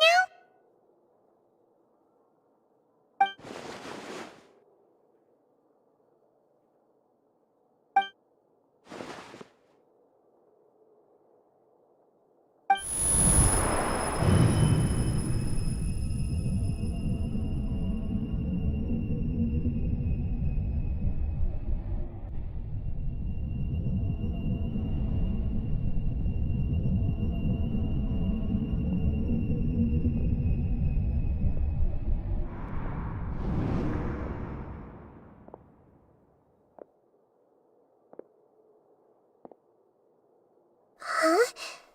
That sound. Traveler! Paimon! I've been waiting here far too long. But finally I have the chance to be alone with you.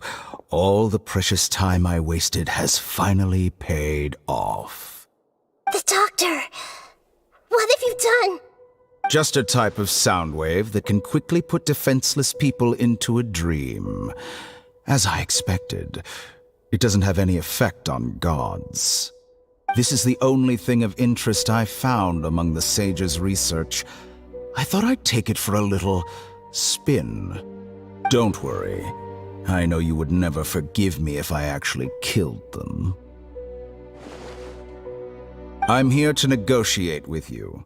Naturally, I won't do anything dangerous that could potentially damage our relationship. Negotiate with me? I heard you had already left Sumeru. Why are you here again now? I left Sumeru, but I also stayed in Sumeru. Even the God of Wisdom is restricted by the habits of cognition. How disappointing. You mean there are many different versions of you in this world? An astute guess. Even the same individual will have different cognitions at different ages. A long time ago, I made a major decision in hopes of preserving all my perspectives of how I observe the world. Observation is the first step of any experiment, but observing the current world doesn't satisfy me. It lacks an important dimension, that of time. So I saved segments of all my ages and made them into independent individuals. That's all there is to it. Indulge me. How does the God of Wisdom find my method of seeking knowledge? It's an insult to the very concept of life. Life inherently has many rules and restrictions, each with its own significance and reason to exist. They can't be broken on a whim. Good. Amazing, even. Indeed, it's difficult for humans to make peace with themselves, not to mention oneself from a different period. Since you're in the academia, why wait until now to show up? You could very well have stopped us and helped that fake god. Simple. Let me ask you this. Would any staff member ever help the subject in the middle of an experiment? It was my experiment, so why should I interfere with the results? The academia saw the plan to create a god as their ultimate goal, yet you only saw it as an ordinary experiment. You really are crazy. If the experiment succeeded, you would have had a new god on your hands. How would you have faced your own god then? Would you still take the same stance? Would you still hold the same view of yourself? I'm first and foremost a scholar. These results should be left to the judgment of the hypothetical me confronted with that outcome. But you're right. And that's exactly why I'm disappointed with the conclusion of this experiment. As an individual, you don't have any sense of belonging. You seem to have even fewer convictions than a typical scholar. Oh no, I certainly have my own convictions. They just don't fit your standards, that's all. All right, that's enough conversation for today. The experiment is over, and it's time to tidy up the equipment and reclaim any useful materials. For example, the Gnosis. Lesser Lord Kusanali, you're an intelligent Archon. I'm sure you understand the disparity in our combat abilities at this time. Besides, you have no way to use that Electro-Gnosis in battle. Didn't you say you were here to negotiate with me? Somehow, it's starting to seem like you intend to take it by force now. I'm merely stating a fact. After all, I'm also a scholar. Naturally, I hope to show proper respect and dignity to the God of Wisdom. Your hypocrisy is built on absolute confidence. I understand your scheme, but... what if I were to destroy the Gnosis now and awaken the heavenly principles? Awaken the heavenly principles? Do you think that's really possible? The heavenly principles have been silent for many years, but the Gnosis are symbols of their control over Tevat and all the laws. Will the destruction of a Gnosis attract the attention of the heavenly principles?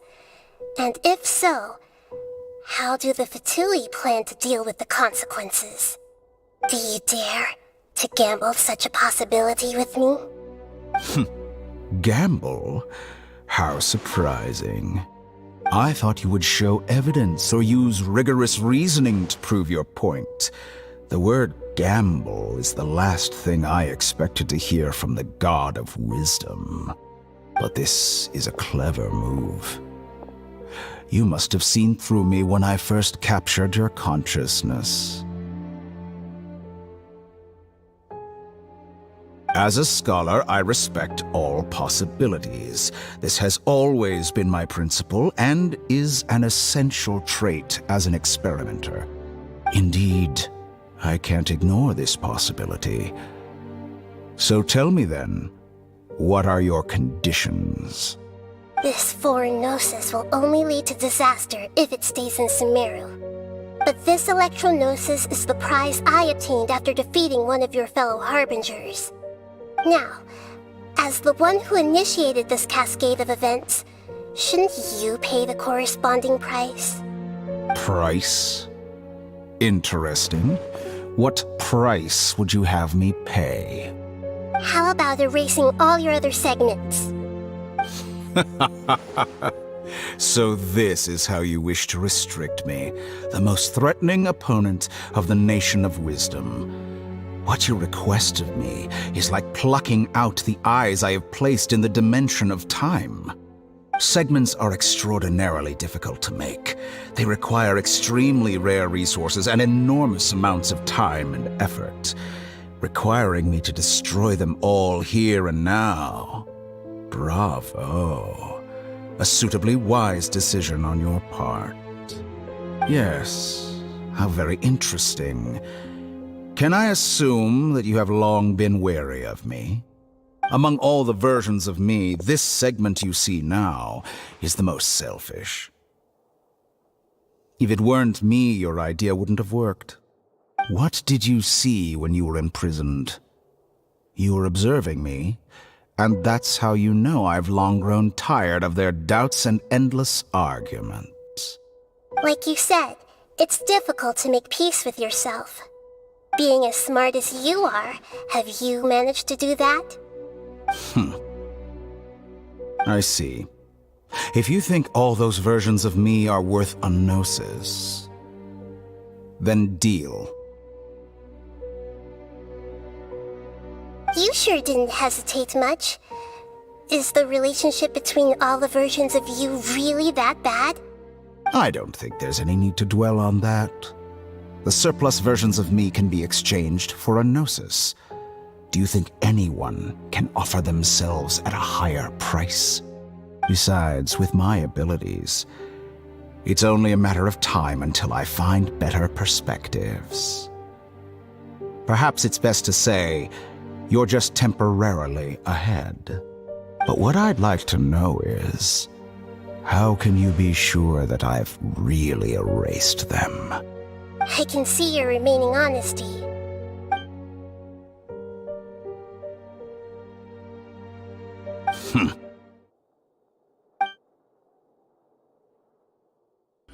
What a ridiculous decision! You can't be serious! How could I have been so short-sighted? You think this is the end? Wait, I'll have my revenge! You'll make this moment count. You will regret this! Well, have you confirmed that it's complete? Here, take it. The future of Sumeru City will be in my hands alone. I will shut down the Akasha and let curiosity and the thirst for knowledge drive the realm of academics once again. There won't be any further gaps for you to exploit. It truly pains me that my academic achievements have never been appreciated in my homeland. Of course, I have no interest in being rejected by this city for a third time. Another chess piece. And where is your dendrognosis? Don't be greedy, Harbinger of Snezhnaya. No, this is a different transaction. If you intend to turn off the Akasha anyway, then there's no further use for the Gnosis of Sumeru, is there? Besides, isn't it the Archon's duty to deliver what's desired of the Seeker? Oh, judging from your expression, you don't seem to find the idea very agreeable. Then let's think of it this way. Since you're the God of Wisdom, how about I exchange some knowledge with you? People exchanging knowledge with the God of Wisdom is the stuff of legends. Yet here you wish to exchange knowledge for the God of Wisdom's property. Arrogant as that is, it has piqued my interest. Let me ask you, have you in all your mighty knowledge ever heard the rumor that the skies of Tevat are fake? Huh? That's the secret hidden by Ermin's soul concerning the truth of this world.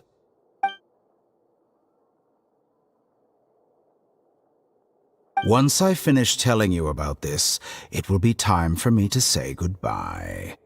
With negotiations, we've all gotten what we wanted. I'm very glad I got to meet you like this. Your arrogance may know no bounds, and convictions may mean nothing to you. But I'll still listen to what you have to say.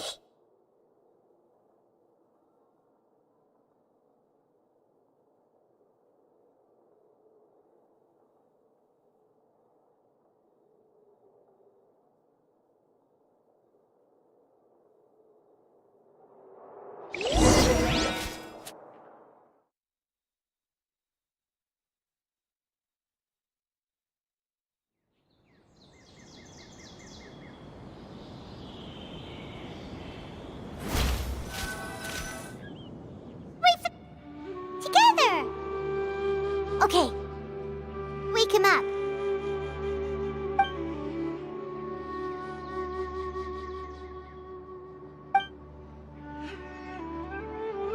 Are you awake? Kali says it's time for breakfast. Come on, get up!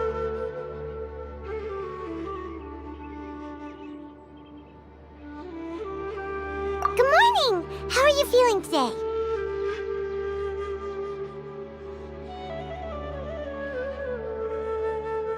Good to hear.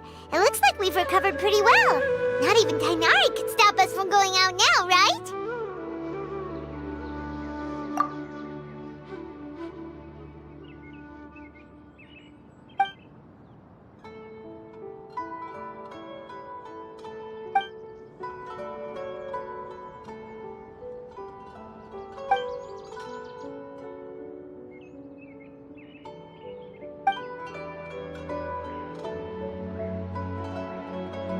Come on, Traveler, let's go!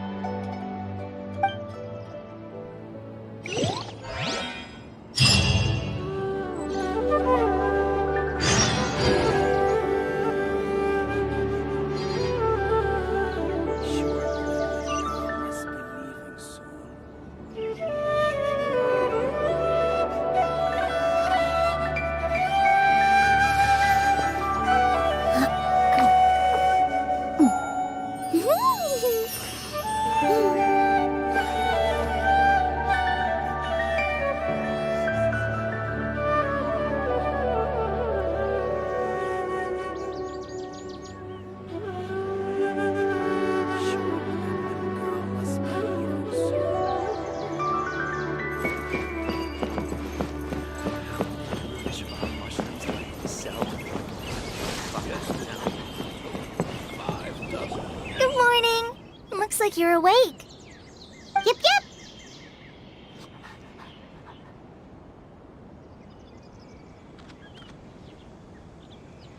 I prepared some breakfast today. Please have a taste. I hope you'll like it. It's nice to have you here so we can eat something yummy. Well, now that I've recovered from Alizar, I'm feeling better than ever. I can even prepare 4 or 5 meals a day now. And Paimon bets they're all delicious. Oh, by the way, someone brought a letter for you after you went to sleep last night.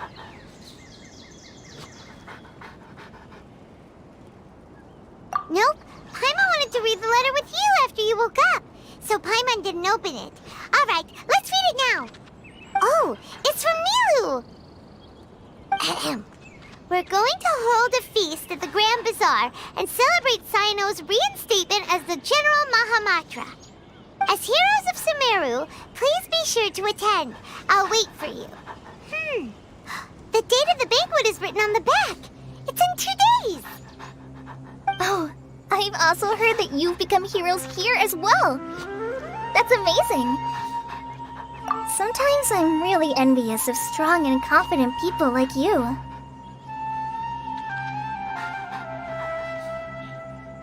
Oh, you're embarrassing me. Anyway, let's go to the Grand Bazaar to have a look. Oh, before you leave, be sure to inform Master Tainari.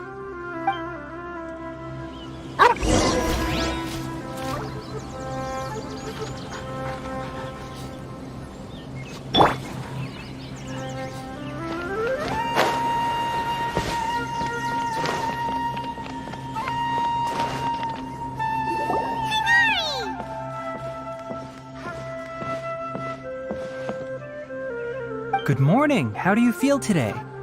We feel much better. How about you?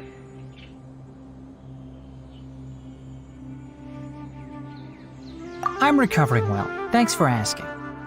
Well, from the looks of it, you seem to be already busy with work again. It's fine. I'm not that busy, really. The Elazar patients have recovered, as well as Hypatia.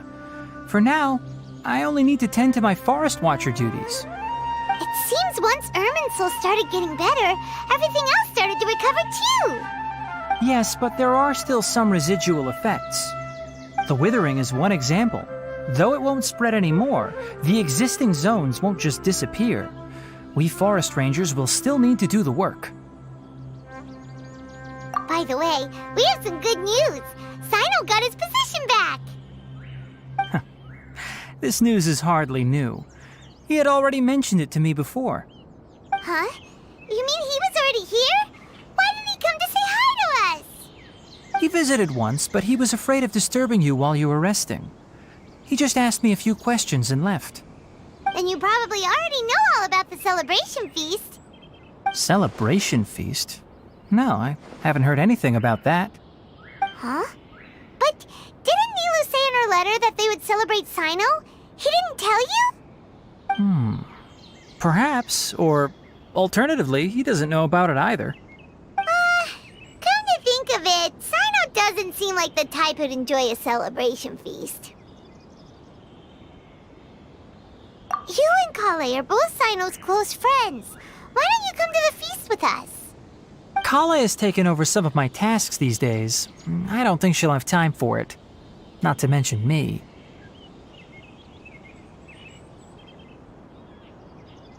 You see, some VIPs have come to the forest recently. Huh? VIPs? Very important Paimons? Well, technically speaking, they are former VIPs. The sages involved in recent incidents have begun their training in the Avidya forest, and the people they had previously imprisoned have all been released. Huh?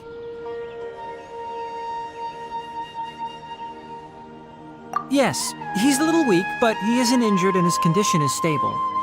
Lesser Lord Kusanali, in her boundless mercy, has decided to spare Azar and the other wrongdoers. Supposedly, they were ashamed of their shallow ideologies and have decided to dedicate the rest of their lives to cultivating wisdom in the Avidya forest.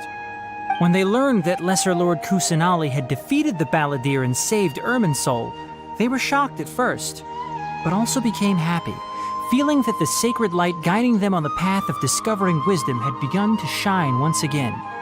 As a result, work has increased for the forest rangers. That sounds really exhausting.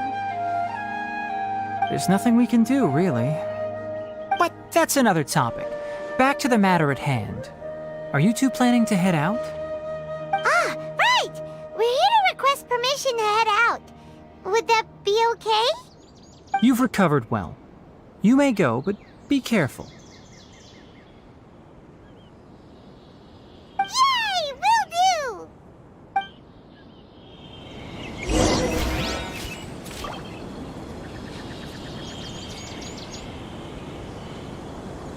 The rainforest is the best place to live.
there won't be any problems if the feast starts at that time.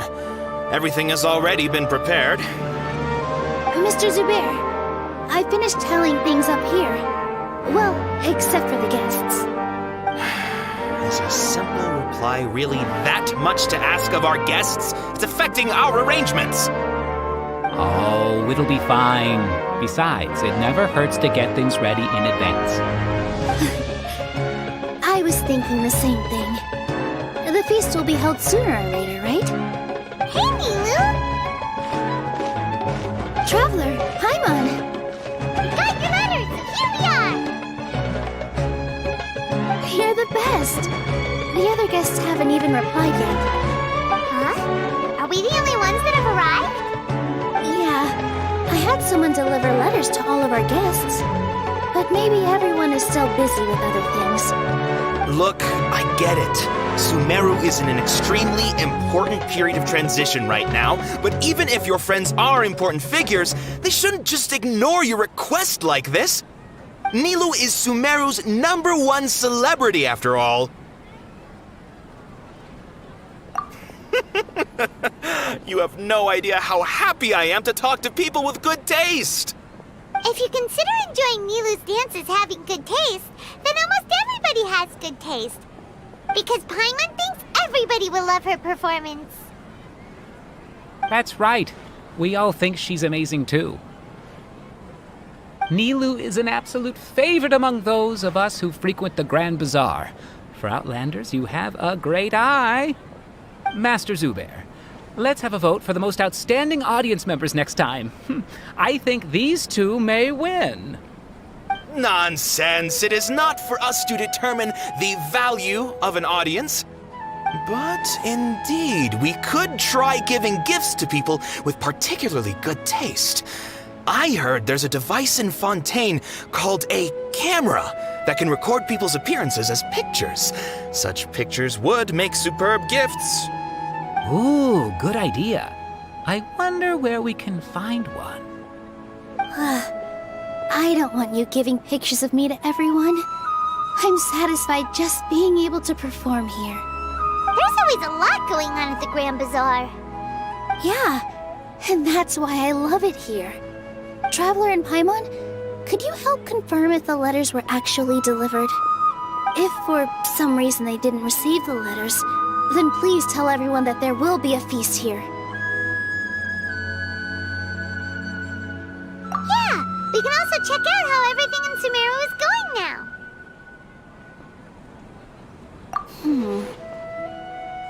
When I wrote the letters, I heard that Dia was in Port Ormos, and Alhaitham was at the Academia.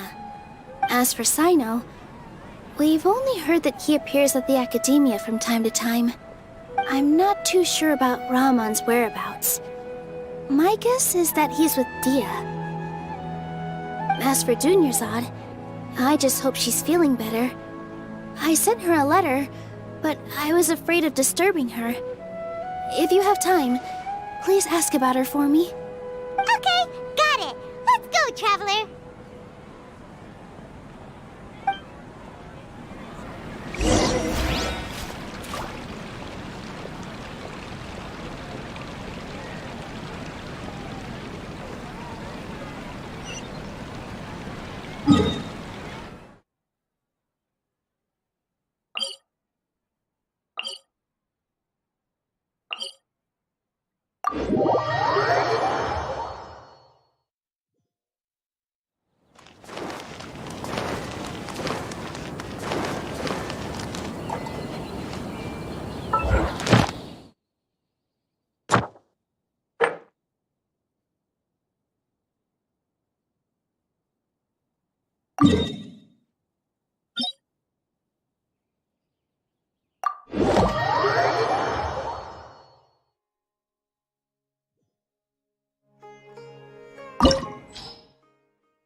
Freeborn human!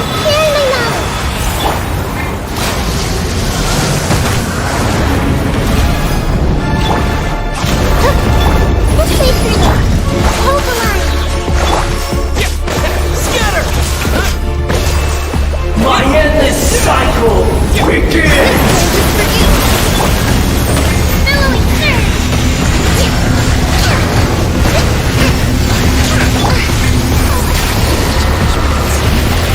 Worthless insect. Perish!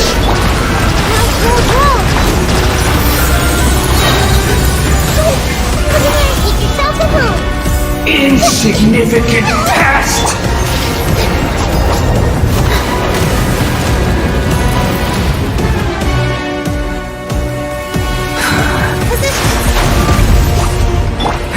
Spring forth! Feeble human!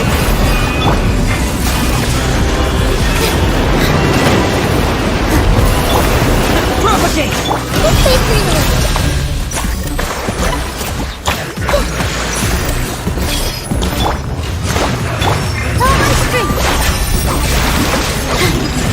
At my command, you shall fall!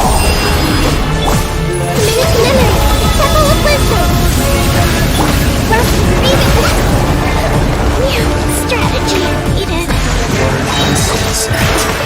Insignificant past!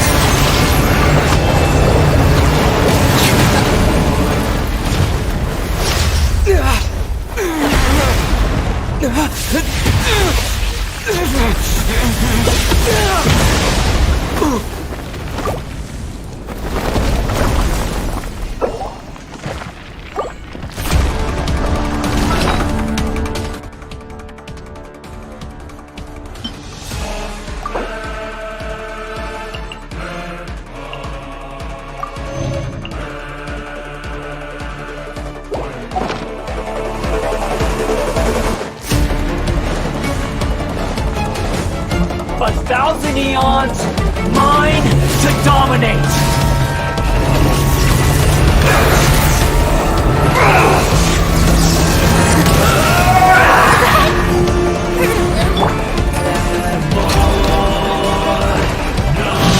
Filth!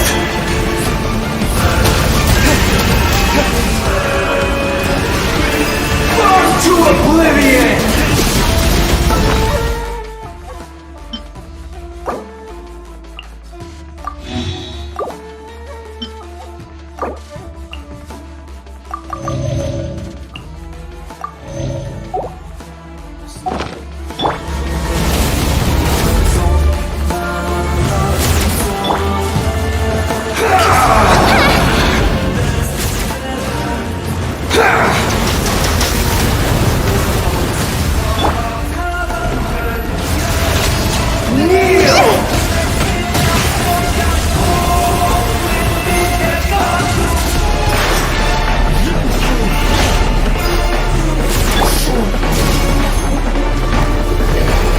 Reality is pain!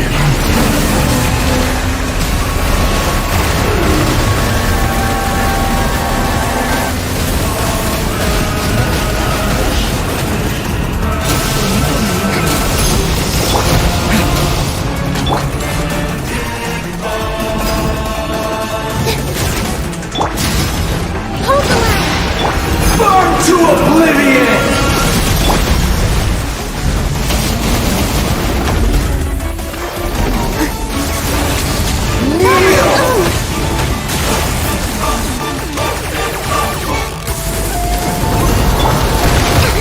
Good riddance, cruel world!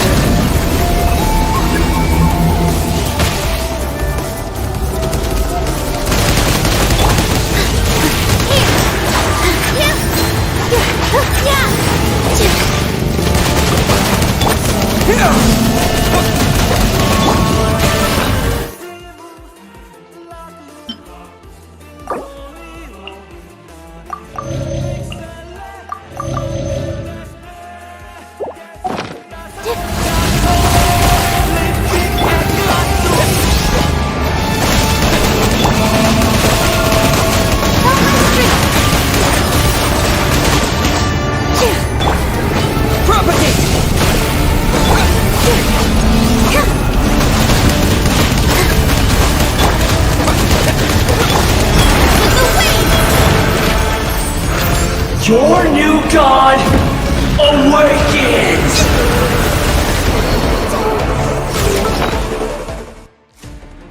Now, your eyes have been opened to oblivion!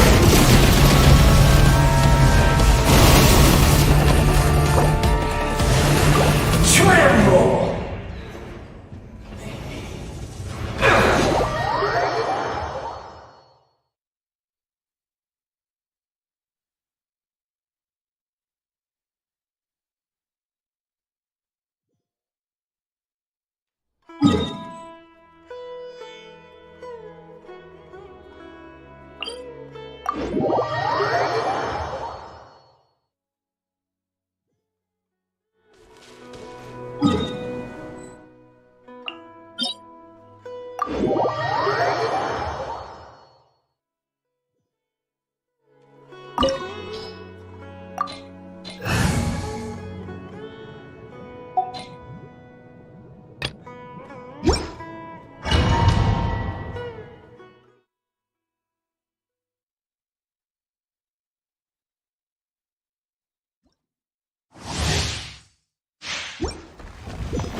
Let it be known that divinity is mine! Churn!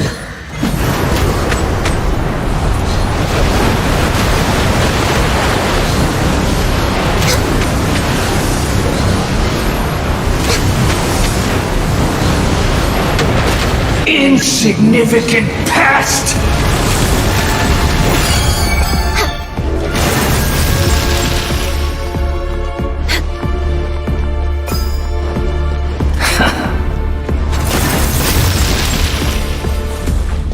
My endless cycle begins! Rest and rebuild!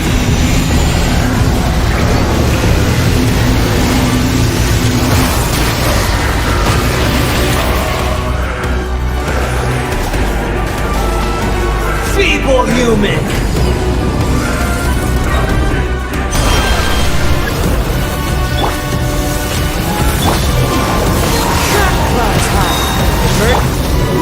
Who wants some of this?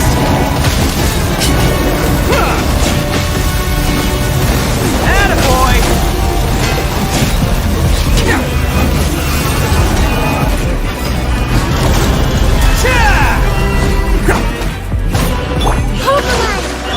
Let's roll! Access denied. At my command, you shall fall! Come on, focus! Way out here.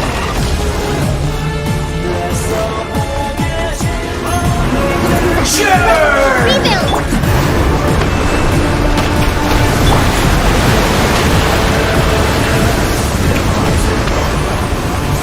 Man! Feeble human! That's me! Attaboy!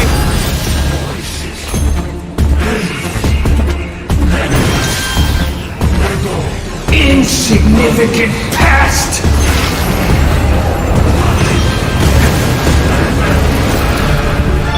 Hold the line!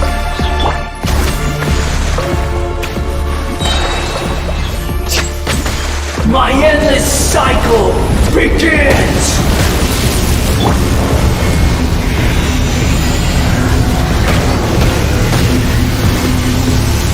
Hey! I wasn't ready!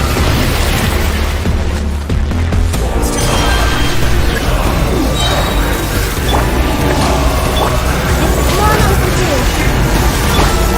It's showtime! Can't catch me! Bam!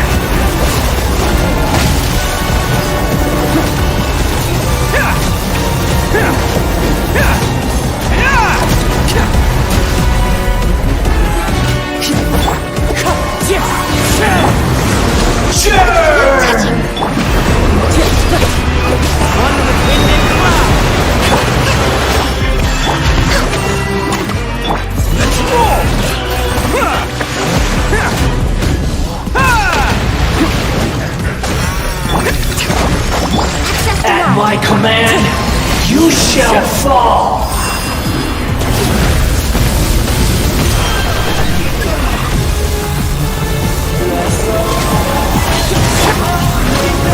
Lord of Ice and Snow. Attaboy!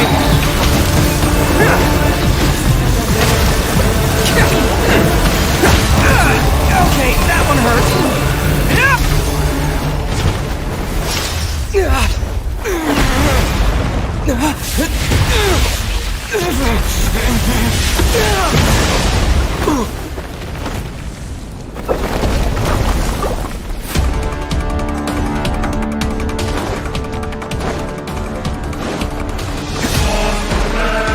I am the all-knowing God!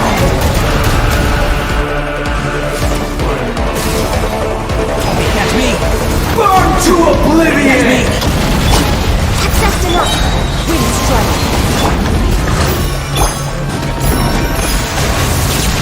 Kneel! Let's roll! Hey, I wasn't ready!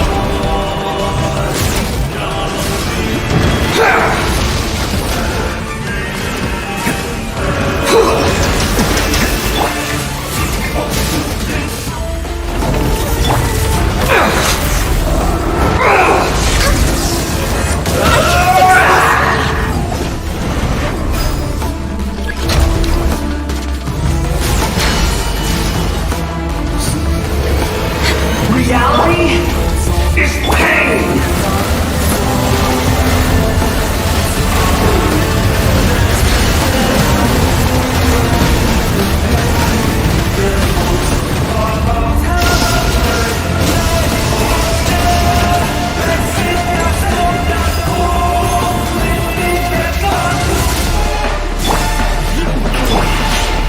Burn to oblivion!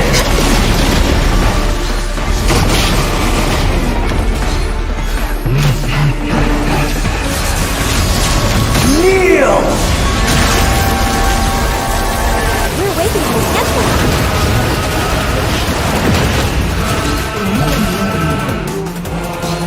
Good riddance, cruel world!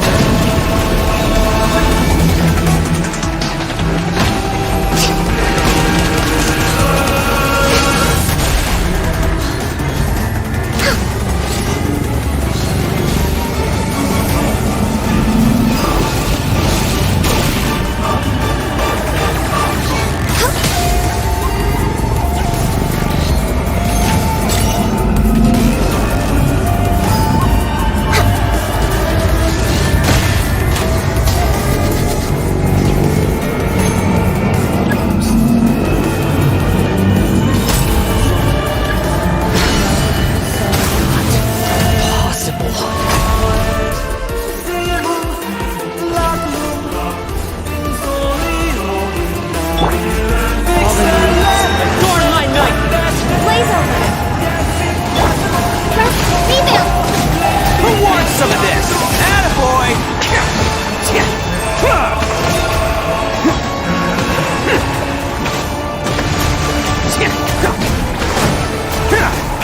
Let's roll!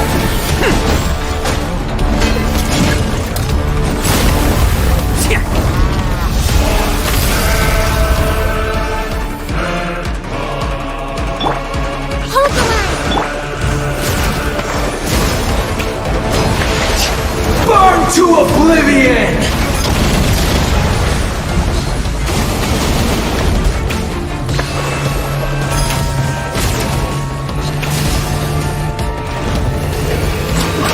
Reality is pain! Stay focused. Rest, rebuild. Attaboy!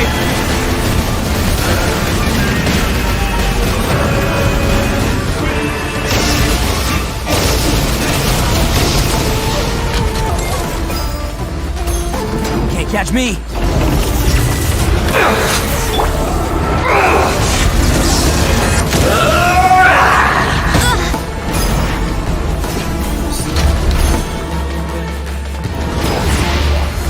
Burn to oblivion!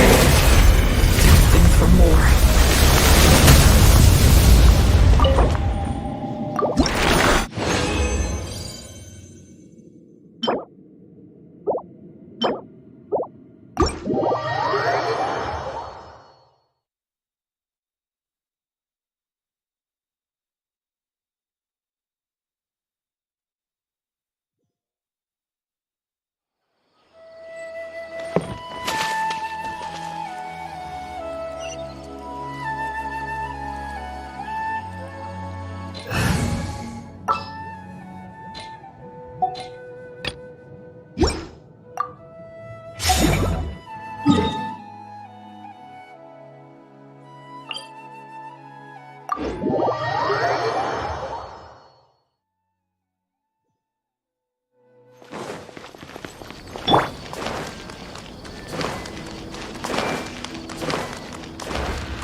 anywhere.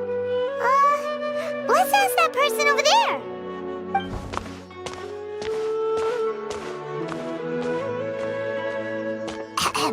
Hey there, have you seen Al-Haytham around? Yes, it seems Scribe Al-Haytham has gone to the House of Dana. You should be able to find him there.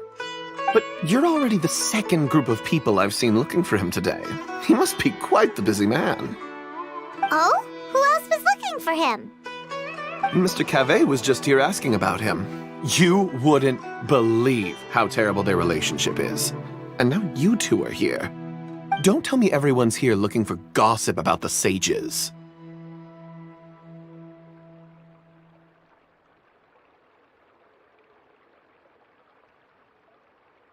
No way! We're strictly here on business. Ah, I see. Sorry, I thought maybe everyone's as interested in rumors about the sages as I am.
Al-Haytham should be around here somewhere, right?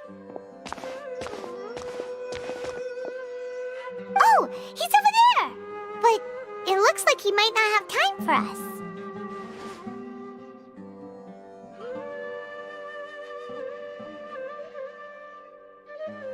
Just put down that worthless book and tell me what happened in the academia. This is not just some worthless book. Do you have any idea how difficult it is to find a physical book like this in Sumeru? It doesn't matter. It's probably just another thing that you used your authority to get your hands on anyway. Just put it aside. Listen, I came back today only to hear that the sages have disappeared. Oh? You sound surprised. I thought you would already know the inside story. Would I be here asking you if I knew?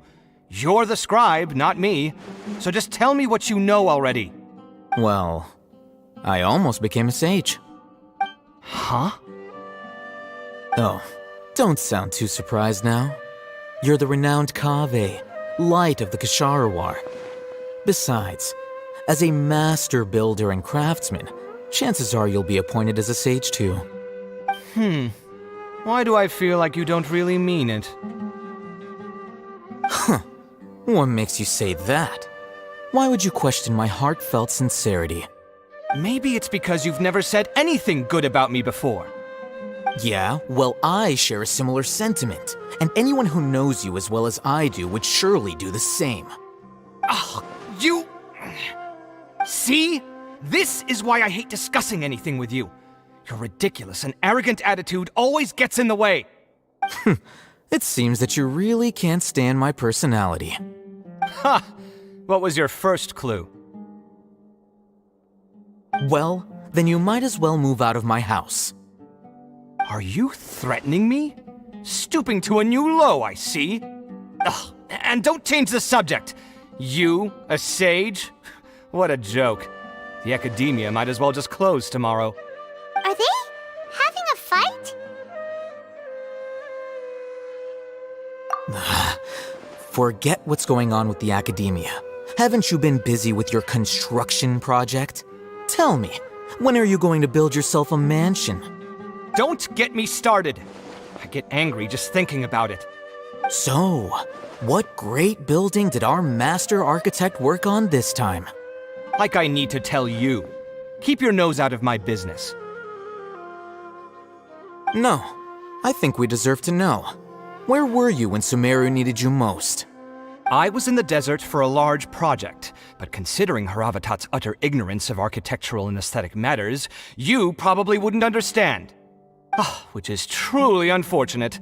I can only pity the man who doesn't understand the first thing about beauty and romance. Unlike a true... hold on, wait a second.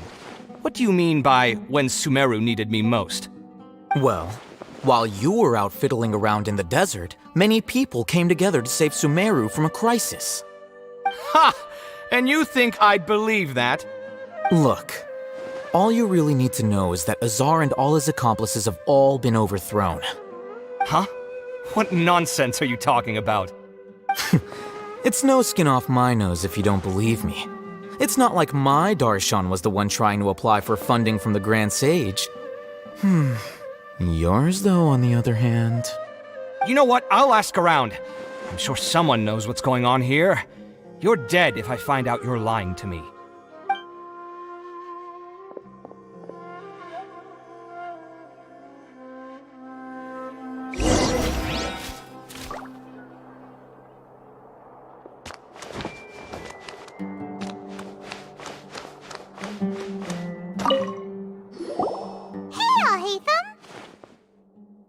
Oh, it's you two.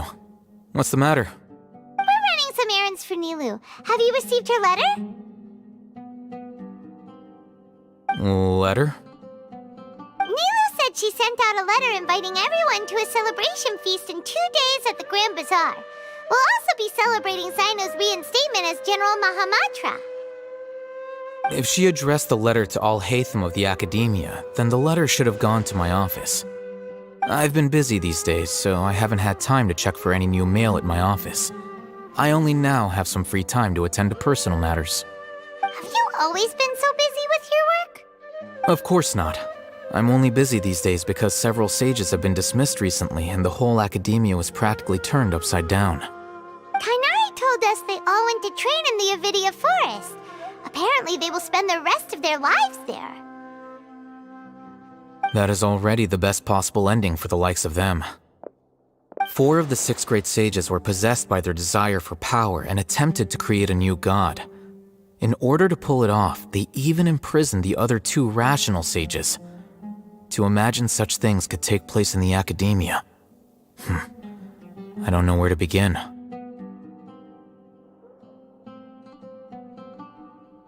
Yeah, you're right. Feels kind of strange to hear them called that after all this time. But then again, the 6 great schools sounded pretty impressive too. Yes, at least that's how they're supposed to sound. It's said that when the Academia was first founded, the Dendro Archon herself established the 6 great schools, each representing one of the 6 different types of wisdom. Numerous Darshans have sprung up and faded. Only the 6 Darshans attaching themselves to the 6 great schools have stood the test of time and obtained permanent seats in the Academia. Now, the 6 Darshans are nearly synonymous with the 6 great schools, and the leaders selected for the schools are the 6 great sages.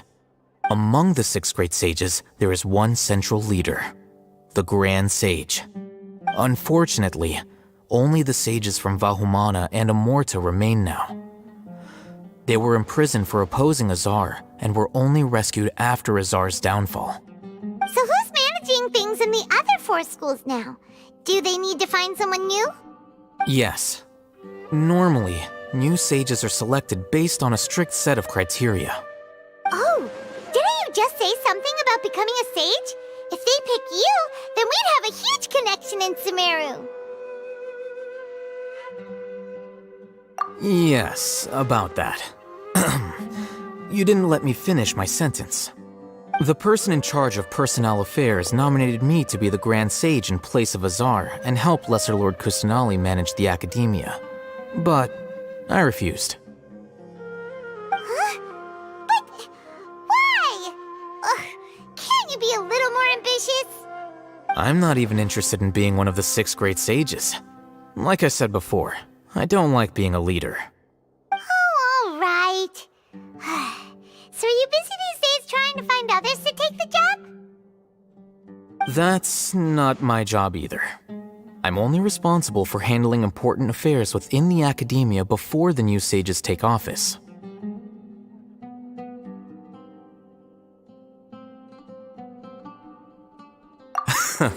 And the first thing I'll do is reject Kasharawar's application for funding. By the way, who was that other person just now? Is he your friend? Do we look like friends? Paimon doesn't know. That's why Paimon's asking. His name is Kaveh, my roommate.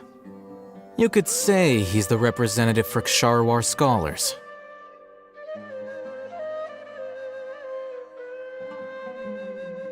Which is exactly why he always has so many problems.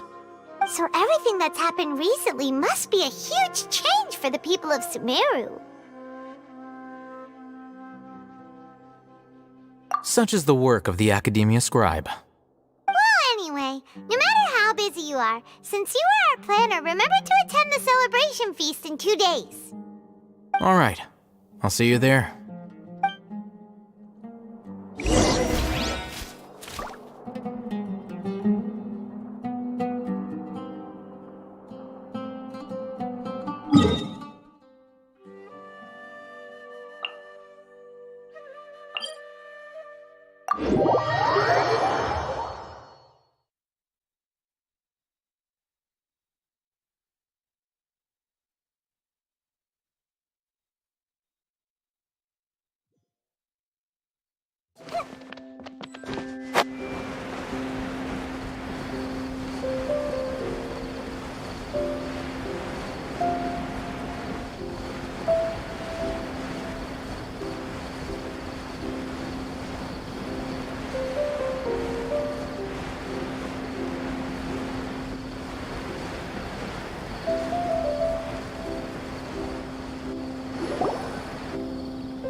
This is Port Ormos. Now where could... Is that Paimon I hear? Huh? Oh, it's been a while. How are you doing? Dunyarzad! It's been so long since we've seen you!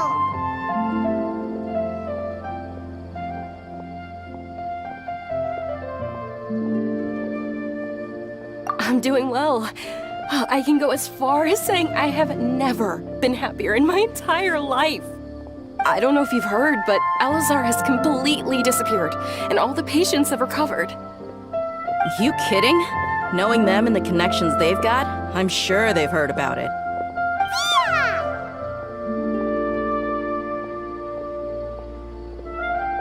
That's right.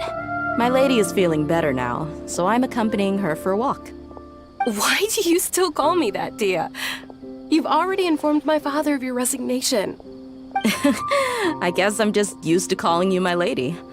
Old habits die hard.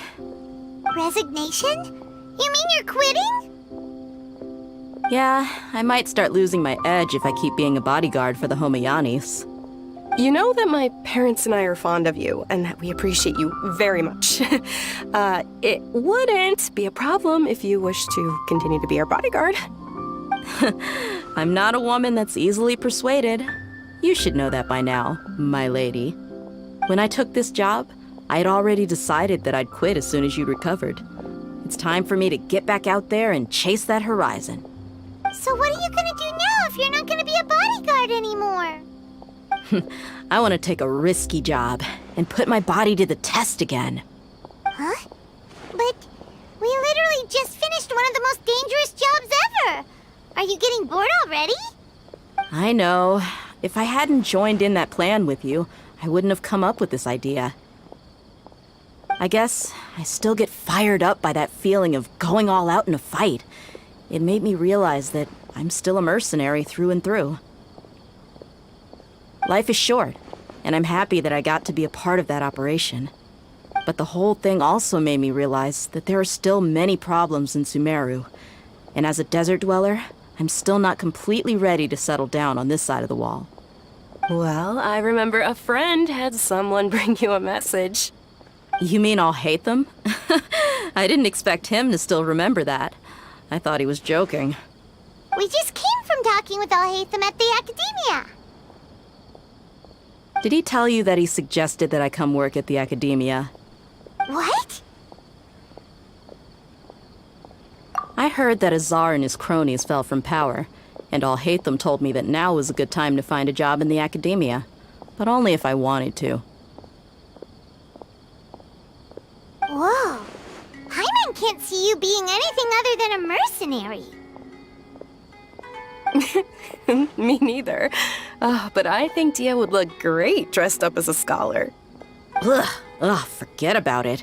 I wouldn't last 10 seconds in there. Alhaitham probably just liked the way I worked and knew I'm good in a fight. So he suggested I find some work in the Academia. But you know, if you take him up on the offer, Sino might actually agree and let you become a Matra. Because you're super amazing! The Matra have all the talent they need as long as they have Sino. I prefer to be free to live however I choose. In fact, I chose this job from the very start because I knew it'd be right up my alley. Even if being a mercenary means facing all kinds of danger. A lion has to return to the wild sooner or later. If anything, being your bodyguard has been unfamiliar territory for me. I don't want to see you go, but I'll respect your decision. I'm glad to hear you say that. Come on, no need for the sad face. It's not like we'll never meet again.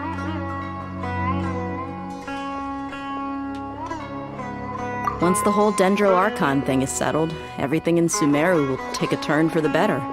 That makes me happy too. But a peaceful society will probably mean less demand for mercenaries like me.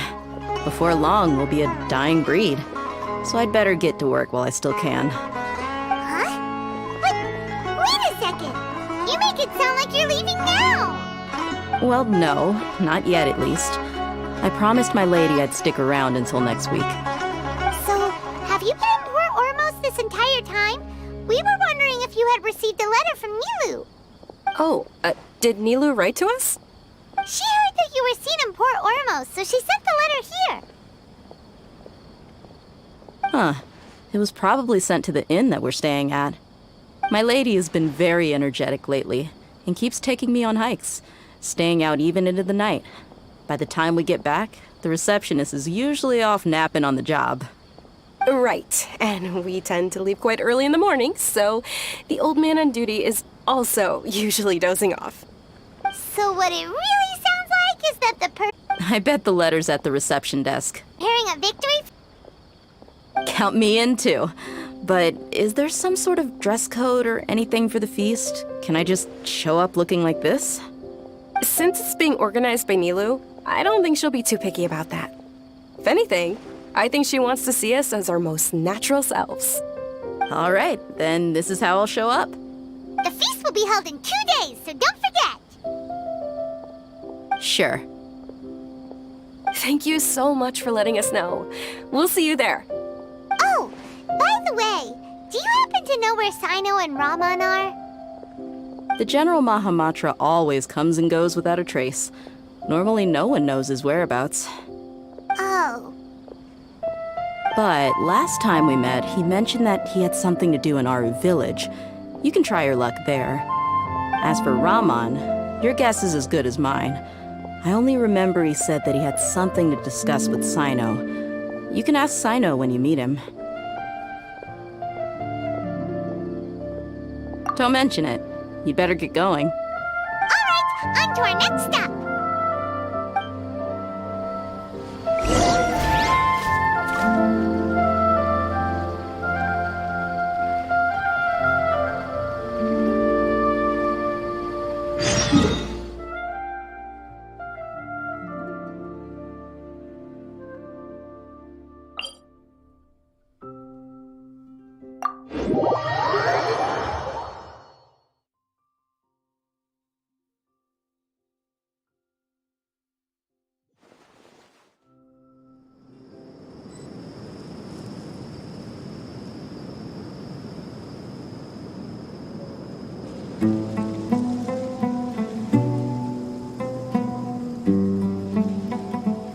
What they say is true.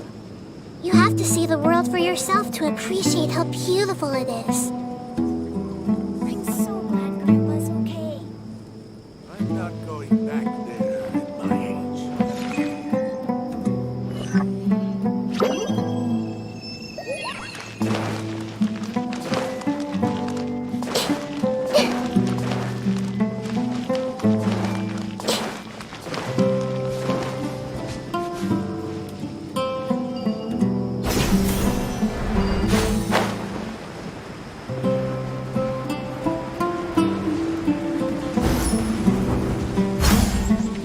It's been a while since we last visited Aru Village. Ah, there's Sino!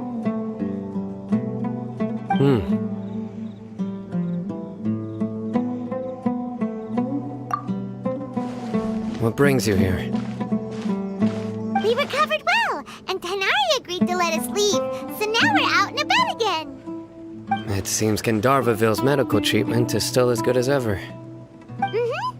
And Tanari is recovering well, too. That's good to hear. Yeah,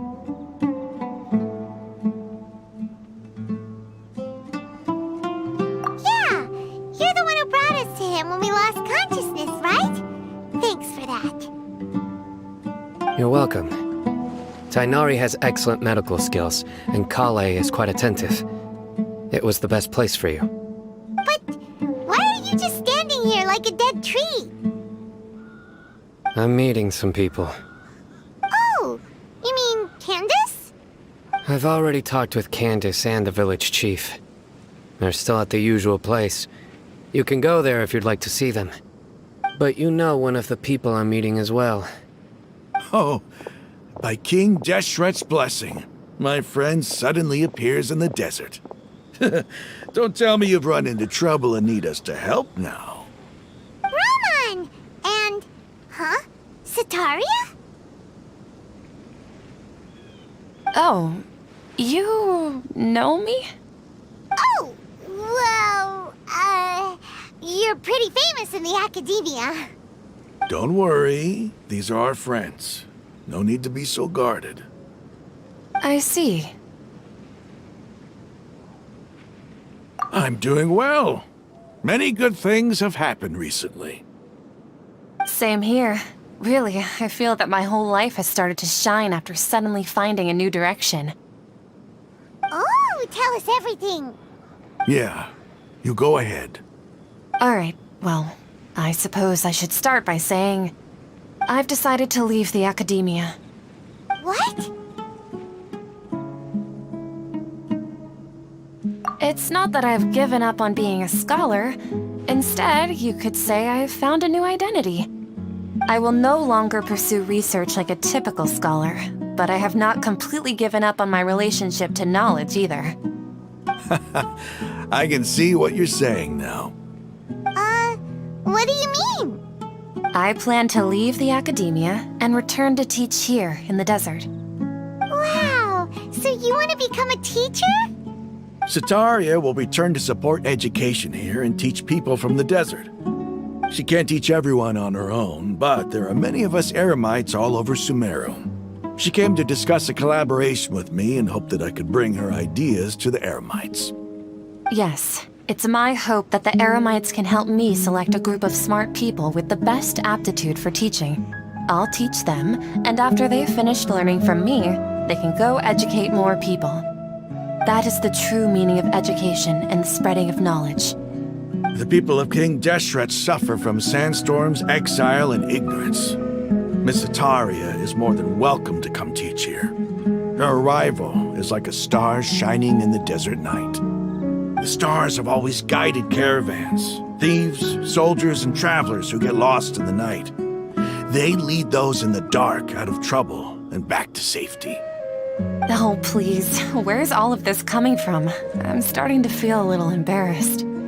You deserve these compliments. Mercenaries are accustomed to danger and don't fear death, which is why we recognize extraordinary actions that common people would easily overlook. Sataria's idea will bring much good to many people. At first, I feared it was destined to fail. Everyone knows that the academia doesn't allow scholars to teach in the desert without permission. As you know, all knowledge is under their surveillance and control, and very few desert dwellers are as lucky as me. But what I heard at that time has been haunting my heart, as if there were lightning bolts constantly bombarding my soul. Sataria, you tread a treacherous path, and the longer you ignore it, the tighter the Academia's grasp on you will become. Sataria, why haven't you gone home? Never forget that the desert that belongs to you lies elsewhere. Miss. These words sparked something in me, and I knew that I had to bring something back to my people after going home. I gathered up the courage to approach the Grand Sage, only to find that he was no longer at the Academia. Lord Sino told me that Azar didn't belong there anymore. Azar has received much-needed punishment. Though, if you ask me, it may have been too light. You probably have already heard.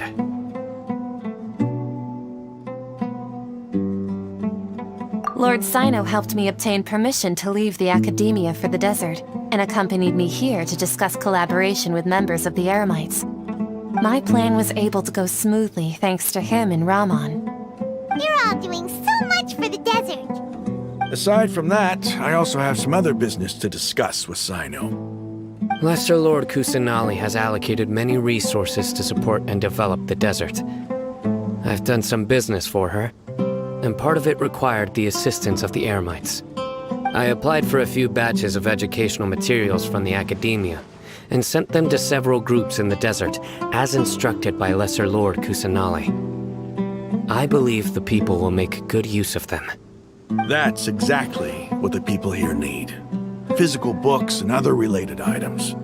If it weren't for Sino and Lesser Lord Kusanali, I'm afraid we'd never be able to get our hands on them. Apart from this, the Academia is also recruiting scholars that are willing to teach in the desert. I'll let you and Sataria know as soon as I have any more news. We must be persistent about this, and maintain these resources to ensure long-term effectiveness.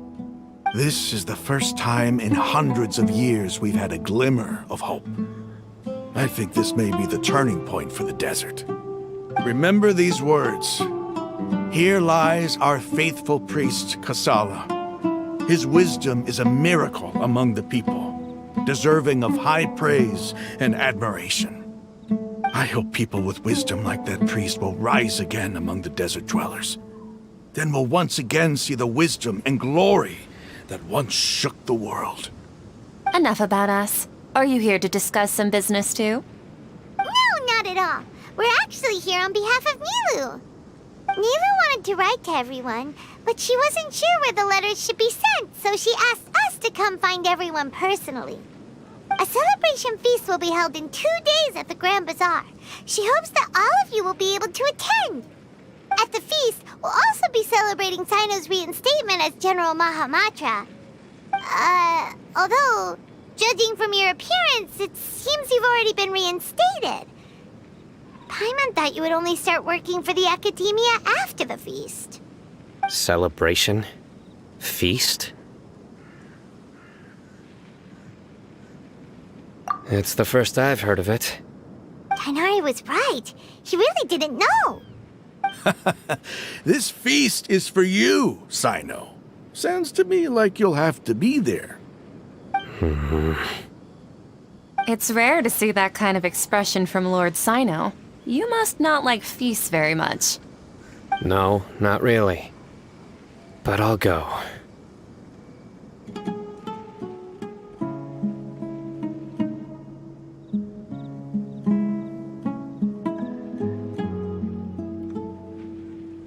Well, I still have a lot to handle here.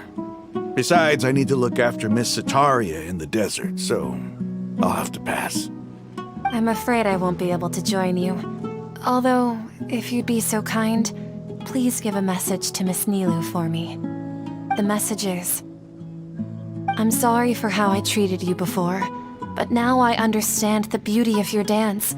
It's like a light shining in the sky. You and the art you symbolize are not only beautiful, but also lively and powerful, so much so that it was prohibited. Please keep dancing, and someday I'll be able to appreciate your art in person. Okay, we've got all that down.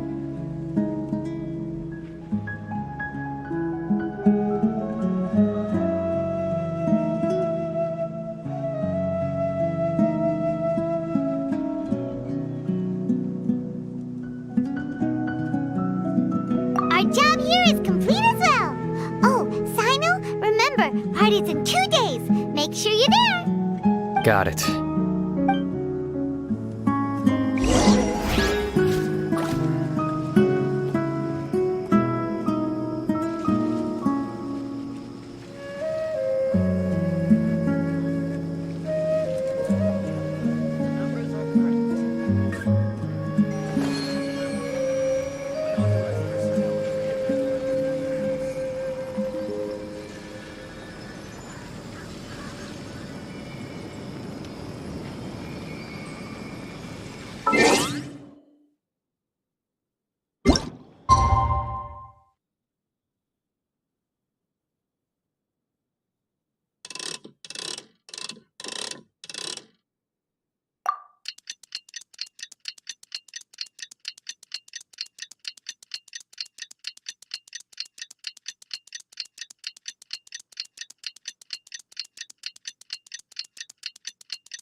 If you're not... Today's the big day! Let's go to the Grand Bazaar and see how the celebration's coming along.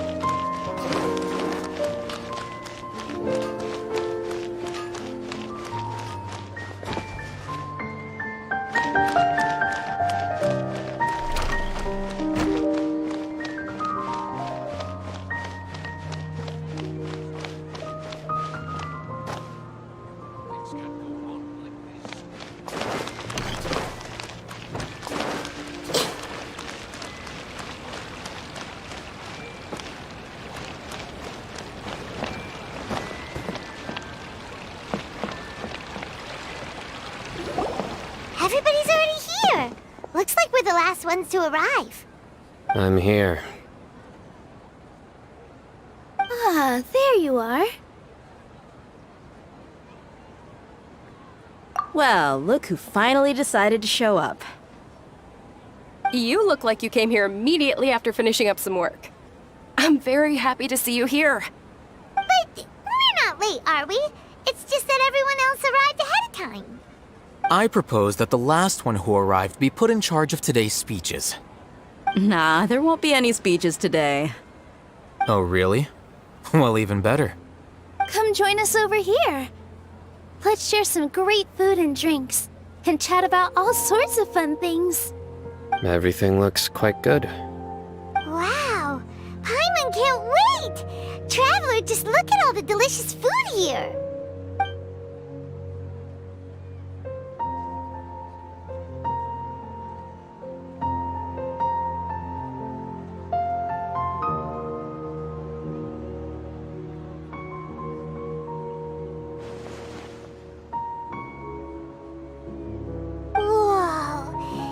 So delicious! Oh, this grilled meat tastes amazing! The food was specially prepared for you by everyone in the Grand Bazaar. And we have gifts that were sent by the residents of Sumeru City when they heard we were holding a feast. Everyone that came said that you saved Sumeru and wanted me to thank you all on their behalf. Ah, feels kinda nice to be seen as a hero. I could get used to this. Being a bodyguard is also a hero's job. You've always been amazing, Dia. My lady sure has a way with words. Thanks. I'm glad to hear it. And I'm happy to meet everyone that participated in the great plan. Don't mention it. Come to think of it, we've really done something impressive together. It's unbelievable. We owe it to our abilities. And luck. Really? Why do I remember everybody thinking that luck was against us and feeling like we hardly had a chance of succeeding? That's how I remember it too. It's luck that brought us together, and it was luck that let us form a team. Then, it took even more luck for us to formulate a plan and implement it successfully. Moreover, judging from the results, everything worked out well. Yeah, everyone gave it their all when it mattered most. It was almost like a performance. We took the stage and put on our best show.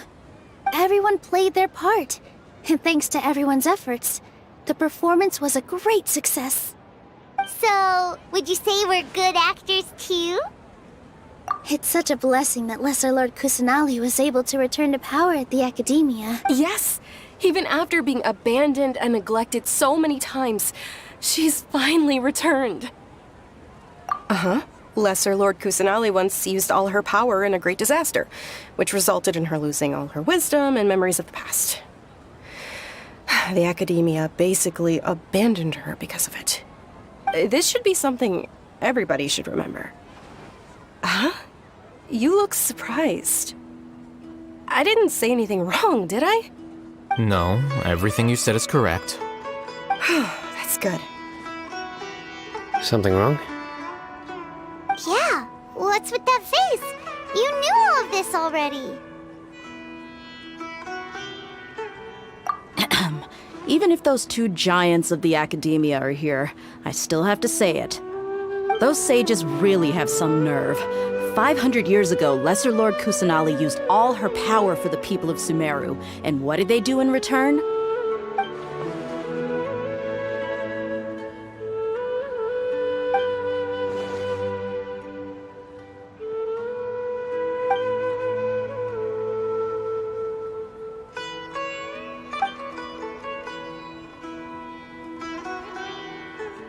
If you bite the hand that feeds you, don't act surprised when it turns into a knuckle sandwich, right, Sino? Perhaps I shouldn't say this, but their treatment of Lesser Lord Kusanali calls for a more severe punishment. You could simply tell Lesser Lord Kusanali that you wish to have Azar and his accomplices severely punished. I respect our deity's decision, and won't interfere in any way. While we're on this topic, why didn't you accept the Academia's invitation to become the Grand Sage? Are you trying to say that I'm fit to be a sage? Not at all. But every person handling the selection process has said that you are the most suitable candidate to lead the Academia right now. Why? Because he dethroned Azar from power? Could you try to put it another way? This is a good thing, yet you're making it sound like I overthrew Azar for my own But seriously though, I always wondered if you had some personal motives behind it. I did have my own motive, but it had nothing to do with being a sage. If the rules of our nation were suddenly cast by the wayside, then it wouldn't be long until chaos ensued. I had no intention of letting their dreams disrupt my life. By that, you mean your life working as the Academia's scribe? Precisely. Wait, is that all? So, that's the only reason why you joined us and came up with all those plans? It's reason enough. You've certainly got quite the personality. You flatter me. All right then. How about you? You've already resumed work as the General Mahamatra, right? That's right. Will you be happy with that life? It's not about being happy. There are merely a lot of things that I must do. Even so, keep your spirits up and try to be happy, okay? And try to smile more every day, just like I'm doing now. Thank you. I'll keep that in mind.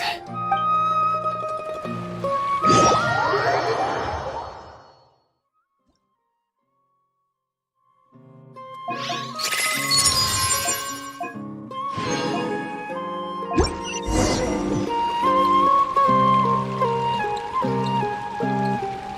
see everything!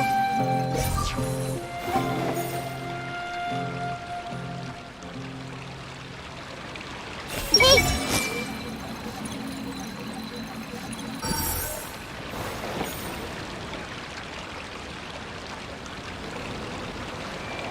I see everything!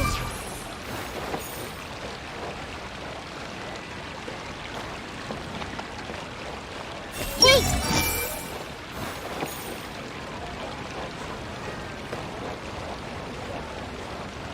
I see everything! My lady, the grilled meat over there is delicious. Have you tried it? Yes, I also tried some fruit just now. Oh, they're very sweet. What an amazing place to relax. No wonder everybody likes to rest at the Grand Bazaar. You said it. Oh, look who else is here. Hello. Oh, I'm so happy Nilu invited everybody. Oh, now I have the chance to meet all the heroes. Hey, less of that polite chit-chat and more eating and drinking. The feast is about having fun, not stuffy formalities.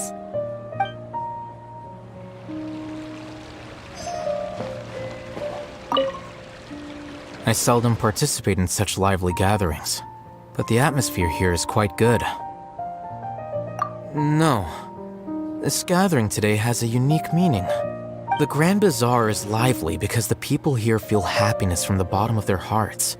Unlike the farces at the Academia, that happiness is an emotion that'll be forever alien to those bookworms who have driven themselves insane by studying. I seem to have taken both keys when I left the house. Oh well.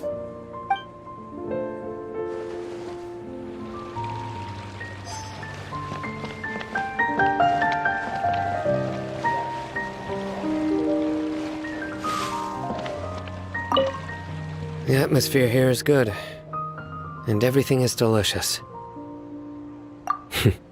Yeah, I don't often come to such places, but it feels quite good. I have a lot to handle these days. Otherwise, I could show you around. There's always next time. We're friends after all. This feast is pretty good. I like it.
There you are, traveler.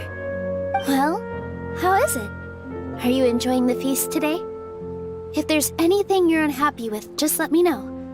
I'll be sure to take note of it. That's good. It's the first time I've ever invited so many exceptional people to one place. I was a little nervous myself.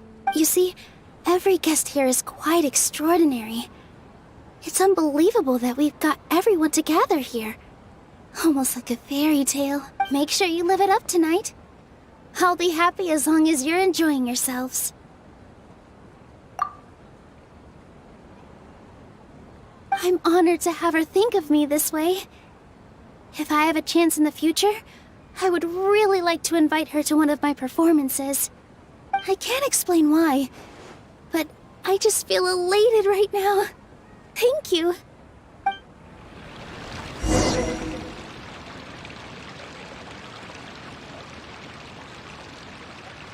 Hey, what's wrong? Your head is starting to droop. Hey, you can't just fall asleep here. Paimon will go find something delicious for you to eat. You'll wake up once you put something yummy in your tummy. Of course, just wait here for Paimon.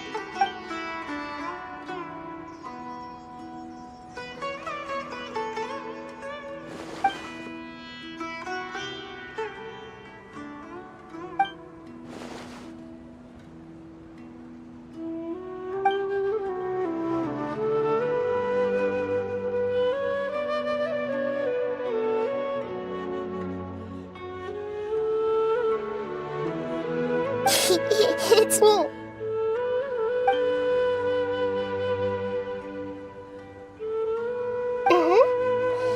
You may blame me for being a bit too self-indulgent. I was thinking about talking with you, and the next thing I knew, I had made a connection with you. The connection between us is amazing. It's like flora and the fence it grows upon. I heard there's an amazing celebration feast today at the Grand Bazaar. I wanted to have a look for myself, so I snuck in. Lately, I've been so busy dealing with all the fallout from recent events, so I really haven't had any free time. Although you've already helped me with a lot, there's still one more thing I hope you can help me with. Please say thank you to everyone for me.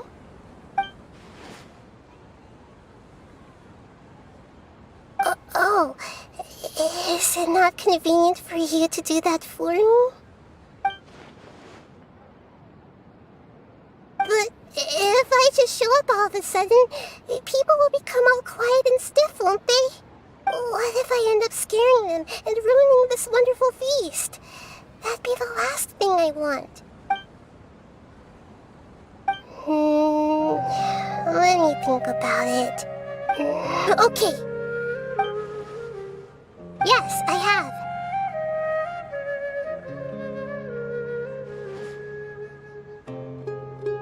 You said I should go thank everyone as myself, right? So, I've decided to borrow your body for the time being. Please don't blame me. The flora also climbs up to the fence to get closer to the sky.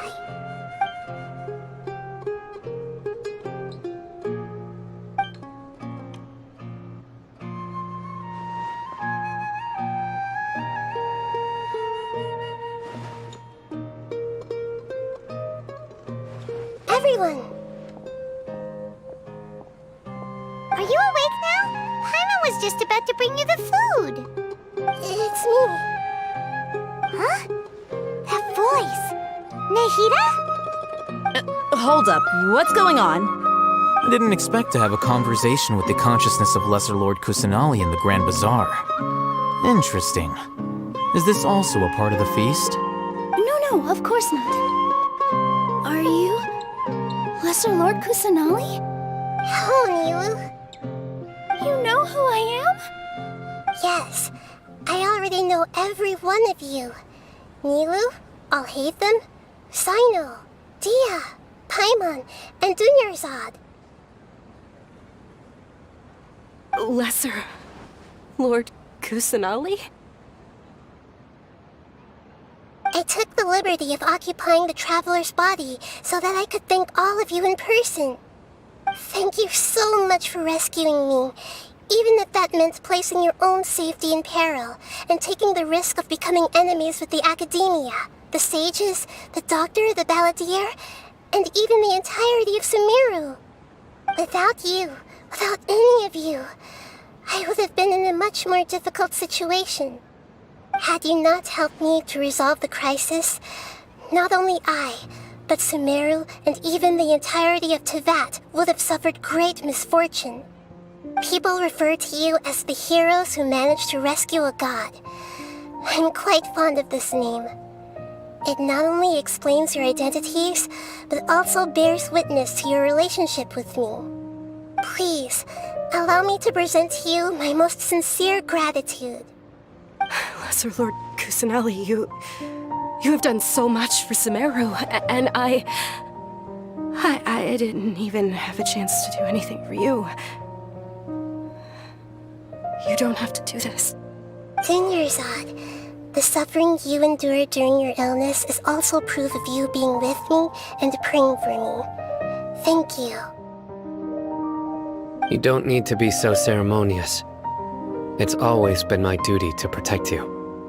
This is how the relationship between the Academia and Dendro Archon should be.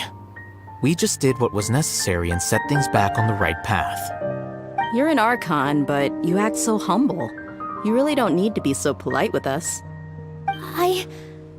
I'm honored to have been able to take part in this plan. I hoped you liked the dance I dedicated to you. Thank you, all of you. Thank you so much.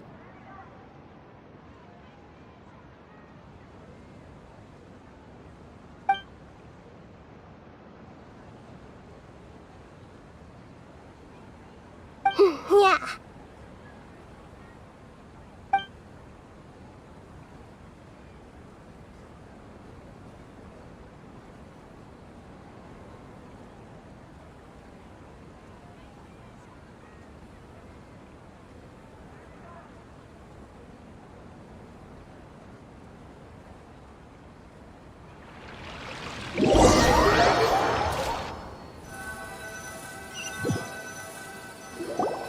Are you awake?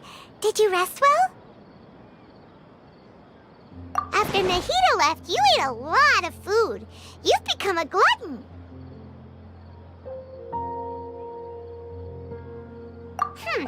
That just means you still have a lot to learn from Master Paimon, the Sage of Gluttony. Alright, since you're awake now, should we go and have a chat with Nahida? She should be in the Academia right about now. If you have any questions, now's your chance to ask.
Hello, Traveler and Paimon.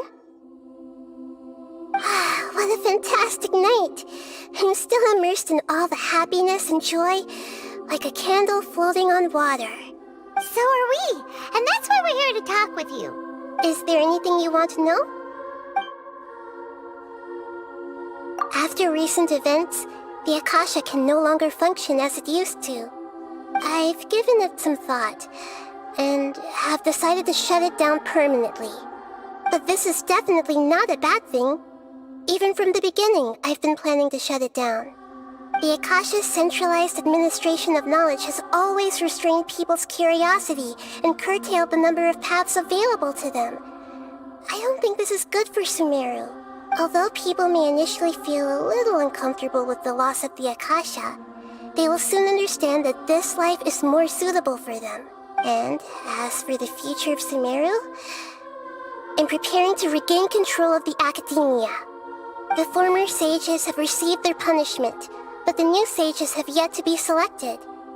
I will oversee the process personally. I hope that the new 6th grade sages will be more focused on academics. Sumeru needs such leaders more than ever. The other big issue is the people of King Deshret. All the residents of the desert, in fact. They have been mistreated for far too long. I've already taken some measures to address this. It will take some time to rebuild everything, but no matter if it's culture, friendship, or trust, we will rebuild it.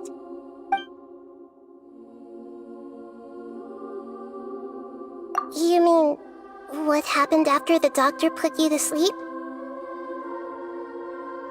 Not exactly.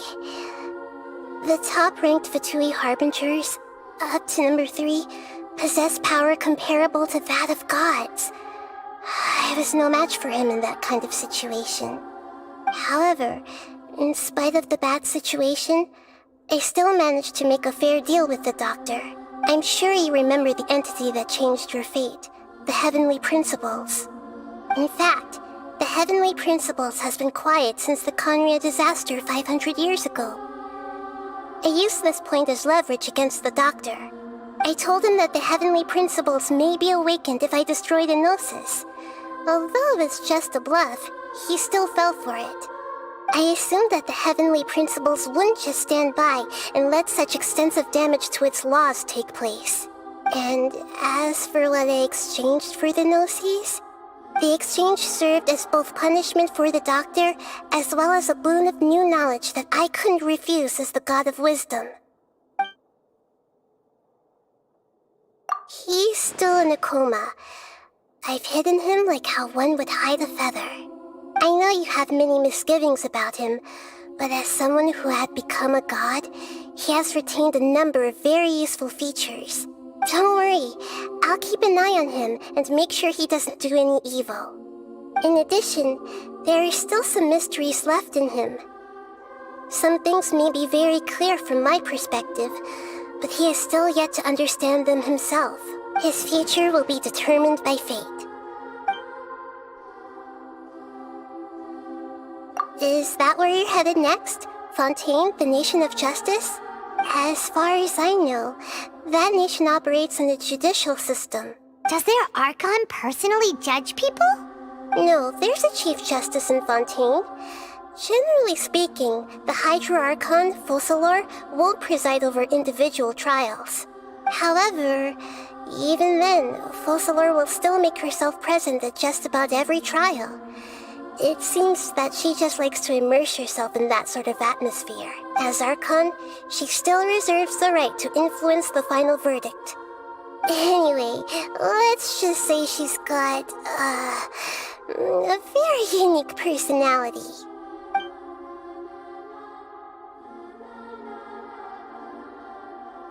Are you sure? Isn't there something else you haven't asked about yet? Huh? You mean... About your sister.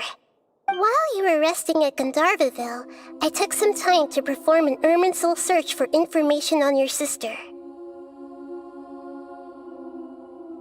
Yeah! Isn't Irminsul a repository for all the information and memories of Teyvat? So there shouldn't be anything on him or his sister. This is true in your case.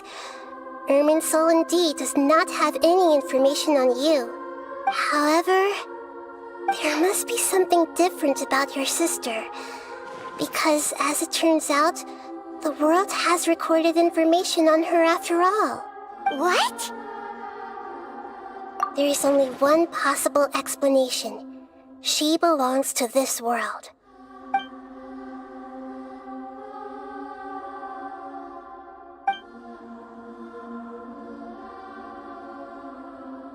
But nothing about this makes any sense! Wasn't this your first trip to Teyvat? According to the records I was able to access, your sibling suddenly appeared in Conria.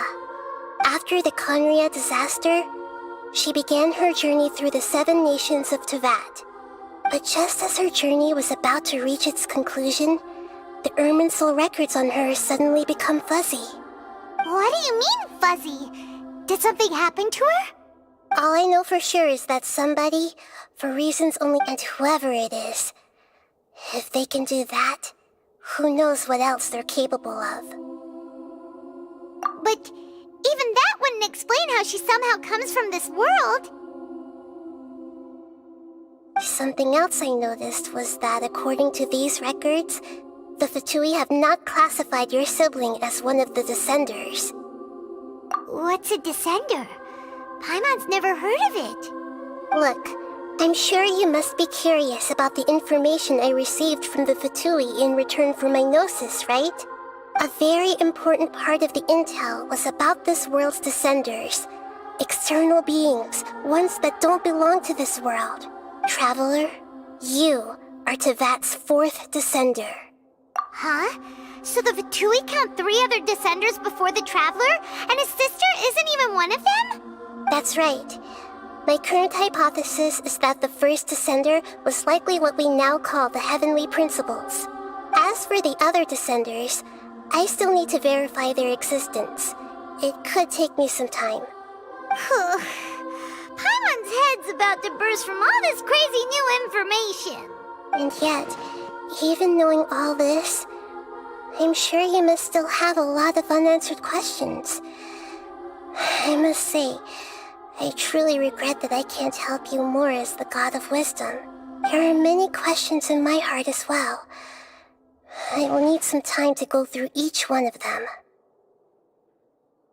And soon, you'll also begin your journey anew and depart from Sumeru.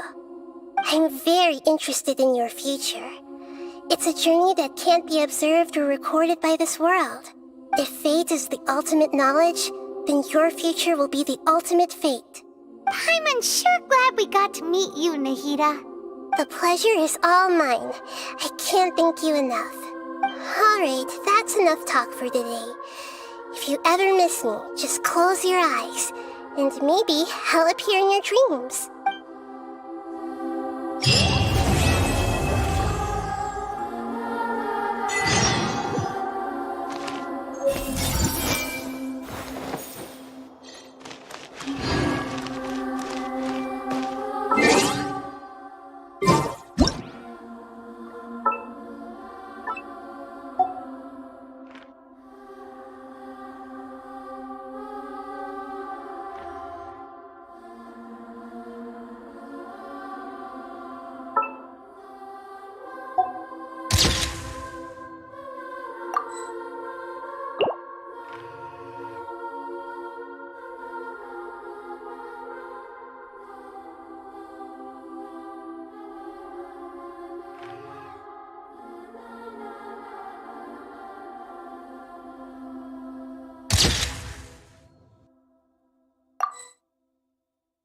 What they say is true. You have to see the world for yourself to appreciate how beautiful it is.